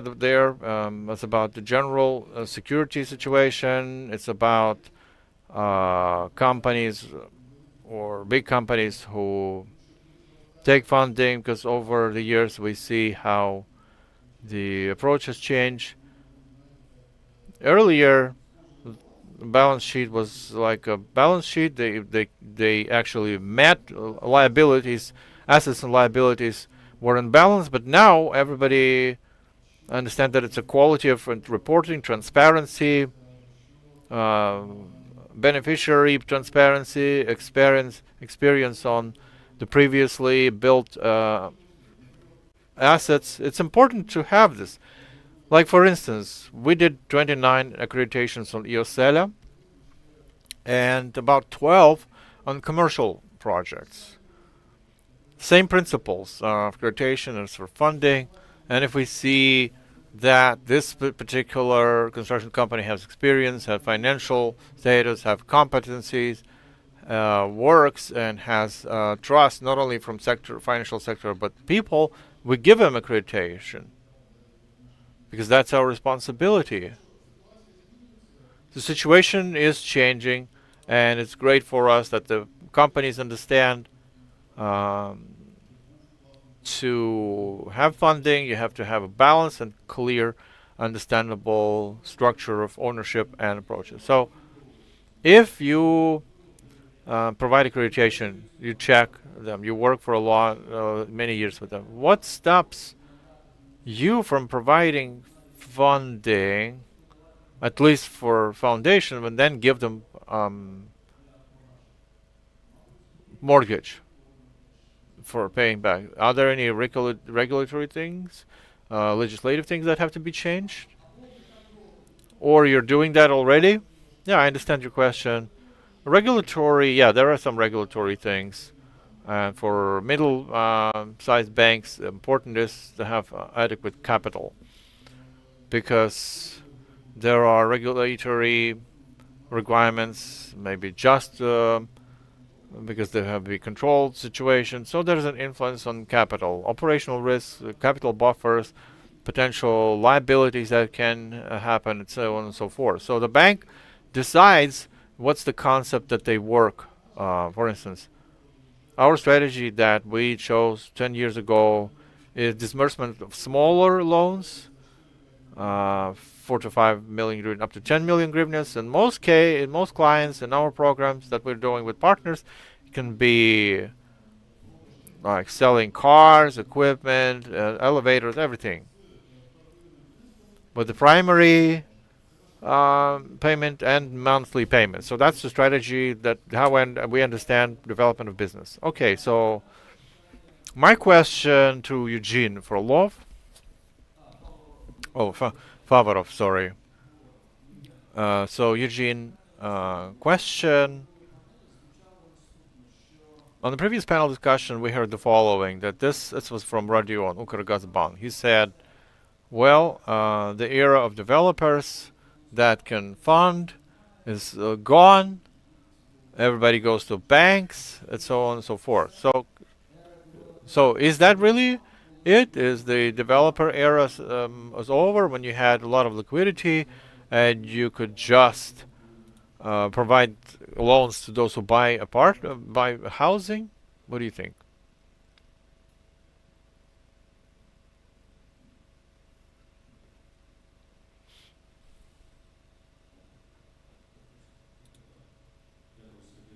So thank you, Sergey. Look, we had 3 big companies, developer companies. I think we should buy from them. I have answered this question, but I'm confident that, as Ukrainian Association of Developers unites about 1/3 of the market, if everywhere in the world there's 80,000 apartments were commissioned last year. We're now building 30,000 apartments. So the trend is developers have to go through selling on later stages, and they can afford to do that. You can basically ask for developers. So what I do agree is that the issue of loans is, of course, it's a question of risks, and we can say that basically, yeah, as a year ago, are the banks ready to provide loans to developers? So a year ago, banks were not ready to take loans, and developers were not ready to take these commitments. So after a year, they're still not ready to provide loans, and just as well, pro-Ukrainian banks, by the way, developers are not ready to make loans. So, and a lot of risks will be later covered by developers, but I would say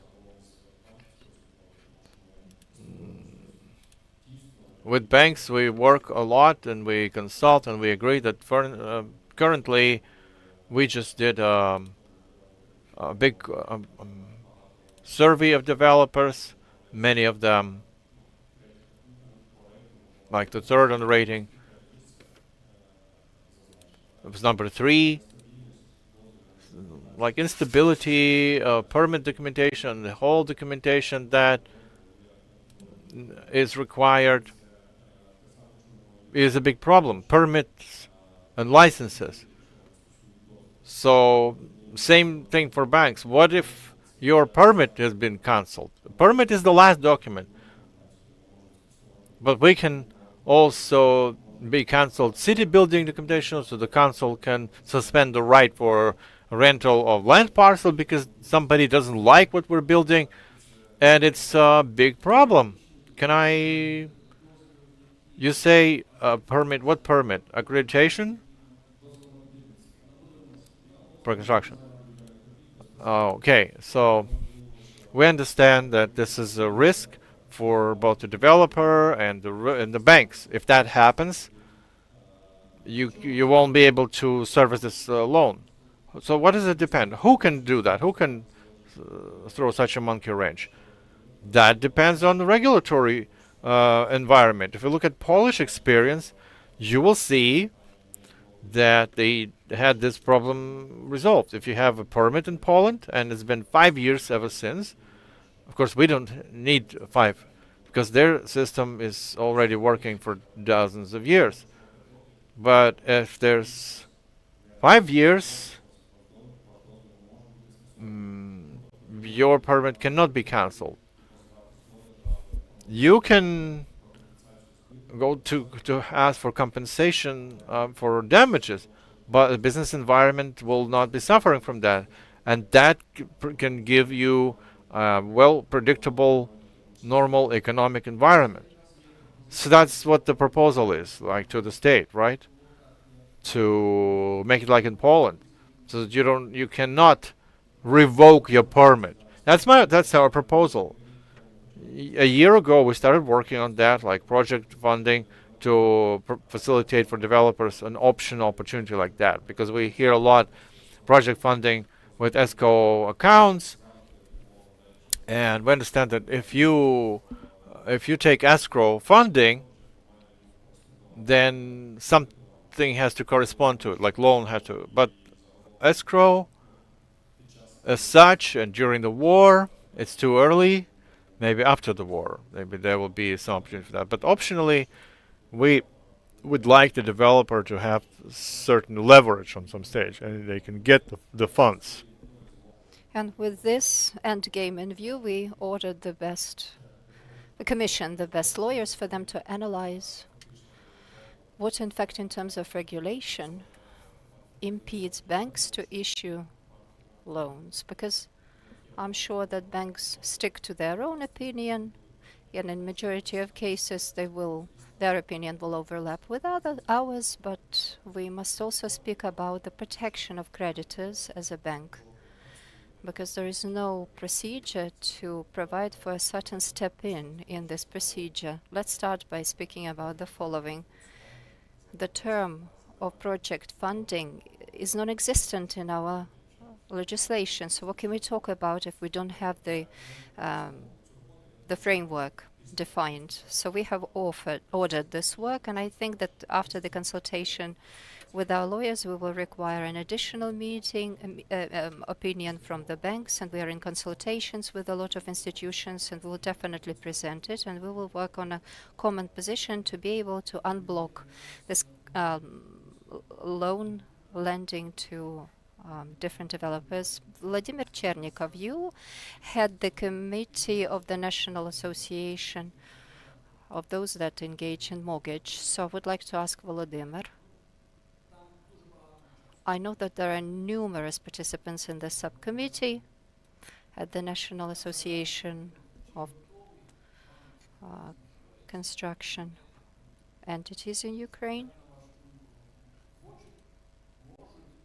So the way you see it, are there enough actors to offer lending to developers? Good afternoon. Thank you for the opportunity to engage in this professional discussion.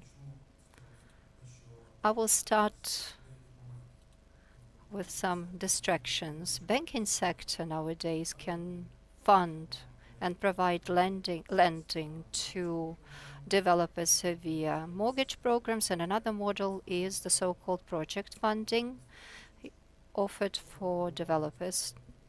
And if we talk about mortgage lending, as of now in Ukraine there are two models. One of them is a personal mortgage and another Yeosela, run by the government. Yeosela, we have heard about its deliverables, about its success in conditions of war, the engagement in this project back in 2023 and 24, when it looked up to the primary market. This enabled some of the developers to substantially increase their sales. And those that work according to this program, in their structure of sales, this Yeosela activity reaches up to 50%. But nowadays it's pretty restricted in funding, and it does not meet the demand which is present in the market in terms of the supply offered by banks. But there is also the own mortgage program offered by the banking system. It's pretty full of liquidity, but still nowadays there are some key prerequisites that stand in the way of its further development. And unfortunately, banks' own mortgage development programs are about 3 to 5% of bank loan issuance over the last year. According to the statistics, as far as I remember, according to the National Bank of Ukraine, the entire banking system generated about 600,000 mortgage loans according to this activity. So against the backdrop of a huge number of issues that banks are faced with in terms of protecting the investors' rights and other stuff related to that, for me as a banking operator and in terms of engaging with our customers, we always deal with interest rates according to these mortgage programs. This is confirmed by our experience dated 2021, when mortgage lending was recovered by different banks. So until this interest rates went down to 11 or 12%, mortgage never took off. These were the same 1,000, 1,500 mortgage loans a year for the entire banking system. And it's only in 2021 when the market offered the approximate rate of 11 to 12%, only then did this banking system issue about 10,000 mortgage loans. And we began to speaking about livening up of the market, but unfortunately the full-scale invasion suspended this dynamic. So while we have this interest rate as we have it within 16 to 19% annual percent, we will never have any successful own mortgage activities offered by banks, because we are pretty active as a bank within the framework of Yeosela activity, and a lot of our customers reach out to us for Yeosela, but for a variety of reasons they are not eligible for this activity, and we offer them our own mortgage programs, which they decline. So it's either Yeosela, where the interest rate is 3 to 7%, or people say we are going to decline the rest. So it's not a priority for clients to get Yeosela with the interest rate or any kind of a mortgage with the interest rate of 16 to 17%. So the readiness of banks to offer mortgage programs via their own tools is there, but the market is not willing to take out such loans because the interest rates are too high. So clearly the mechanisms which we have articulated and which are still seasoning now are all meant to help Yeosela activity on the one hand. This is the initiative undertaken by Ukrfinžitlo to implement a parallel system, the so-called compensation program, which will provide for an opportunity to offset some of the interest rates at the inception period during 3, 5 to 7 years with a gradual transition to the conventional interest rates. So this will enable the clients to reach out to these mortgage programs while the resources of the banks are available, and we are very much hopeful that in the nearest future we'll get victory. There will be just peace achieved, and it will be possible for us to achieve fair interest rates, and we will revert within 5 to 7 years to usual interest rates to encourage our clients to take out mortgage, and beneficial programs will be only in place for selective groups of society. And now let us move on to the project funding.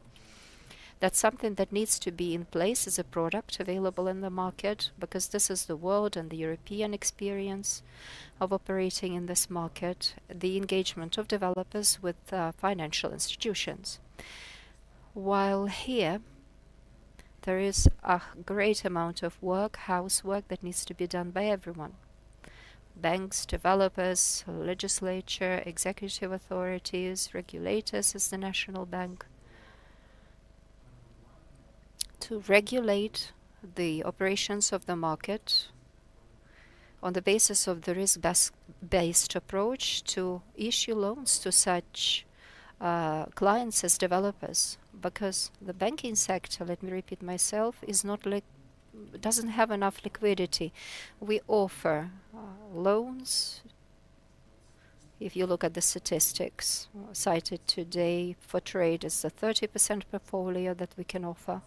Transportation and logistics ranks about 7%.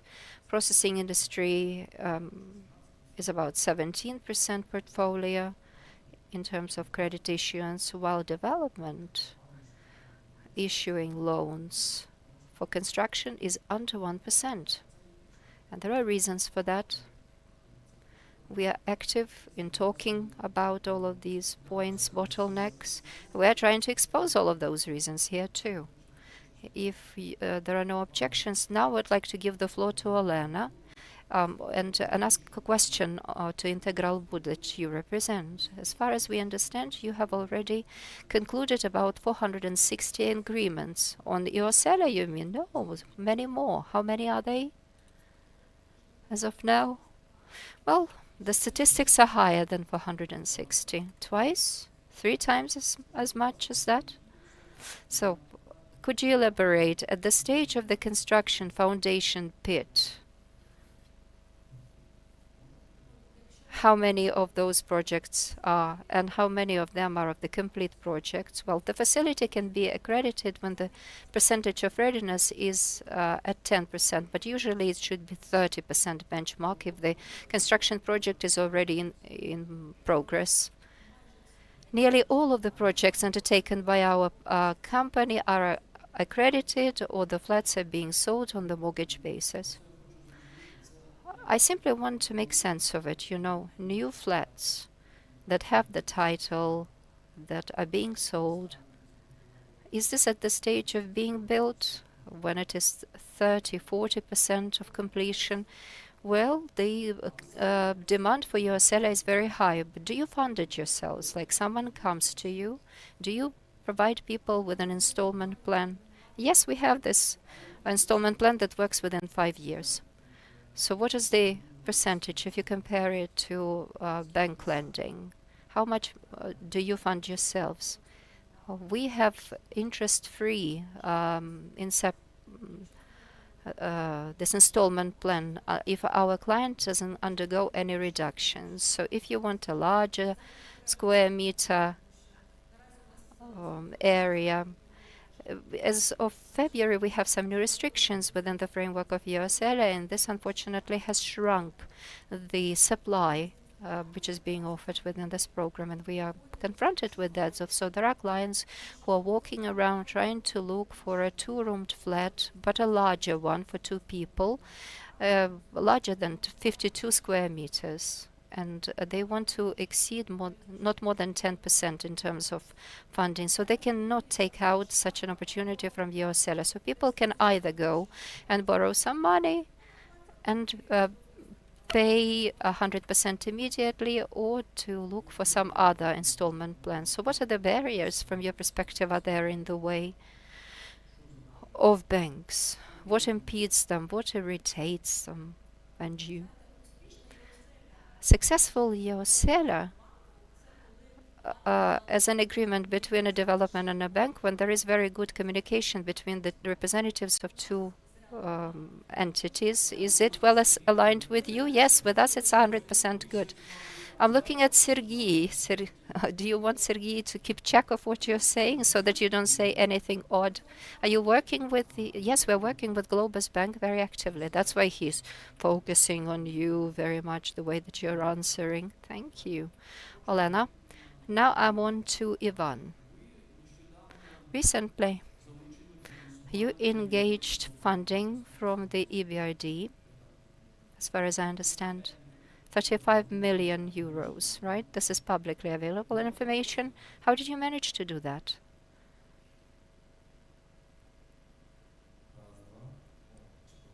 Great. It works. Hi, everyone. Thank you for the invite. You're with us, listening to us. You're not sleeping. Are you with us? There will be a live hack. I cannot hear you. Make sure that you make some noise. I wanted to stir you up a bit. So see, we are in the process of engaging this funding. We haven't received the final signatures yet, but we are into the final stage. So this is $35 million indeed. The equivalent of that will be provided in the hryvnia. So that's the first case ever in Ukraine for sure, for engaging a loan from EBRD for real estate, and you can offer congratulations to us when we sign it into effect. But by and large, we managed to achieve it due to the transparency of our processes and our company structure. So from our experience, by the way, in response to your question, whether the era of developers and their liquidity is over, my point is the era of developers is over. And yet it's about to bloom. So we have our own liquidity, because prior to that we would have to operate our own liquidity, but we decided to opt for an experiment to speed up our construction even more. And we were pleasantly impressed by this experience, because the EBRD views things in less formalistic ways. They target the essence, the group of the companies, the reputation of the company, while our banks begin to target the legal entity. There is more formalism entailed. With EBRD, we had a very pleasant experience to engage in. Thank you. How much time has elapsed since filing the application and up till now? Give or take a year. So it's very quick indeed. Yeah, rather quick, generally speaking. All right. Now I would like to ask you the question as a banker. So you engage the lending in dollars. No, the equivalent will be offered in the hryvnia. So what is the interest rate? It's a commercial secret as of now. I cannot disclose it, but this was a good attempt on your part. There are representatives of the EBRD in our midst, and after our deal has been concluded, we will be able or not to announce that. Can I ask you another question? Because it's a really interesting example of the market. So developers being able to attract that. You have attracted that for non-residential purposes. So how are you going to sell it? Residential, rather. So are you going to complete them 100% to the title and then start selling them? Or will there be a variety of options? We will continue selling them as we used to. So YeoSeller is operational for us, and I would like to offer separate thanks to Mr. Yevgen for his initiative. This is a really cool activity. And now in terms of YeoSeller, over the last year, 25% of all of our sales were undertaken within the framework of this activity. Of course, it requires some fine-tuning. There are ideas as to how to do that. Because as far as I know, according to my discussions with Yevgen, we managed to sell 10,000 flats within the entire YeoSeller activity. Zhenya, can you kindly prompt me? How many flats did we sell over the last year in the market of Ukraine? 80,000 flats. So 10,000 out of 80,000 belong to YeoSeller structure. And this activity can be scaled up in a variety of ways, like, what are you saying? Oh, they were brought online, they were commissioned. So the program can be further improved. So from 10,000, we can still grow these numbers. How can we further improve it? When, from what I have heard, now our Chief Financial Officer, for example, offered to us, instead of Ukrfinžitlo offering the body of the loan, this could be compensated, this disparity between the interest rate, between the beneficial, preferential interest rate and the market interest rate. And in this way, we could sell many more flats than we are doing it now. It's an arguable point, I think, because in fact I have another offer to make. I'm not going to articulate it because I articulated it last time and it never, nothing followed. So what is the advantage that EBRD has to offer in comparison to other banks? What do Ukrainian banks lack for them to offer you this lending opportunity rather than the EBRD? Look, the interest rate is much more attractive with the EBRD, so how did you manage to pull it off?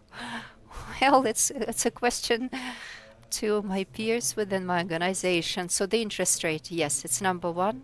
Besides, they're much more flexible in terms of security. There are corporate guarantees in place and other mechanisms that can be activated.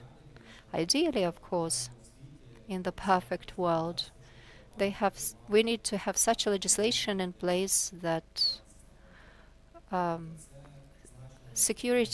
easier collateral needs to be offered to banks as an opportunity, and this will definitely change the paradigm in our mortgage program environment. Thank you very much. Now I would like to take it on to Roman. Your company, Avalon, is a market leader in Lviv, right? Am I right? Yes, one of the market leaders indeed. But what do you think? Are the Ukrainian banks ready to offer lending to your projects, once again, at lower interest rates? Well, I will come from a very interesting position because, as you know, or you may have heard, in Lviv, the market works pretty well. And in terms of YeoSeller, when you are ready to enter YeoSeller, the readiness of 30%, you'll begin to think, like, do I need it?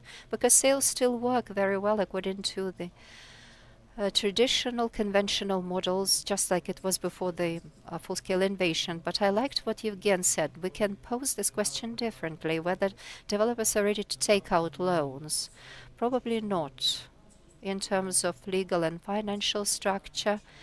But the more fascinating question is whether they need these loans. And the point at stake is, I suppose in one of these reports by IFC, they named primary sales of real estate in Ukraine. They said basically the way that we do, we take interest-free loans from the population because we clearly regulate who to sell these assets to as real estate. And in this case, the bank competes, in fact, from the position of the developer. It's a tool to engage capital money. So banks, in fact, compete in terms of their risk appetite, in terms of how much they're ready to fund and what they're ready to take as a collateral or security. So they compete with the Ukrainians because few foreigners are ready to buy any real estate here in Ukraine. So right now, these risk appetites are much higher.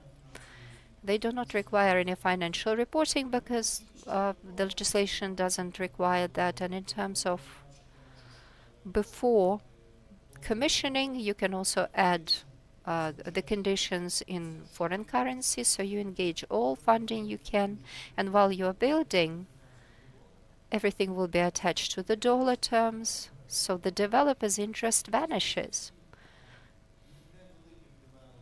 Because for small-sized developers, everything looks very easy. I start with 1,500, but when I finish it, the cost will be 2,000. And if I sell slowly but surely, so my average sales will be 1,750. So the math is very simple. If I build it all with banking, lending, and I sell it all at 2,000, sharing the revenue with the bank should be enough for me to also generate greater interest, greater earnings. But I have to build a financial model, and Ivan said it, many banks are not ready to work with KIFs, and this will go into oblivion very soon, and this will greatly facilitate banks' operations. So the situation is pretty clear.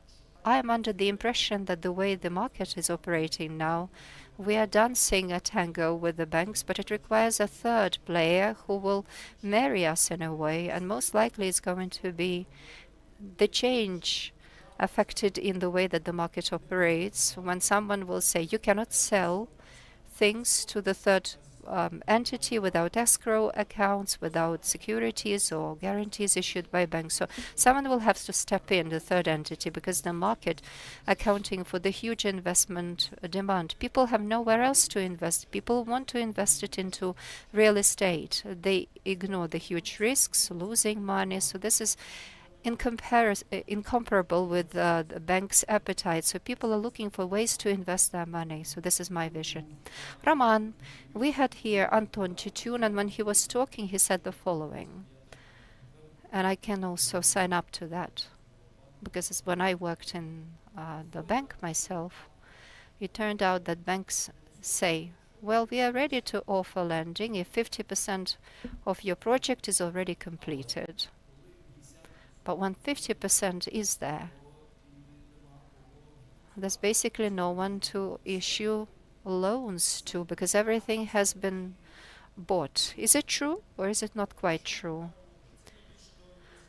This is more to do with EOSELA activity. This is a reference to them, but roughly speaking, especially given the product and the way the market works in Lviv for good projects. Yes, roughly speaking, it's pretty much like this. One-room flats and small-size investment projects, which are interesting and attractive in terms of investment appetite for average customers, they take off first. And that's something that is interesting about EOSELA. Yes, Ukrainians trust you more. They're not afraid to invest money at the stage of foundation pit, while banks say, okay, you start building and then we will look into whether we are ready to invest. And they're ready to come and they say, we are ready to invest into your project, but you say we don't need it anymore. So probably we need to get together, I mean, developers and banks, and discuss these things together, like someone third has to marry you, has to reconcile you, to be able to find these touch points. Which is why the National Association of the Banks of Ukraine can become this platform. Volodymyr is sitting here and nodding in consent. I will just add a little on this, not to appeal against, but just to confirm. In Ukraine, we have a phenomenon of how construction market works. It doesn't work like that in anywhere in the world, in Europe, where you would fulfill the developer's functions, but getting money from people with no control from regulator. Yeah, we have banking sector from 2014 where there was an active phase of banks. Maybe a lot of customers went to procurement, and that allowed to a lot of money. But is it the constructors? Because developers fulfill the function of a bank, getting money from people and then giving disbursement that is a loan, and no mechanism of guarantee, no regulation of capital liquidity, no liquidity, and we position a little wrongly that initiative that goes from banking sector. It's about protecting the right of buyers and investments of the money invested. And if the market works according to the rules, they are European rules that do provide protection of the right of the buyer, of investor, it's going to be a derivative to protect the creditor. It's going to be a different mechanism. And if indeed these rules will exist, like in Poland, yeah, Vladimir, just a second.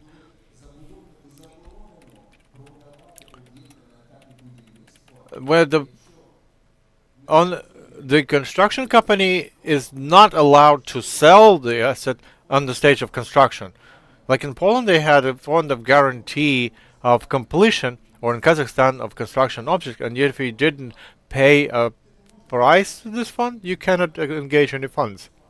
So then the question will be, where do you get the funding?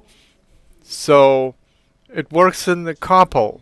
Like part of the project is built through own money, like 20 to 30% European practice.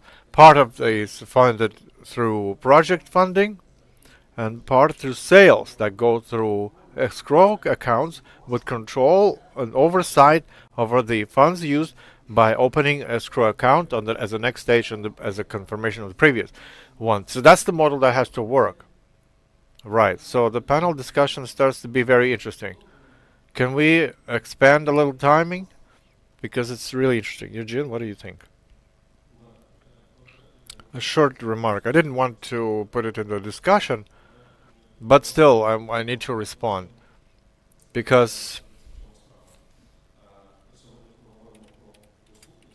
we talk about sustainability and affordability.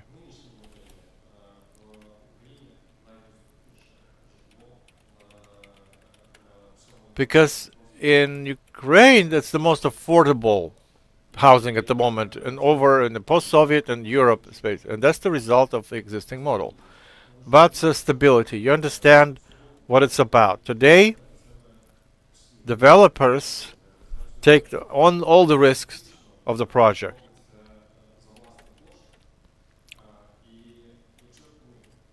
And does it with their own money.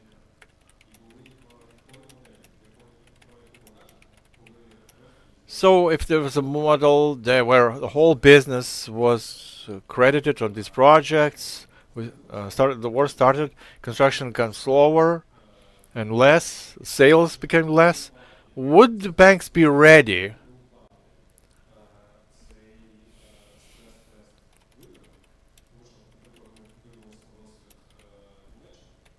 but through test, will they be ready to go through this? It would see in Germany, when they increased by 1.5% interest rates, they didn't stand those stress tests. They planned for like 400,000 for 2025, but they introduced 220. And the big question, what to do with those projects later?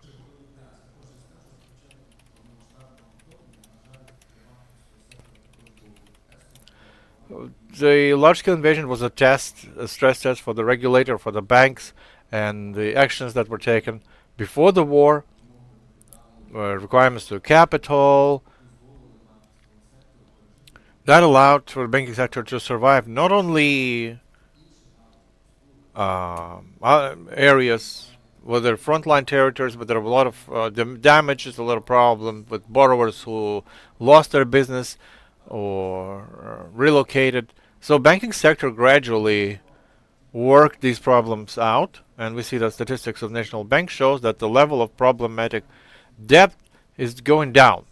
So the banking sector, regarding the capital requirements and regarding the legal framework, they're very much aimed at stress testing. We're going through stress tests all the time.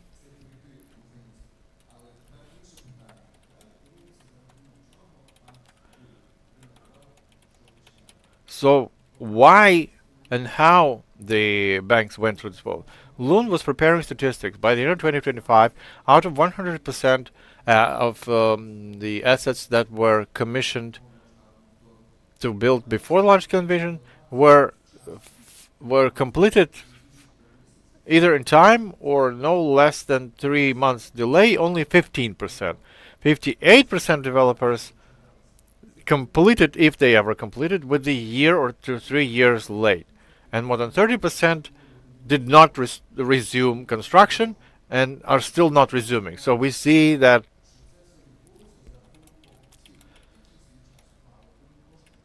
that's all on the backs of buyers who invested and they hope, and they receive that hope either through time. We're running out of time.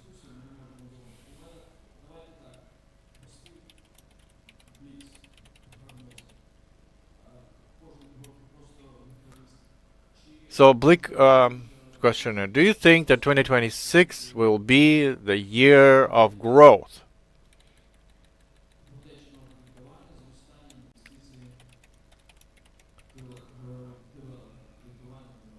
So, is it going to be more investment in developing?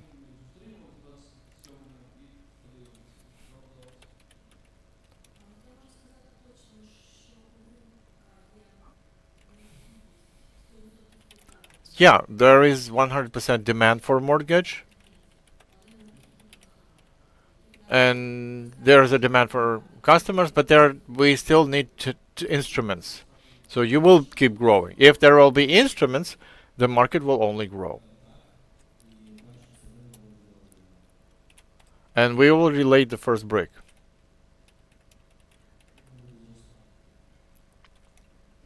I think it will grow. That depends on us. If we work well, then we'll grow. If not, then we'll not grow. Vladimir, are you going to fund? Yeah, of course. This year we're planning to double the volume of mortgage loans compared to previous year, whereas the activities in the strategy of developing mortgage loans, that will enable us to increase the volumes significantly. And our goal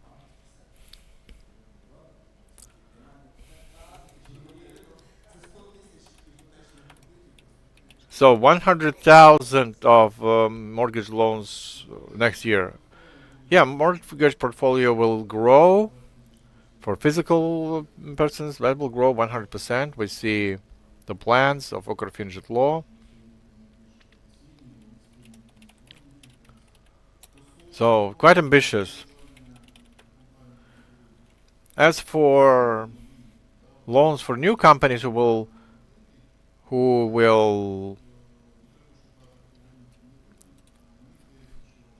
look for that. The main factor is the state nowadays, because all the risks may basically boil down to the state-related risks. We see the state bonds and state contractors. So if they will be even contractors for construction, then the banks will fully fund regardless of the permit of everything else, because beneficiary and the contractor will be the state. And then there will be guarantees, building roads, other assets. Then there will be new funding scheme. So because right now, no matter how bitter, but there's still war. and all the risks are borne by the state as the chief factor. Okay, thank you, Sergey. I agree with Sergey. There's a potential, there's capacity of the market, there are opportunities, but I agree with Eugene, it's not all up to us. Because, for instance, Ukrofinanzhit, this program, EOSELA, is fully dependent on the state. The state compensates this difference. If there's no assistance, from donors, then the state will not be able to compensate this difference in percentage. So the war, let's hope, will be over at some point. Partners will not abandon us but keep helping us, and then we'll grow all together. It's not all up to us. Right, thanks so much, panelists.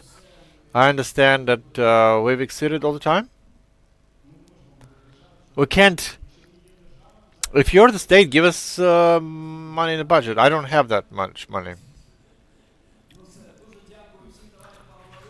All right, let's give a round of applause. This is applause to you, dear panelists. And right now, we proceed to lunch break, about an hour ahead of, and it's been good in time. So if you can now proceed with the discussion during the lunch break. We reconvene in an hour. Have a great lunch. And we'll continue at 4 o'clock.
What is the state ready to do to enable the development of the mortgage and construction market in Ukraine? Today, throughout the day, we've been speaking about tools, developers, banks, but the focal part of that, of course, is the state, the government, because the government policy is something that everything else heavily depends on, whether everything will be developing or transforming into individual sporadic initiatives. We are speaking here about the decisions undertaken by the government for the market to work at its full capacity, at full setting. So we are inviting the moderator of this discussion, Deputy Chairman of Укрфінжитло, Ярослава Авраменко.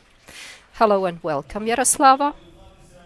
We're also inviting Andriy Strycharski to join her, the MP, member of the Verkhovna Rada of Ukraine Committee on Organization and State Power, Local Self-Government, Regional Development and Urban Planning. Yes, give it up. Would you kindly applaud to our panelists? Pervina Dadasheva, Director of the Final Stability Department, the National Bank of Ukraine. Orisa Yuzvishin, Director on Mortgage Lending Development at Sensbank. Vladislav Korolyov, Head of the Secured Lending Department at Privatbank. Volodymyr Chornenky, Member of the Board, Director of the Skybank, Chairman of the Mortgage Committee, National Association of Banks of Ukraine. Sergei Panov, Chairman of the Board of Credit Dnipro Bank. Galina Kim, Chief Financial Officer of DIM Company.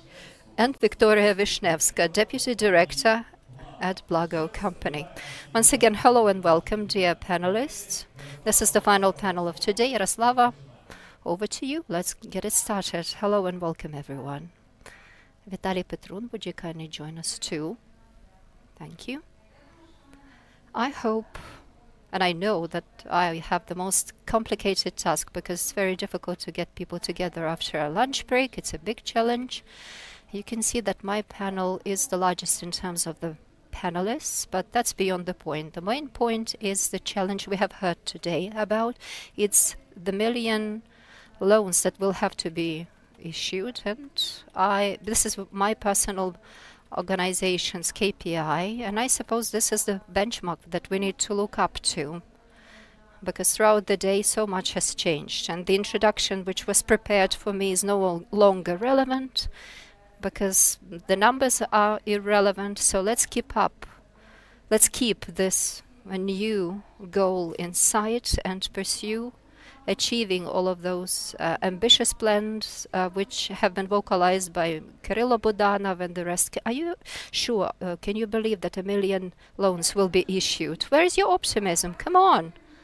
Let's liven up a bit, because once again, this is our final panel of today. You do need to agree with me. So let us begin with our panelists. Question 1 goes to Andriy. Would you kindly tell us what is your assessment of the market? What do you like about it? What are your dislikes? And what are some of the priority legal initiatives you are supportive of?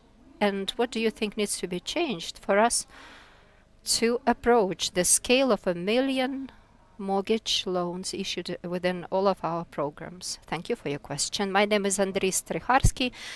I am a member of the Parliament of Ukraine and the chairman of the Subcommittee on Housing Policy. You know, Osela is the only activity, the only program in place right now during wartime which is so actionable and which is raising the market of housing, taxation of that market. It drives it. If we didn't have this lending in place, the situation would be so much worse. Something that has changed during this war in August 2021, this program was initiated, so millions of square meters have been launched, or even more. They have been forwarded to the owners, happy owners of our flats. These are million worth loans that have been already referred. But of course, this program requires constant refinement. The program, which was established in 2022, it requires upgrading, modernization, definitely digitalization. It's streamlining, making it more accessible and affordable at that. I was initiator. Recently, I initiated establishment of a working group, an hour-line committee. We voted in favor of establishing this working group, and I'm the chairman of this group, meant for the improvement and fine-tuning of EOSEL activity. So we'll be working along different lines, starting with accreditation for the developers and banks, which will be eligible to undertake their activities, and all the way to the third parties, those who will be issuing these loans. We don't have the definition or certainty. Time is very short. And during wartime, of course, we think that we need to provide more for military legislation, etc. But the financial instruments and the toolkit that is in place right now requires further improvement. And this working group will be dealing exactly with that. One of the examples of our areas to target within this program, there are e-accounts, of course, designated, and we have the developer company and the customers of land plots, but there is no clear certainty concerning the norms based on which developers will be issuing loans to our citizens. So there are no parameters in place specifically defined for this accreditation, no parameters concerning different kinds of documentation to be submitted by both the developer and other entities involved in this process. So we need to do it as quickly as we can to make sure that all of the conditions and terms are accessible and available. Our program, EOSEL, needs to be as efficient as we can ensure that, because of course not all of the capacity has been unpacked. And what we are going to discuss today, as well as in our working group session where I'm inviting all of you to participate, everything will be posted on our site, and a lot of roundtable discussions are also instigated. So all of this initiative means and is in place to create and generate maximum trust, to ensure and ascertain that our citizens will be offered the most affordable housing. Thank you very much. Indeed, the establishment of this working group is a great step ahead to make sure that developers will operate within a more understandable legal paradigm, because I think that they do want to meet this demand of about 1 million loans, and in order to make that happen, they need to build 1 million flats. So they need to comply with certain sets of criteria, and they have to be built within a certain limited period of time. So this working group clearly will have to develop all of the foundation that will make it all happen in a more logical way and invite a greater number of developers to come to this market. However, we'll never be able to meet this supply and demand without banks. Ms. Arisa is looking at me, so I would like to ask you this question.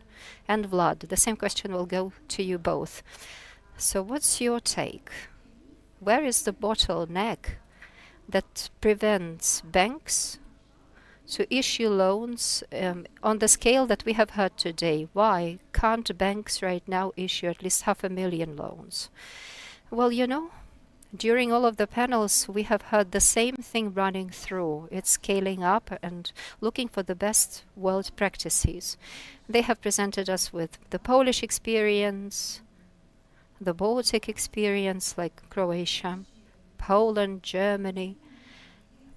But we are already part of this best practice, because we are building mortgage market during the time of the storm. And if you remember, for example, the post-war time for Germany, according to Marshall Plan, when KFG, German mortgage union, was established, or the Polish mortgage system with the help of their Polish state-run Bank Gospodarka Krajova, their situation was definitely much better. They didn't have such high interest rates. They didn't have the war on their hands, etc. So what's been done up until now is really a fantastic result. If you compare the sales of mortgages in 2020, 10,000 loans and 10,000 loans in 2025.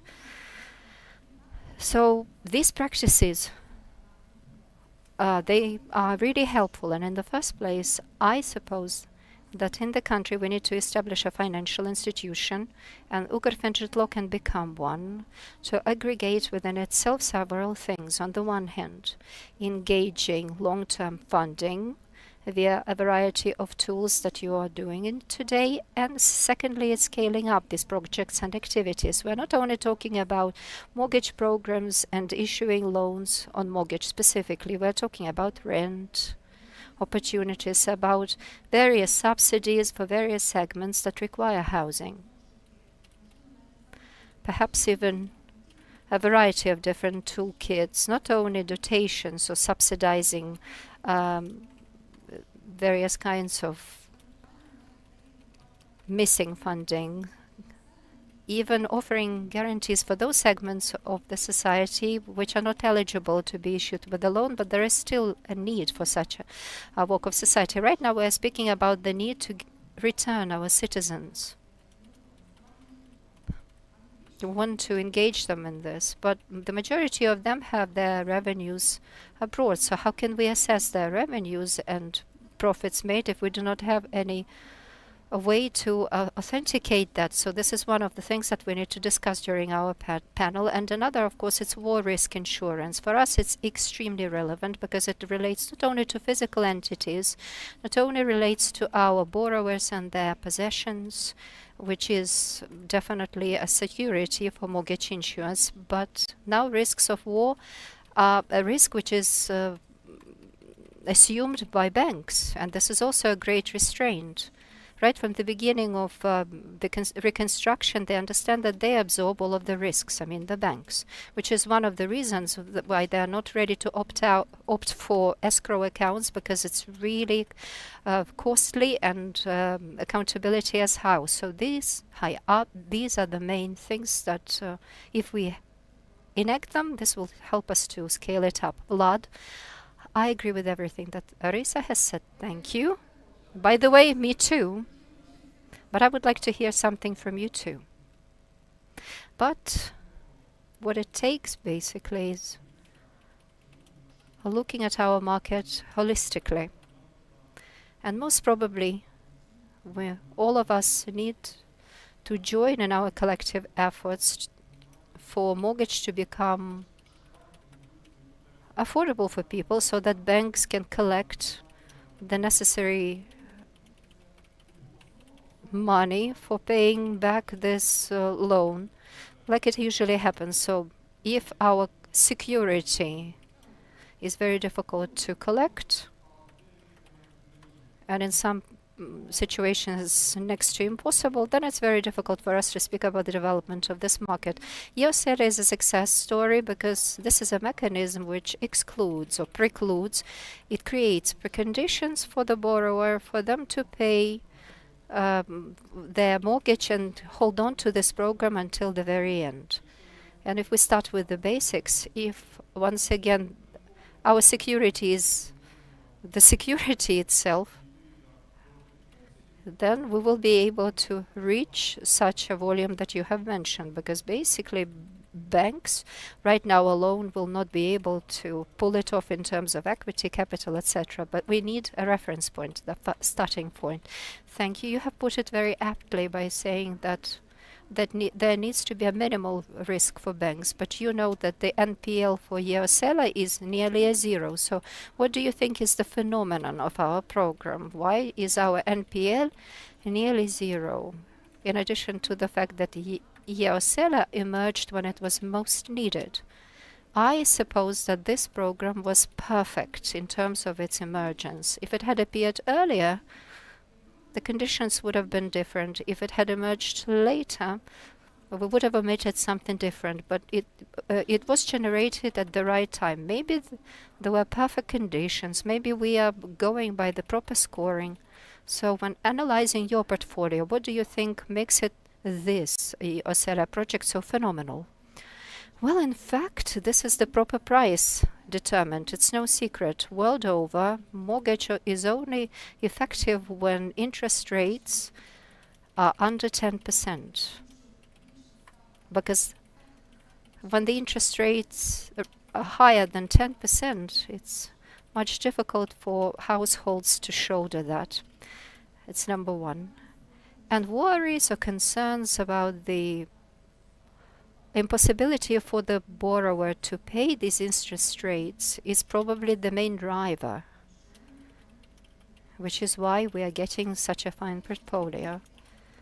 But it's also a very educational value for us, because no matter what happens, our citizens have been through so many ups and downs in the mortgage development. They have been through a huge mortgage crisis, and in terms of education, they realize now very well how to service all of these stories. So your story has to be really perfect for you to be issued with a mortgage loan.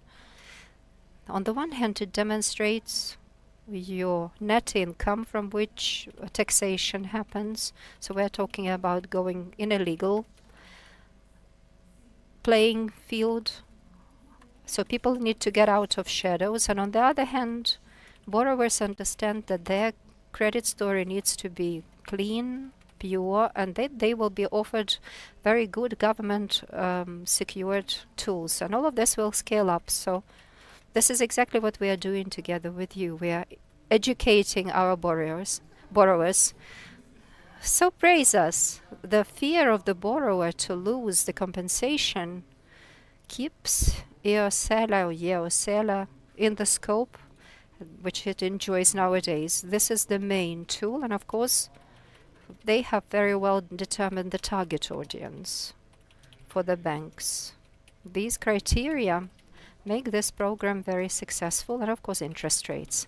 Yes, the interest rate is the best. Next I will be bothering Volodymyr and Sergey. What else do you think Ukrfinžitlo will have to do for us to begin scaling up? Do you think we need to ensure greater digitalization? Or maybe with our international partners, we need to arrange for different guarantees with banks. Maybe we need to look for some cheaper funding. What do you think we all personally have to do for you as banks to double or triple, or maybe even issue tenfold more such mortgage loans? Today we're talking about dreams. Maybe this is like letting your fancy fly, but please do it. Don't restrain yourselves. Volodymyr, as a rule, we meet you on the stage. We're pretty experienced panelists. However, today I'm in another capacity, so I'm posing you with this question. Thank you for this opportunity to answer this question. Because our bank, ENK, is pretty active in scaling mortgage lending. We have carved a niche for ourselves, which is working with developer partners. And this, in its turn, has allowed us to forge very good framework of sales, which allows for a pretty high level of satisfaction with our clients and sales. So scaling, of course, is possible on the part of banks due to digitalization of all of the processes. You know, Osela as a phenomenon due to Ukrfinžitlo is absolutely another level. Some 5 years ago,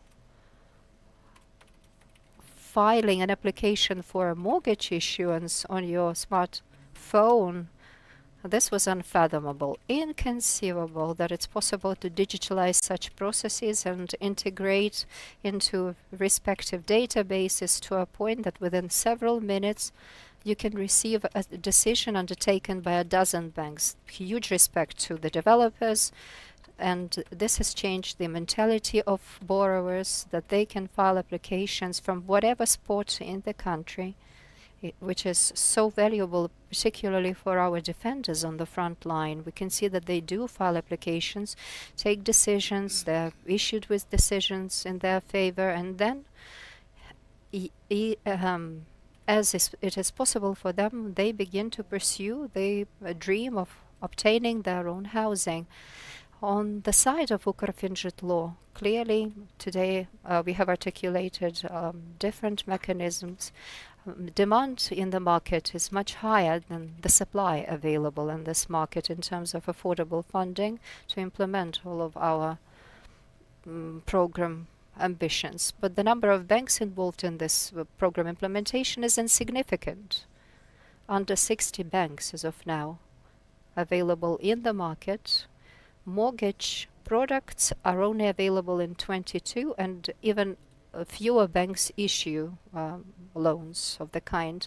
So the steps which need to be undertaken together with the government, regardless of the conditions in place,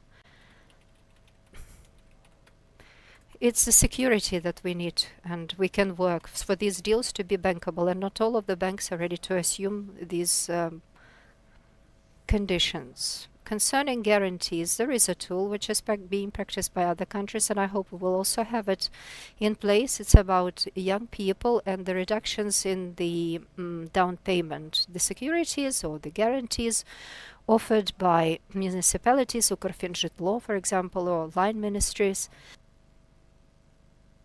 which will make it possible for banks to compensate these interest rates and down payments, for example, meant for young families. If this is enacted, then banks will be ready to go for smaller down payments.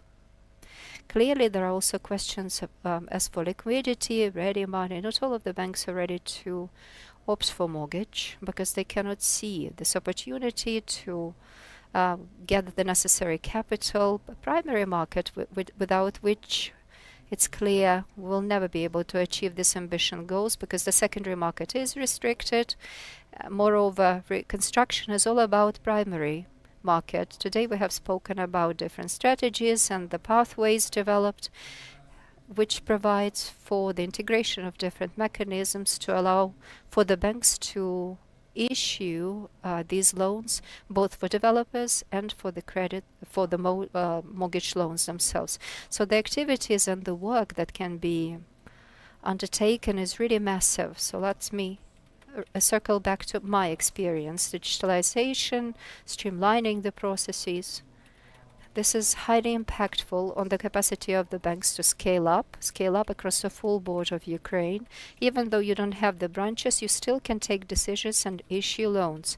I would like us to watch a short video of about 2 minutes to demonstrate the experience, how we see Ukrfinžitlo, how it can digitalize the further steps.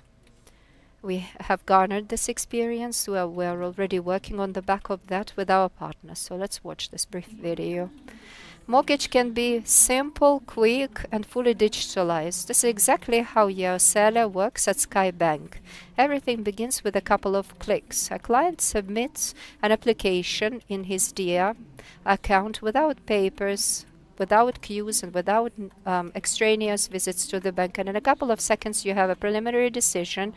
And if you embrace it, you immediately go to the digital process enacted by the bank. Then, remotely, as a client, you go through several steps to make you closer to your dream housing. And the bank begins to provide you with different conditions of lending that can be changed. At one of the stages, you may be offered with a flat at the stage of construction or at the stage of being brought online. You also check the region, city, town, and also those developers which are accredited by the bank. And at that time, the developer is also joined in this process. And as soon as you begin to select a housing estate, the information about that contact detail and preliminary agreed terms and conditions are immediately submitted to the account. And after that, the developer immediately makes a booking for the e-account of the customer, the number of the house, block of flats, the cost, and confirms the booking. Then the bank automatically launches the next stage in this process, during which in a couple of minutes the final proposal is drawn up, which is the ultimate decision in terms of lending. Well, the developer is presented with a letter of guarantee in its e-account, which confirms the readiness of the bank to provide lending for the construction of this housing. So everything is done remotely, and the bank opens a current account to issue and pay back the loan money. They also agreed the date of the agreement conclusion. On the day of this agreement, the package of the documents are automatically drawn up, and the money goes to the bank account of the owner. And we welcome you to become our housing owner, because Skybank has been created exactly for that, for real estate market in Ukraine. Thank you very much.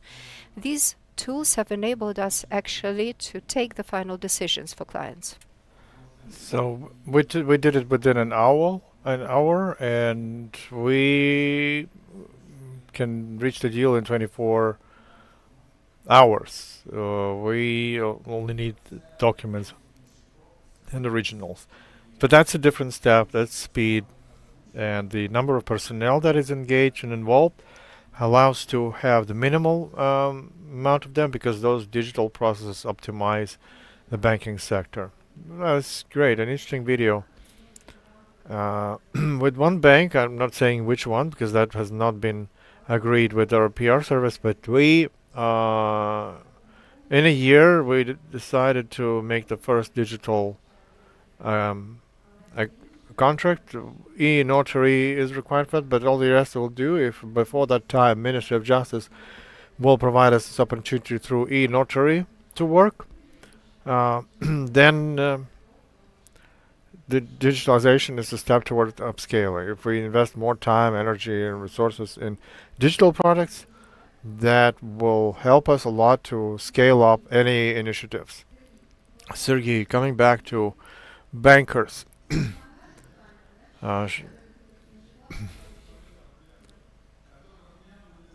So I'm Kredit Dnipro. We have a stand at the entrance.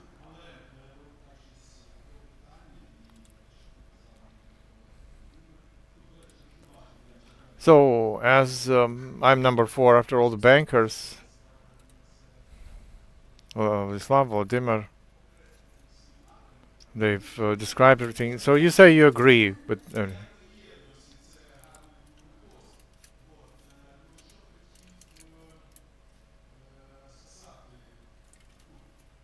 So what I wanted to say, from the start of cooperation with Ukrfinžitlo, from the start of the creation, we made a long way. We saw the transformation that's available, that we've seen, and it's a. So I do believe in 1 million. The level of mortgage compared to EU standards, they say, yeah, it can. You can even do more, but probably in a different period of time. So, as for the presentation of SkyUp,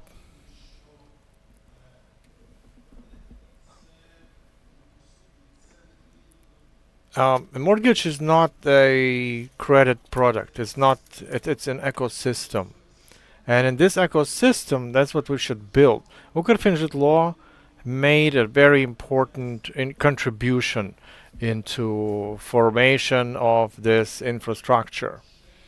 Back in the so there's a lot to do ahead of us. So we've mentioned primary market, we've mentioned the creditor rights protection, we talked about long money and about insurance and war risks. All of that is on the table, but it would be great to see or even partial guarantees, the first defaults, as it exists, and different practices, 20-30%, so that banks could really reach that. So most importantly is developing mortgage is not like a secondary thing to the state program, but I would say mortgage development is a product where Ukrfinžitlo, where the state strengthens this market, not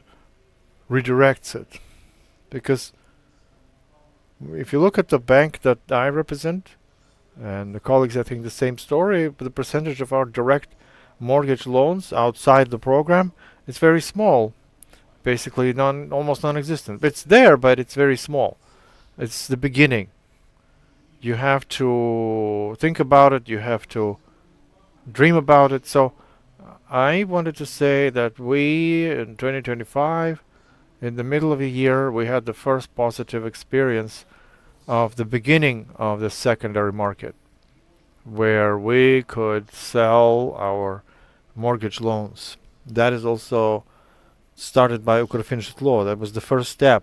But in order for the market to work, the secondary market, we have to have it. And it was mortgage, bonds. I'm not looking at the US market. There were bad mistakes and crisis. But the secondary market, we have to build it. So bonds, covered bonds, maybe Ukrfinžitlo could become a leader in this regard. Well, you saw, but that we talked about securitization in the first panels. We're preparing for that. All right, thank you. We have been joined by the representative of National Bank, Madam Dashova. Let's ask her, as the regulator, are we ready for the mortgage market to scale up? It's just that we heard the number today. We need to disburse about 1 million loans on EOSELA program. What do you think as regulator? Are we ready for that or not? Because upscaling has to be balanced with risks. Yes, greetings. Primarily, I know about the 1 million loans, but it should not necessarily be EOSELA. It's a discussion what it should be and which format. And platforms like this are for this, like Ukraine. What do you need to have 1 million mortgage disbursement? Secondly, I can say that maybe it sounds optimistic, but that's how I formulate banking system is for sure ready to facilitate loans, and it's mortgage loans. The banks right now do not have full-fledged units that would do that because of the peculiarities that I will talk about. But the banks have understanding, they have the expertise, they have the vision to see, to digitize and do it quickly, digitalized, properly cooperate with the customers. Plus they have the money and capital and everything else. That's for sure. We don't have, but when we talk about mortgage, there is a lot of questions. Is it possible at all? Not as what the banks can do it. Is it at all possible in Ukraine as a systemic long-term product? And that's the case where banks themselves, even those who are not yet very active in mortgage, they have worked and we support them in that. We reflected it in the documents, the way we have to move for this to be possible. When primarily it's about mortgage, one of the key issues that always is asked is the question of how regulated it is and how reliable it is as a segment. Whether in general, the construction industry and the real estate market can actually guarantee some understandable results in the horizon of year, 2 or 3. As of now, the real estate market is still problematic, and plus the problem of risk control in construction still remains difficult. And so the first question that any adequate bank faces is the question like, okay, what are the risks of this product? The risks is impossible to assess because they are not controlled. Most probably this product is going to be very hard to scale up. It is possible, as the example shows, with some segments you can work, you can grow dozens of thousands of mortgage, but we talk about millions. Millions, for that the risk should be that. So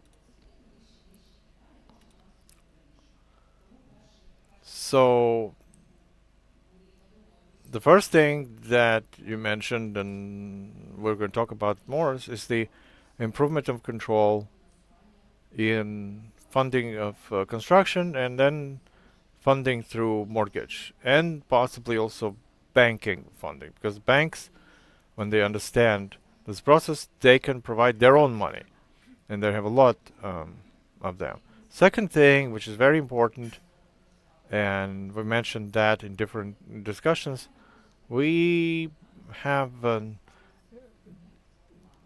stops and like it moves in breaks and jolts. As soon as you understand what do you do with if there's insolvency,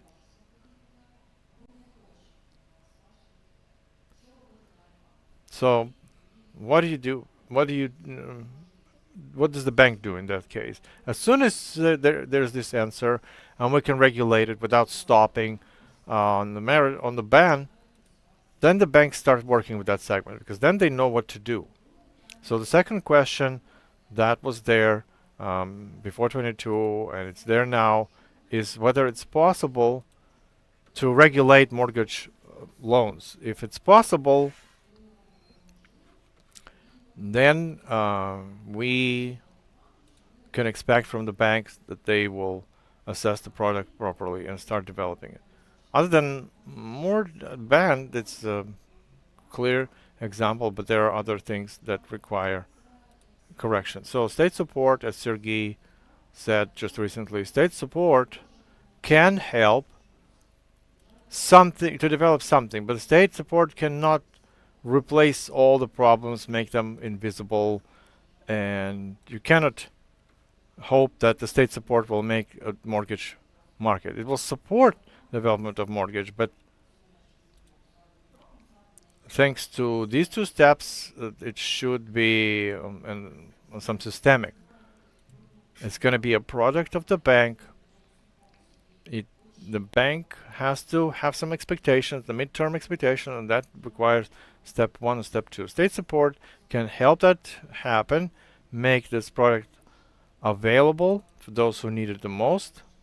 We can scale the support up thanks to some changes in mechanisms, and it's the third part of the success. And for the future, we can talk about additional funding, development, securitization. All of that is exists on existing market.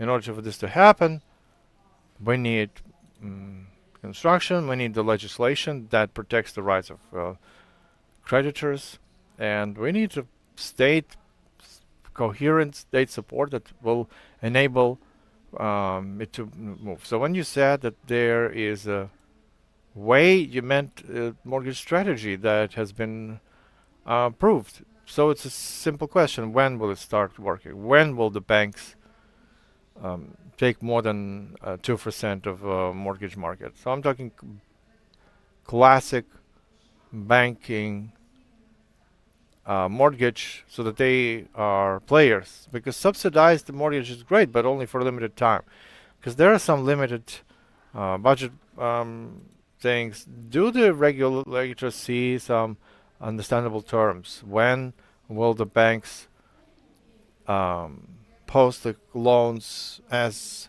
before? As a regulator, I'm on the side of the banks, of course. You set the question, when will the banks do? Banks will do as soon as it's understandable what to do. And the strategy of risk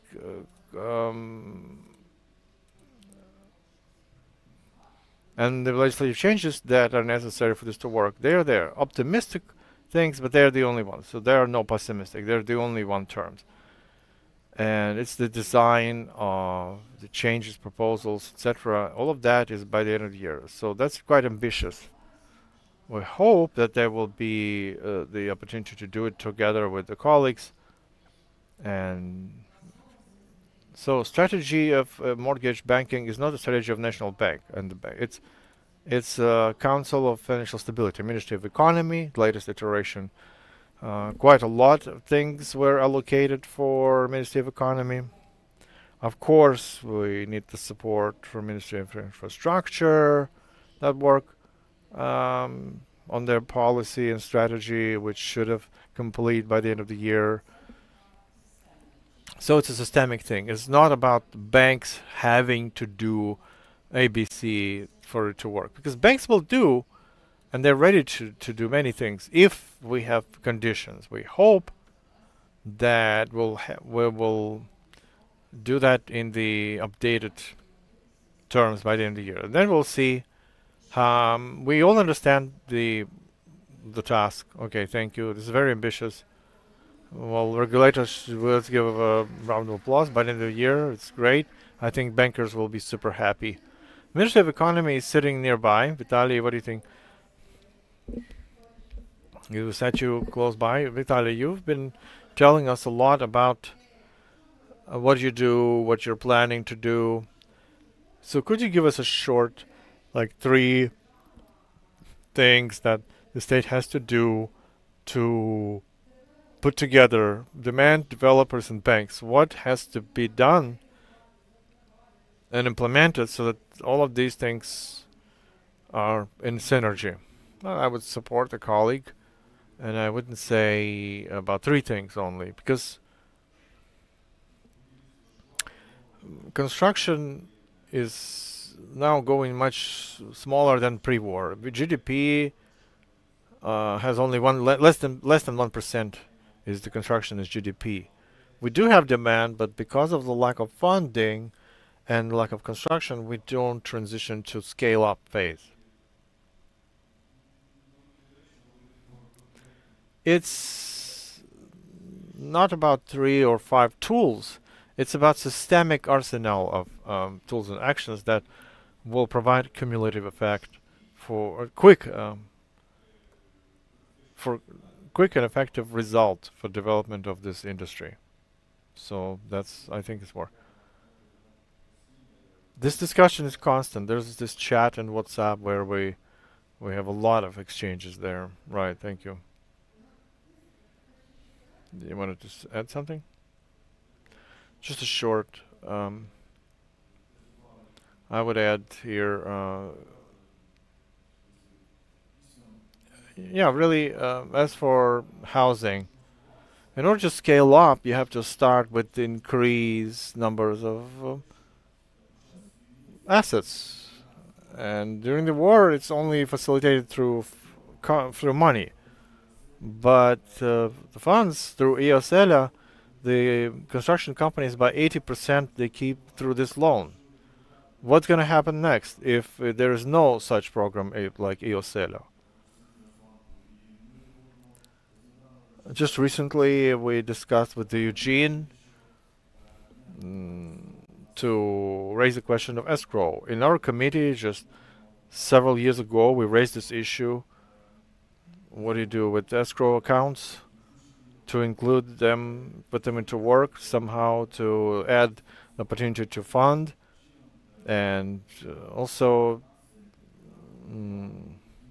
unlock the funds on the accounts of banks, and by doing so increasing the trust of the population towards funding, and the bank and the customers, and primary loans. We can scale up the situation that will also increase the demand from investors and partners. So the guarantees, the loans, and that's where escrow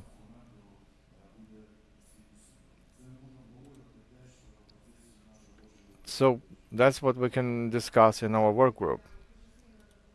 Thanks, that was a great help, and that is a great segue to talk about construction companies.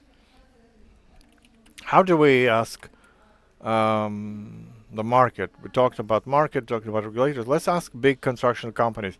What stands in the way for you to build more? Why not? Because we've heard we have demand, like 1 million apartments we have to sell. Banks will provide loans as much as they can. Regulator will help them to expand those for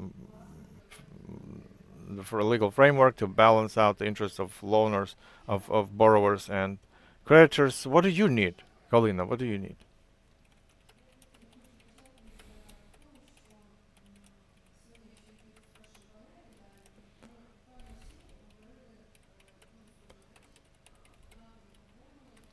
So we discussed similar problems, similar ways of resolution.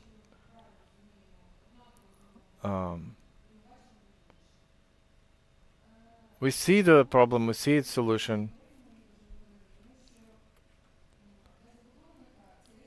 For investor and where everything is, we cannot build when the investor is insolvent or can't buy. If the programs are right, then the investors can provide loans. Iosela showed that for a construction company, this is one of the most successful sales channels. We understand this all. We have the segment that is good for this program. But then there was a saying before that the state cannot do it on their own, and not only the state has to resolve that. They have to participate, and their participation is in the legislative regulation.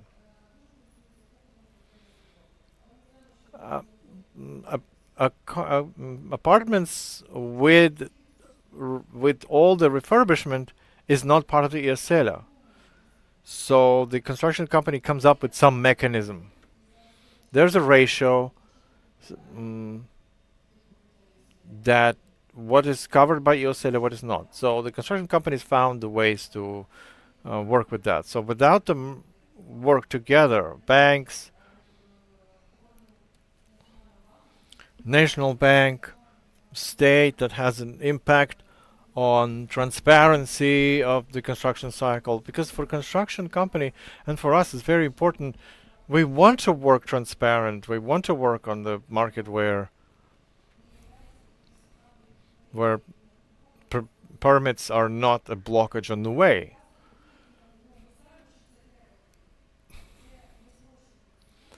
So it's not simplified procedures, it's much difficult procedures.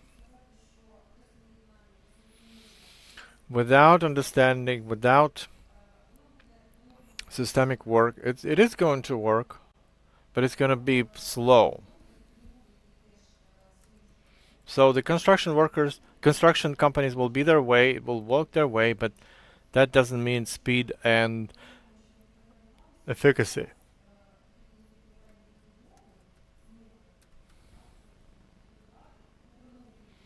So, because it's we can unite this all as all the factors. So the state can help lift investment risks. The state still hasn't resolved that because the insurance market cannot resolve it on their own. There is no document yet. There's no final document. We still cannot work with this document.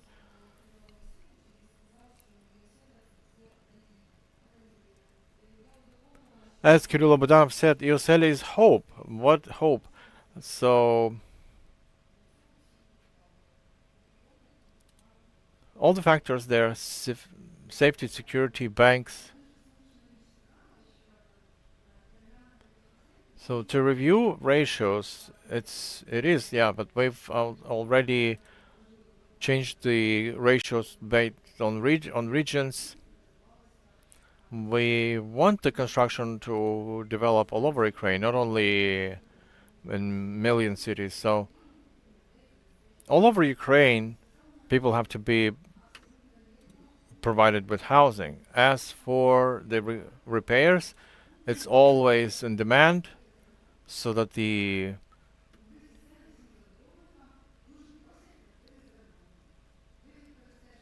so you don't always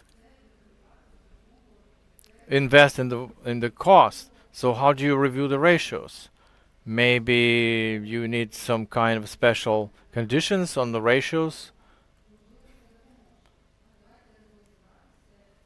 So you need to. So you mentioned about the million. I don't think it's a dream, it's a reality. That's a KPI, of course. But if everybody starts believing in that and doing something, because a lot of developers, there are those who speak a lot but don't do a lot. So at the very beginning, EOSELA as a program, which should say that it should be 25,000, we would have responded the same with distrust. But these are real numbers, and you did it.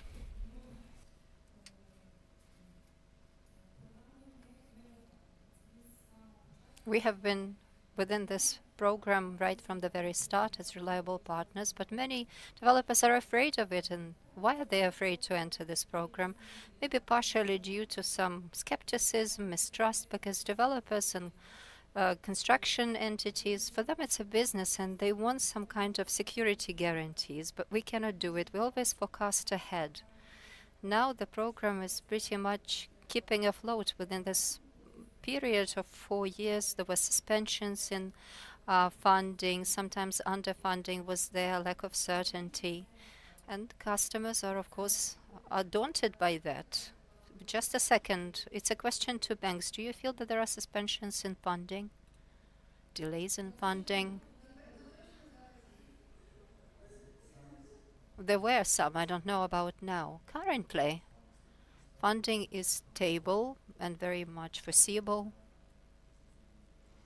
We have certain understanding concerning monthly volumes of funding accessible via Ukrfinžitlo. And we can also forecast for ourselves the respective demand, and we are capable of meeting this demand. As for the previous stage, whatever which is being created, whatever commences, it has both ups and downs. Maybe in the past there were some shortcomings which were eliminated eventually, but all of these are the things that require improving, get improved, and the mechanism starts working as a well-oiled mechanism. And over the last 1.5 years, we haven't seen any delays. Orisa, now we feel the lack of housing, and now a very good developer enjoying good sales of flats. For us, it's a great find. It's happiness for us, and we immediately start recommending their flats to our borrowers. So please keep building faster, and we will issue loans faster. Orisa has a mortgage center from where they run all of their projects and manage that. So e-funding is stable, and banks have confirmed that. So they're lacking flats. You say that funding was missing, but now they say that flats are missing. In fact, EOSELA has created this demand in the market. There are lots of clients, and sometimes definitely demand is higher than supply. So we need to unify, make this accreditation uniform. The program is the same, but requirements vary from place to place. So if we do it in a more organized way, because different banks have different levels of readiness that they want to take on board, that some take more documents, others fewer. So for developers to go through all of these stages, let's definitely run out. So if it's 30% of readiness, until it gets 40 to 30 to 50%, let's definitely run out. The same goes for clients. Every bank seems to be offering the same, but even the same program, DIA, is attuned in different ways. Settings are different. And when you go to one bank, they have agreements in place, others don't. And people quite often lack understanding, because they file an application and they say, this bank has declined me, so no bank will approve a mortgage for me, no housing for me is available. So if such clients come to us, we are fully aware of these undercurrents, which vary from bank to bank. So this needs to be made uniform. In some banks, this agreement takes a shorter time, while in others it's longer. And the clients, unfortunately, don't lack understanding of that. So once again, it needs to be made holistic, systemic, and uniform. This will be greatly helpful, and this will only add more credibility to this program. Yes, let me add by saying that Ukrfinžitlo, as I understand, has a strategy. Digitalization, if you put it in a single word, if there is a one-stop window, one-stop shop for accreditation, uniform requirements for developers offered for developers, this will be a huge step ahead. And for the consumer, likewise, because they will understand that the level playing field is offered. I can only corroborate that. You know, we don't want all of this to end up in a flop or disillusionment, because many people unfortunately end up having this situation. Yes, when talking about uniform playing field, you all have to start selling in the same way, but now just because there is a great variability in approaches to exercise in terms of sales, people interpret the same legal field in a variety of ways. So I appeal with all of the developers to start moving along the same uniform paradigm. Thank you very much indeed. We have enjoyed the greatest number of panelists, but I think it's been real cool.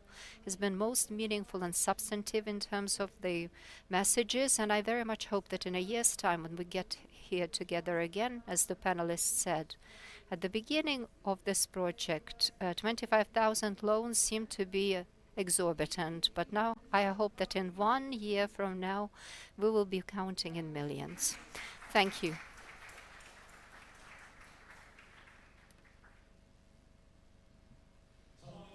Dear friends, once again, let's give a big round of applause, sincere applause, to all of the panelists and all of the participants of our forum today.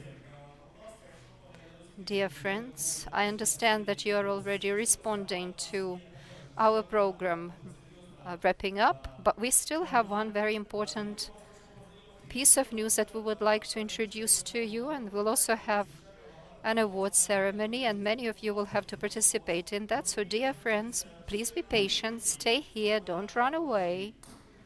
Do stay here in our cozy room. Please don't run away. We still have a mission to attend to. We would also like to thank the teams with a round of applause. Without you, none of this would have become a reality. The organizers of Ukrfinžitlo and the Ministry of Economy, Environment and Agriculture of Ukraine, responsible for today's event.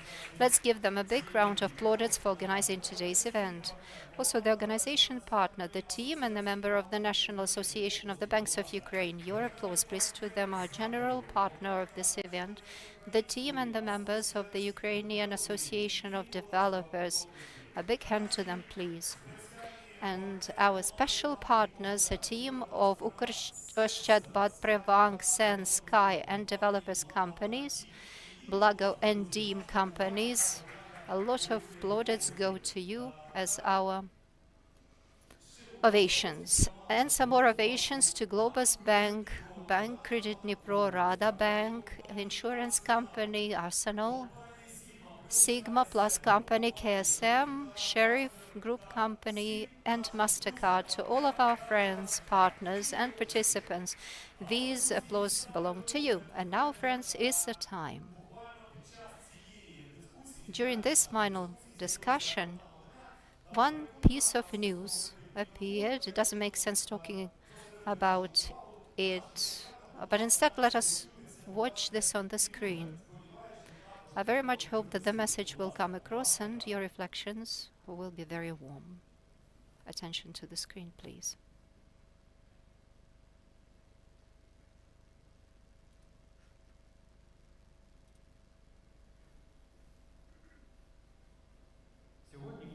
Today we have signed an agreement with the financial advisor of Alvaras Marsal, so he will be engaging capital at the international markets for Ukrfinžitlo. So we're talking about diversification of funding sources, making sure that we have longer term money for EOSL. At the same time, this agreement is based on efficiency, and rewards for partners are only stipulated by the fact if the conditions and terms of funding are much better than the ones that we have in our internal markets. So the parameters of this funding will also enjoy additional agreement by our partner, the Ministry of Economy. So we are moving in a very well-informed way. On the one hand, opening up access to the international equity markets, while at the same time preserving complete oversight over the perfection of the decisions undertaken. So our company, Ukrfinžitlo, is to become a full-fledged institution working pursuant to international standards. Everyone understands the importance of affordable housing for Ukrainians, both those here today and the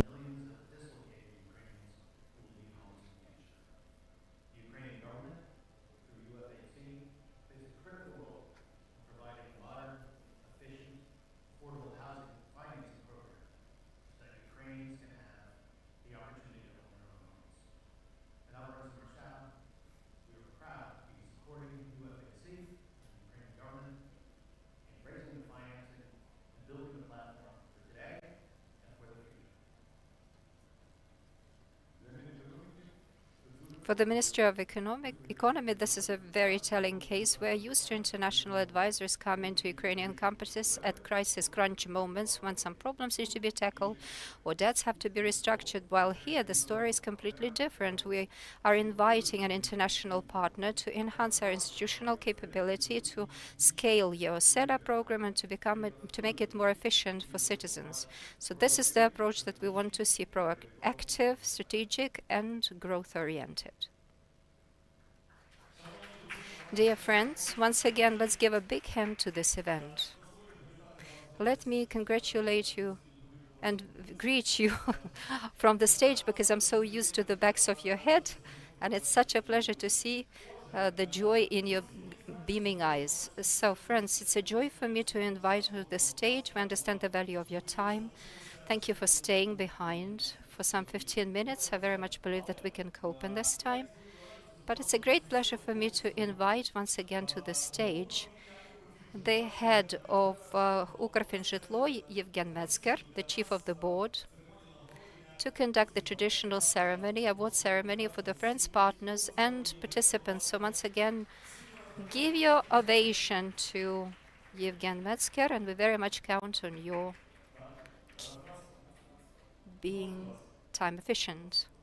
Is it working out? It is. I very much argued whether I should come here, and I wanted to ask this from you. Why not? It's okay, be with me sharing the stage. You know, no time, everything was decided in a split second. So a couple of words, Yevgen, about what's going to unfold here. Maybe people from last year do not remember our duo, and they do not understand what's going to happen. So what are the awards about? Very special awards are going to proceed, because with our team we have developed a special insignia which expresses the transition between the Ukrainian hryvnia and the key to your private home. If we could demonstrate it on the screen, it would be cool. No, we don't have an opportunity to show it on the screen. So we want to give credits and say the words of gratitude to all of our partners, everyone who has been supportive of us at different stages. When we were just ideating about EOSELA, talking about that with the developers, ministries, agencies, and other institutions, some of them chuckled, others smiled at that, but now everyone believes in us, and I'm very much grateful to my team and thankful to everyone being supportive of us, working together with us, everyone who believes in us. It's both the banks associations, and associations of developers, and MasterCard, and other IFIs, and developers and institutions which accumulate data on immovable property markets. So we are working with everyone, and there's hardly anyone who doesn't care, is indifferent to us or our EOSELA Sheriff company that protects us, which has nothing to do with the construction market or institutions, financial institutions, but they still want to stand by us and help us with their services. So saying the words of gratitude, of course, is great. You know it, do you? Did your mom say so to you? Yes, I remember once she did say something. So let's engage in this pleasantry. And when I issue people with this insignia, it's some kind of badges. It doesn't mean that I will be offering them a hand in marriage. But once again, let them show that and demonstrate that to everyone. With your applause, I'm inviting either a representative of the company or the company chiefs, but please do not escape from the stage. There will be 3 blocks of award ceremony. Please do stay here, enjoy the attention, get pictured, and in some 3 days, please return to us asking for this beautiful picture. Shall I stay away from you? No, you need to make sure that you can also fit in this beautiful photograph. So the first block institutions and partners shaping the market. And number one to proceed to the stage is Yevgeny Favorov, the head of the board of the Ukrainian Developers Association. It's the general partner of our forum. It's the union of the market leaders shaping the strategy of the market development, promoting the transparent market of real estate. Good afternoon. What do I have to say to that? I don't know. Indeed, Yevgen, I'm truly grateful to you. You have been supporting us. It's the second time running, not only financially, not only in terms of forum organization, but also for our EOSELA. Let me shake hands with you and offer you this gift. But this is not a proposal of marriage. So what's inside there? Is there an apple? You need to kneel down. Can you show it to us? This is a badge which I have. Yevgen and Michael Jackson had one too. And this is credits that go from us and our partner, the Ministry of Economy of Ukraine. So remove your Picasso and occupy that space with this insignia. Yevgeny would like to say something in return? Yes, thank you, Yevgeny. Last year, we received an award, also a similar kind of a certificate. So the special remark, this key means so much to us. I understand that now we belong to Ukrfinjitlo Club. Last year I thanked but didn't make a speech, whereas today I think it's very important for me to say on behalf of the entire sector, industry, and for myself personally, we are very grateful to you for everything that you are doing at Ukrfinjitlo, you personally, your team. You are enjoying unprecedented trust within our industry. We trust, appreciate, and hope for this partnership in the future, that it will continue. We didn't have time last time, but last year we signed a memorandum, and I think it's important to mention that this memorandum in particular is about organizing and developing our joint digital platform for accreditation of developers, and now we are at the final stage of that. Today we could present it, however we decided to take some more time to make it perfect, and I'm sure that in the nearest future we will make a shared presentation of that. Thank you, Evgen. These applause go to you. And friends, do pay attention to the fact that we found a special photograph. So now you can see this emblem. When Evgen explained that you, Evgen, and Michael Jackson has this insignia, I think he baffled you. So I understand this is the special sign, the badge that you have spoken about. Yes, this is the badge that belongs to EOSELA members. Do stay here, and now we are inviting Lev Partshaladze and the Confederation of Construction Entities of Ukraine, UKBU, is one of the largest industry associations. They have more than 100,000 employees engaged in construction and adjacent industries. Yes, I do agree with that, but I cannot see him. Lev is not around. Remember how it happened last year? We made an agreement. Do you remember who was with us last year? No, it's not going to happen like this. Whatever we don't give away as presents is not going to belong to you.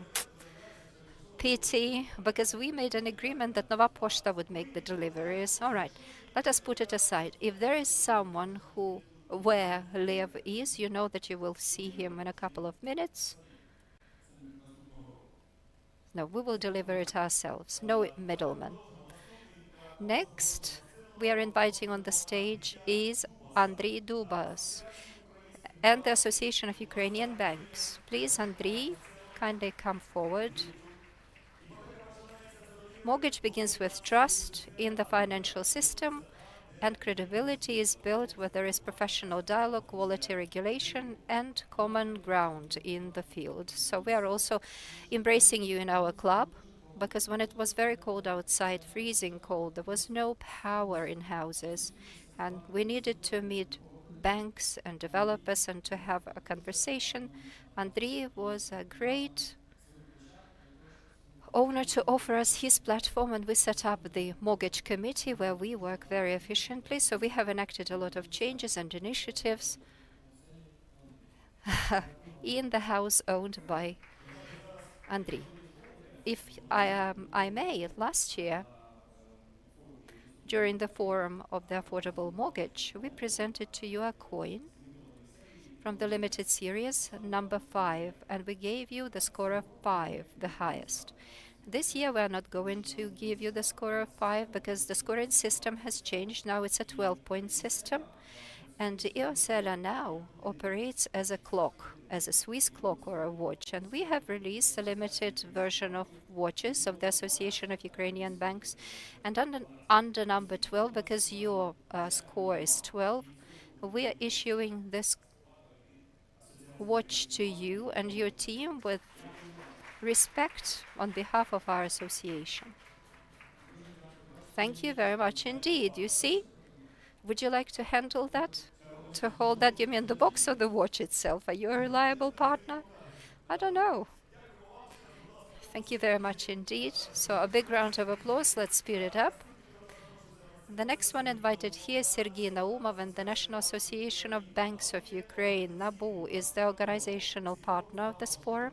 This forum has become a reality due to the Banking Association not standing aside but assuming the role of the co-creator of new solutions for the housing market. Sergei is not around, but instead of Sergei, we have his envoy. So we embrace you in our Iosela club because your association of banks, we're in close cooperation with NABU, your secretariat. This is a very good NABU. Everyone knows that. We're reminding you about that. So do help us. Be on our side. We're not going to stop. So I'm making a proposal to you to become our friend as well.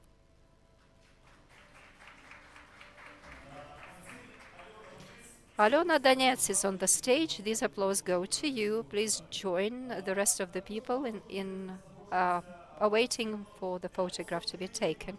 For special thanks and credits to be rendered, Luca Bertalot and the European Mortgage Federation is invited.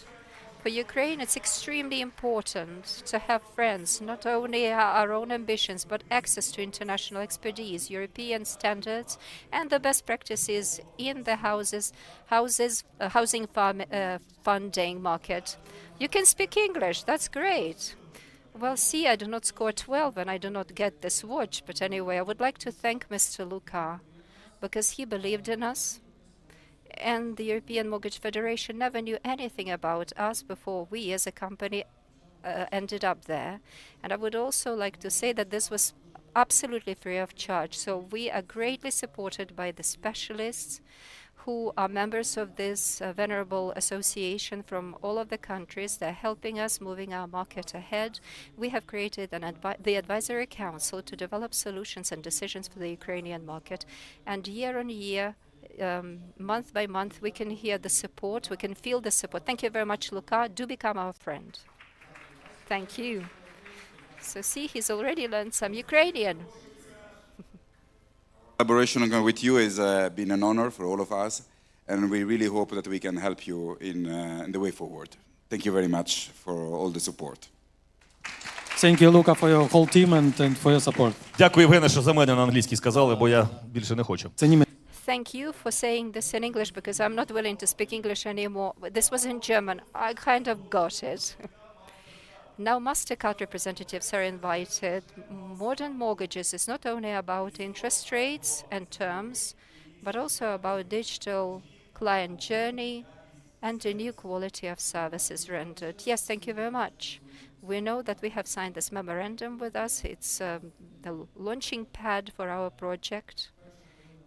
This is the first minute of our common life together, and ahead of us lie so many things we have to carry out together, meant for Ukrainians. Thank you, Konstantin. All right, friends, let's get on with that. Alena Unanyan is invited and Loon team in her capacity. Alena, these applause go to you. In the real estate market, trust begins with data, transparent information, clear dynamics of construction, and the clear picture meant for the buyer. I'm truly grateful to you, Ms. Olena, because you're our eyes and hands, and with your help, we understand the market. We swap and exchange data, which you do free of charge for us Ukrainians, so we're so much appreciative of your staying with us. Thank you. I would like to take this opportunity and on behalf of the whole Loon team to say thank you to you, Yevgen, and your team, because we have just been discussing it on the line. You are running against the wind. You did not only have to launch this program, but mean it for our primary market, which is so underregulated and so specific, but you're managing to do that. And this definitely requires a strong leader, a great zoning on. And for so many years, right from the beginning of this program, I have been working with your team, and with each and every member of your team I can see the resolution and the onslaught on behalf of your team for this product to be taken off the ground. So we have always been cheering and rooting from you, and we will definitely continue to do so. Thank you. Indeed, our team is so cool. And in this nomination, the first block, we invite the representative of the company Sheriff. Sheriff is a constant partner of the forum because it's a Ukrainian security operator.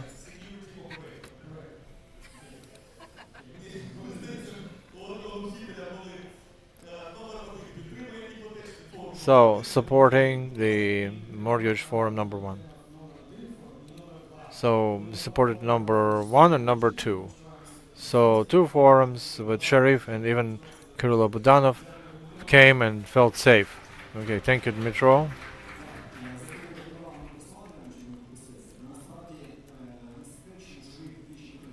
Well, we know why Sheriff supports twice. It's important if each second company that is released installs our security system. So we want you to succeed. And for the forum, we also talked about cybersecurity. If you get hacked, you will not be doing a good job. So cybersecurity is also Sheriff. But you didn't want to talk about it, did you? About cybersecurity? Well, okay. Let's make a photo.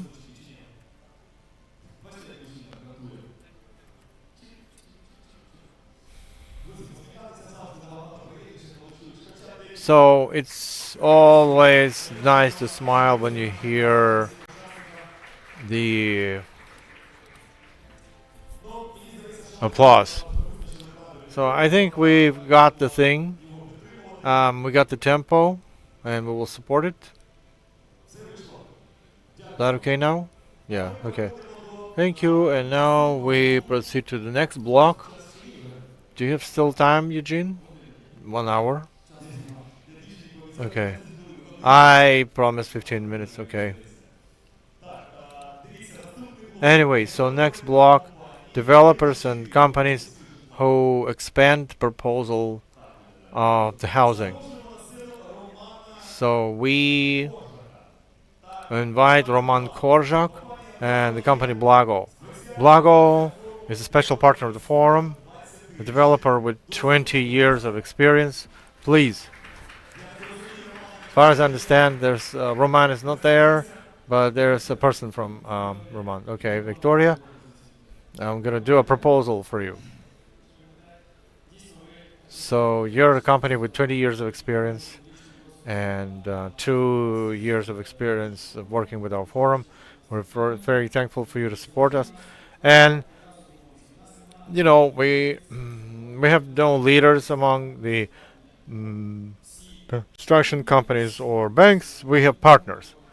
We love everyone, we respect everyone. There's no last or first one, but when we feel support, when we perceive trust from the construction companies. That is a reward for us, and I'm thankful for that.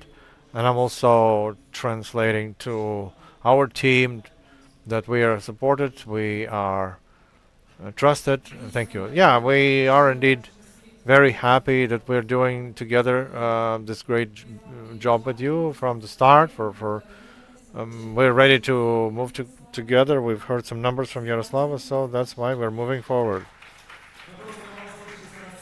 Could you please stay on the... Okay, so could you stay on the stage for... Is it okay to stay with us? Okay, thank you. So we invite Olena Ryzhova and the company Integral Boot, who's a leader among the construction companies in EOSELA. So the company is called Integral Boot. I know because I work in there. It's not Integral.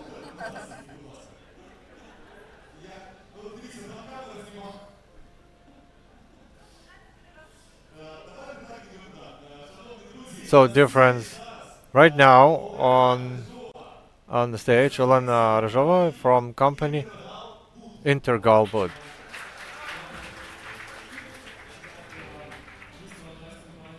Yes, one of the companies that is leading on the speed of support of our company and the trust. Thank you so much. From our entire team, from our customers, we thank Ukrfinžitlo for the program EOSELA. In our partnership, we've heard the number of million. So a million is a million. It's great. Okay, Olena, we greet you. Thank you for staying with us and the loyalty about the name of our company. Next, Alexei Bilokoin, Rail House.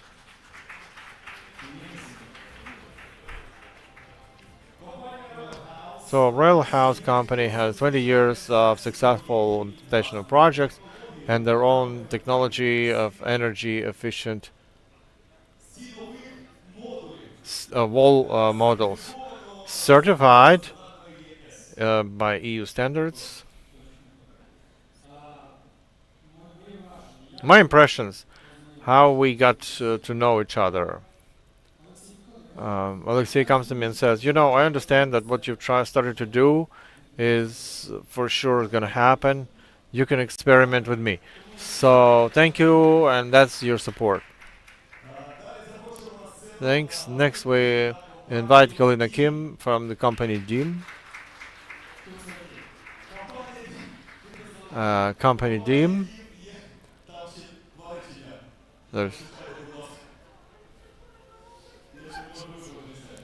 Okay, so the company DIM is a special partner of the forum. They work from 2014 and have in their portfolio about 50 different assets. Everything's correct. Thank you so much. So also as a friend from EOSELA, so we will be also experimenting with you since you trust us. Okay. Thank you so much. We always support events like that, and this is not our first partner participation, and we want to thank you and your team for really doing a great job, and there's a lot of things we can do together. We can always help you. Thank you. Okay, I got it. And we continue. For the reward, Arseny Kopystiro and KSM Group. KSM Group are a partner of the forum, and the company has 25 years of experience in designing and construction of city blocks and big infrastructure objects. Thank you. Thank you for creating housing for people. Your format of apartments for our segment is very good. So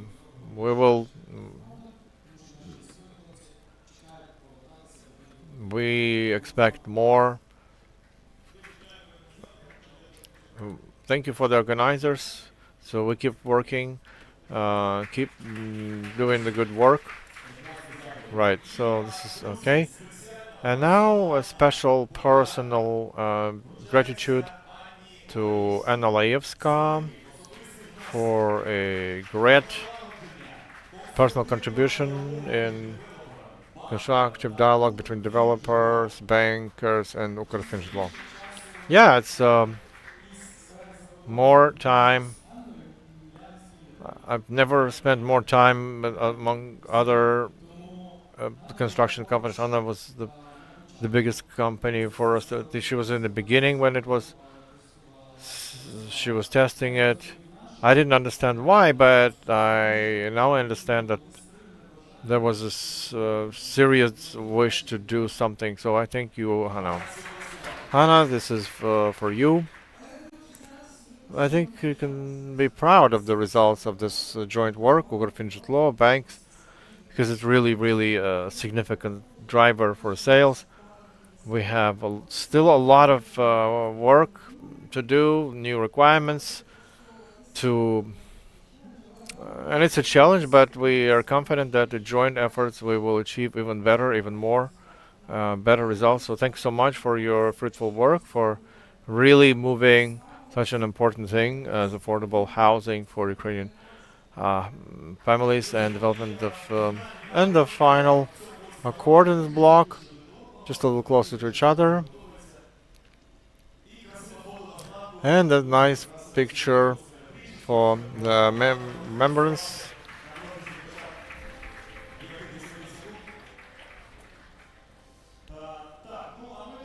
So, and then the next third block of rewards. And we're going to be rewarding the banks, partner banks, for this program.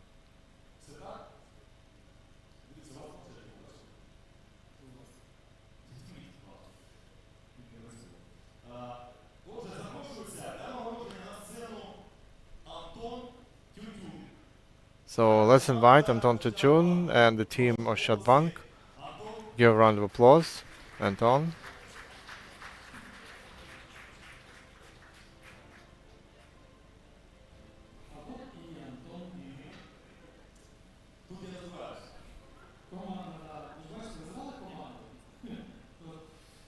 So here's the team, Ощадбанk. He's the leader of program of number of disbursed loans, and it's a huge daily work that makes mortgage affordable in every city of our big country. I don't know what else to say about banks. Everybody knows banks. There are like 10, 11 banks partners. We love everybody. But Ощадбанk is the first bank that believed in the program and started working with it. And each time they say, we want to be number one. So thank you so much for being ambitious. And we'll be working together. Right, thank you for this great assessment. So it's really a great work of the banking sector, of public sector, of our partners, international partners, as well as developers. Thank you so much. I will add a little bit on primary market. I thank you for really having so many construction companies and businesses who are fruitfully working with banks, who we accredited successfully. We've trusted them as banks, and we're trusted in Ukr-Finjlo. Thank you so much for being with us. Thank you. And the only great thing when you accreditate the primary market, but it's also when you get a certificate readiness. That's a sign of trust. Thank you so much. This is a round of applause for you. Also, we invite Rodion Morozov and the team Ukrgazbank. Ukrgazbank is among the three leaders and is the special partner of the forum. To the second best on the volume. The strong example of how a bank can be not just a participant but an active co-creator of housing funding.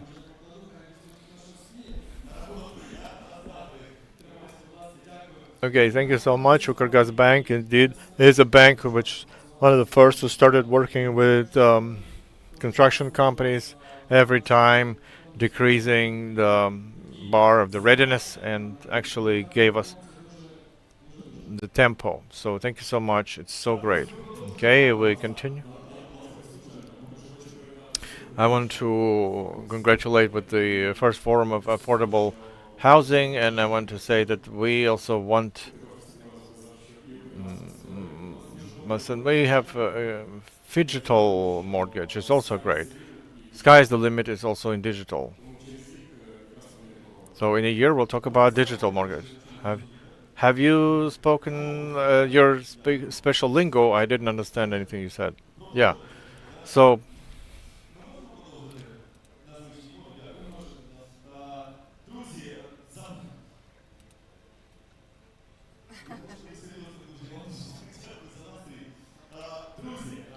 okay, so friends, we invite for the stage Dmitro Musienko from Privatbank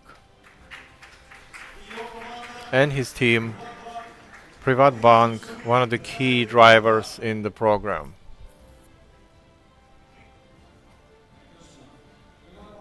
Right, Privatbank, although let's be honest, has joined from the big banks is the last, but we say we take a long time to prepare, but we ride fast. So thank you so much for speed and trust. Thank you so much, and you will promise us when you will start working with. Okay, and we are ready for challenging the million. So you wanted to say something? You wanted to hear something like that? Yeah, sure. Okay, so we want to invite a person for a reward, Sergei Mamedov, Globus Bank, and his team. The program Ioselia Globus Bank shows that competition in the market is created not only by scale but focus, speed, and quality of working with customer. Let's work. What is the focus from Ukrgaz Bank? Globus Bank. Yeah, we worked together in Ukrgaz Bank at some point. Your reward, please. So it's great that the bank after bank, secondary bank, and this bank only focusing on primary market, primary assets. So we thank you so much for supporting the primary market. Thank you. Yeah, we're gradually more than 10 years work on primary market. We know all the developers, and with each of them we can find a great understanding.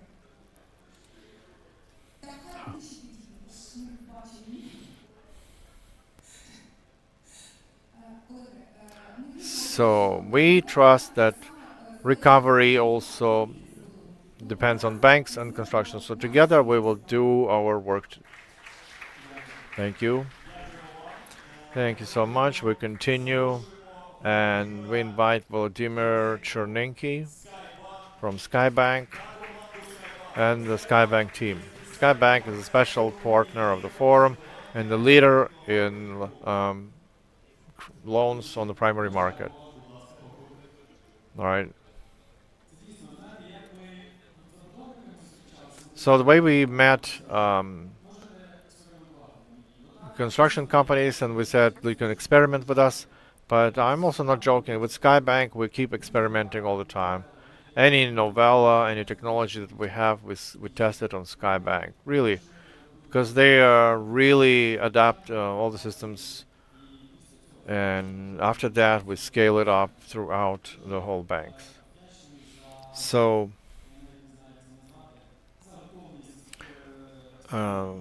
we are thankful for readiness to experiment with us.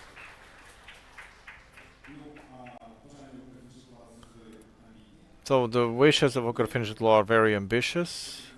With Ukrfinanzhitlo from the very start of this creation, we are a small bank by that time, but we believed them. We had great ambitions, and I hope that we justified our expectations, and we are a reliable partner, and we plan to continue to do that.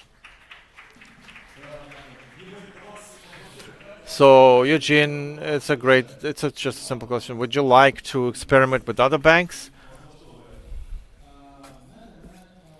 You know, everything's okay, which leads to progress, I think. So if other banks are ready to experiment, then yes. Have you heard that? Have you heard the motivation?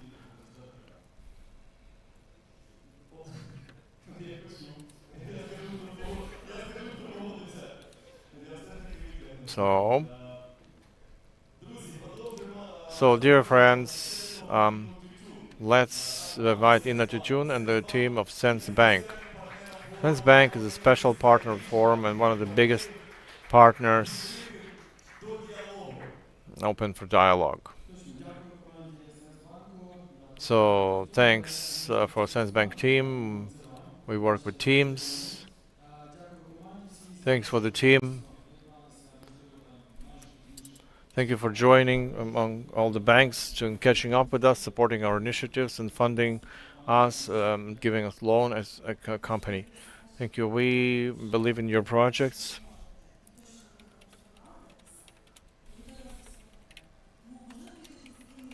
We're ready to support you, but we also expect that you will respond to our comments and questions, but we're always ready to cooperate with you. Thank you. Sergey Panov, Credit Dnipro. Credit Dnipro is the partner of the forum. Thank you for supporting the market with real loan work.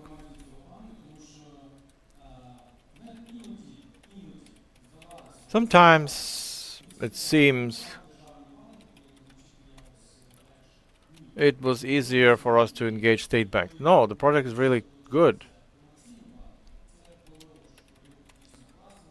When commercial banks start joining in, that has shown that it is an interesting product. Thank you for trusting us. Thank you for trusting us as well. Your whole team, and yeah, we are ready for experiments. We're going to be moving forward.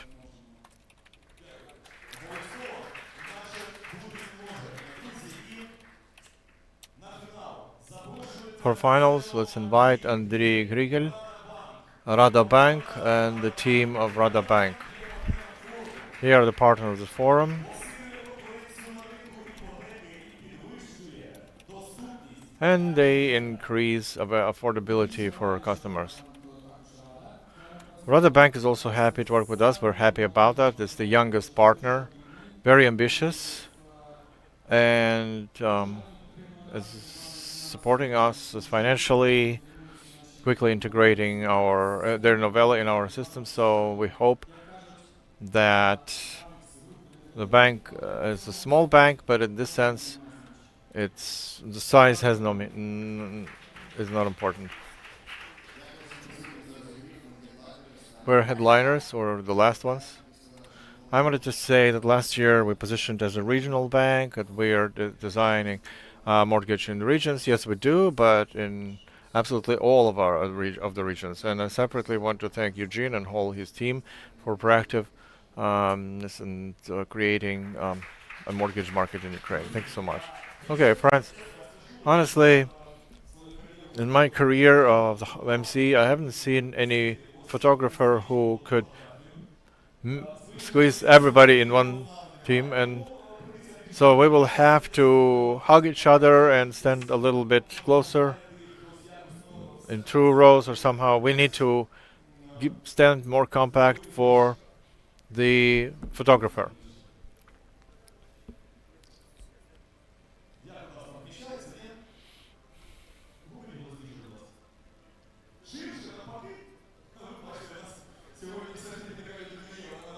Oh, we have this photographer, the unique photographer who can fit everybody in the screen.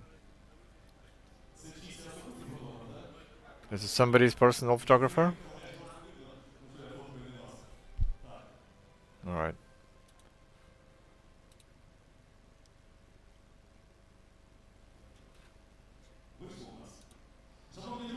So, dear friends, Give a round of applause to the banks for assistance, for cooperation, for opportunity to move forward.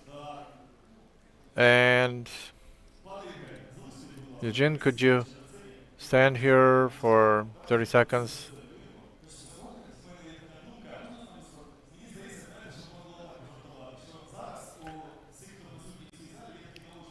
Everybody who is in this room has an example of how we, back in 2005,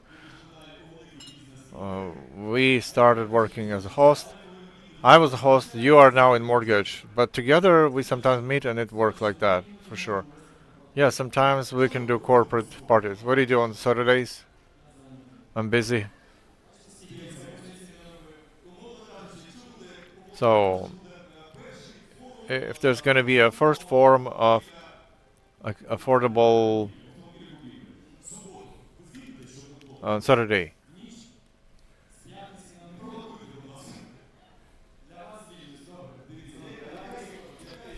so what's the idea? The first forum of affordable mortgage, although it's the second one already. The first one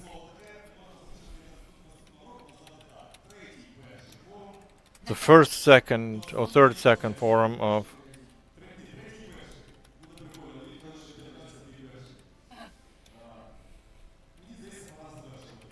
I think we should wrap. I see the photographer has blisters on his fingers. So the final message about our meeting together. We should invite for that a person who spends organizing these events annually and loves what she's doing or he's doing, Eugene. So on stage there is usually a coda, a final word, final remark to make. So I'm sure you have things to say for people to go on to work being happy that everything is over, you mean? Well, nobody said that there will be a final remark offered to me. Indeed, we didn't plan for that. But for time, I always say to my teammates when we get together, it's really cool when you create something, when you contribute to creation of something. And it's great when your child comes up to you saying, Father, what can you be proud of? But today it seems to me we are contributing to creating something new, and my team and I and everyone in presence can already be so proud of, because we have created something that has never existed before, and my huge gratitude goes to you for that. And I would also like to reflect on what we have heard today. You know, it's a kind of a metaphor. Maybe it seems accurate only to me, but for every mom or dad, their child is the best in the world. And for the second year running, I keep hearing it from you, speaking very warmly about your cause, about your work, how much fond you are of that, saying that this is the only unique thing for our country. And year in and out, you keep persisting and insisting that this work is super important for the entire Ukrainian society who have a dire need for housing. So huge thank you to you and huge respect goes to you. I've been trying to listen very carefully. And on behalf of the people who need housing, I would like to say, don't stop at what you have achieved. Definitely it's not going to happen as fast as you're imagining this.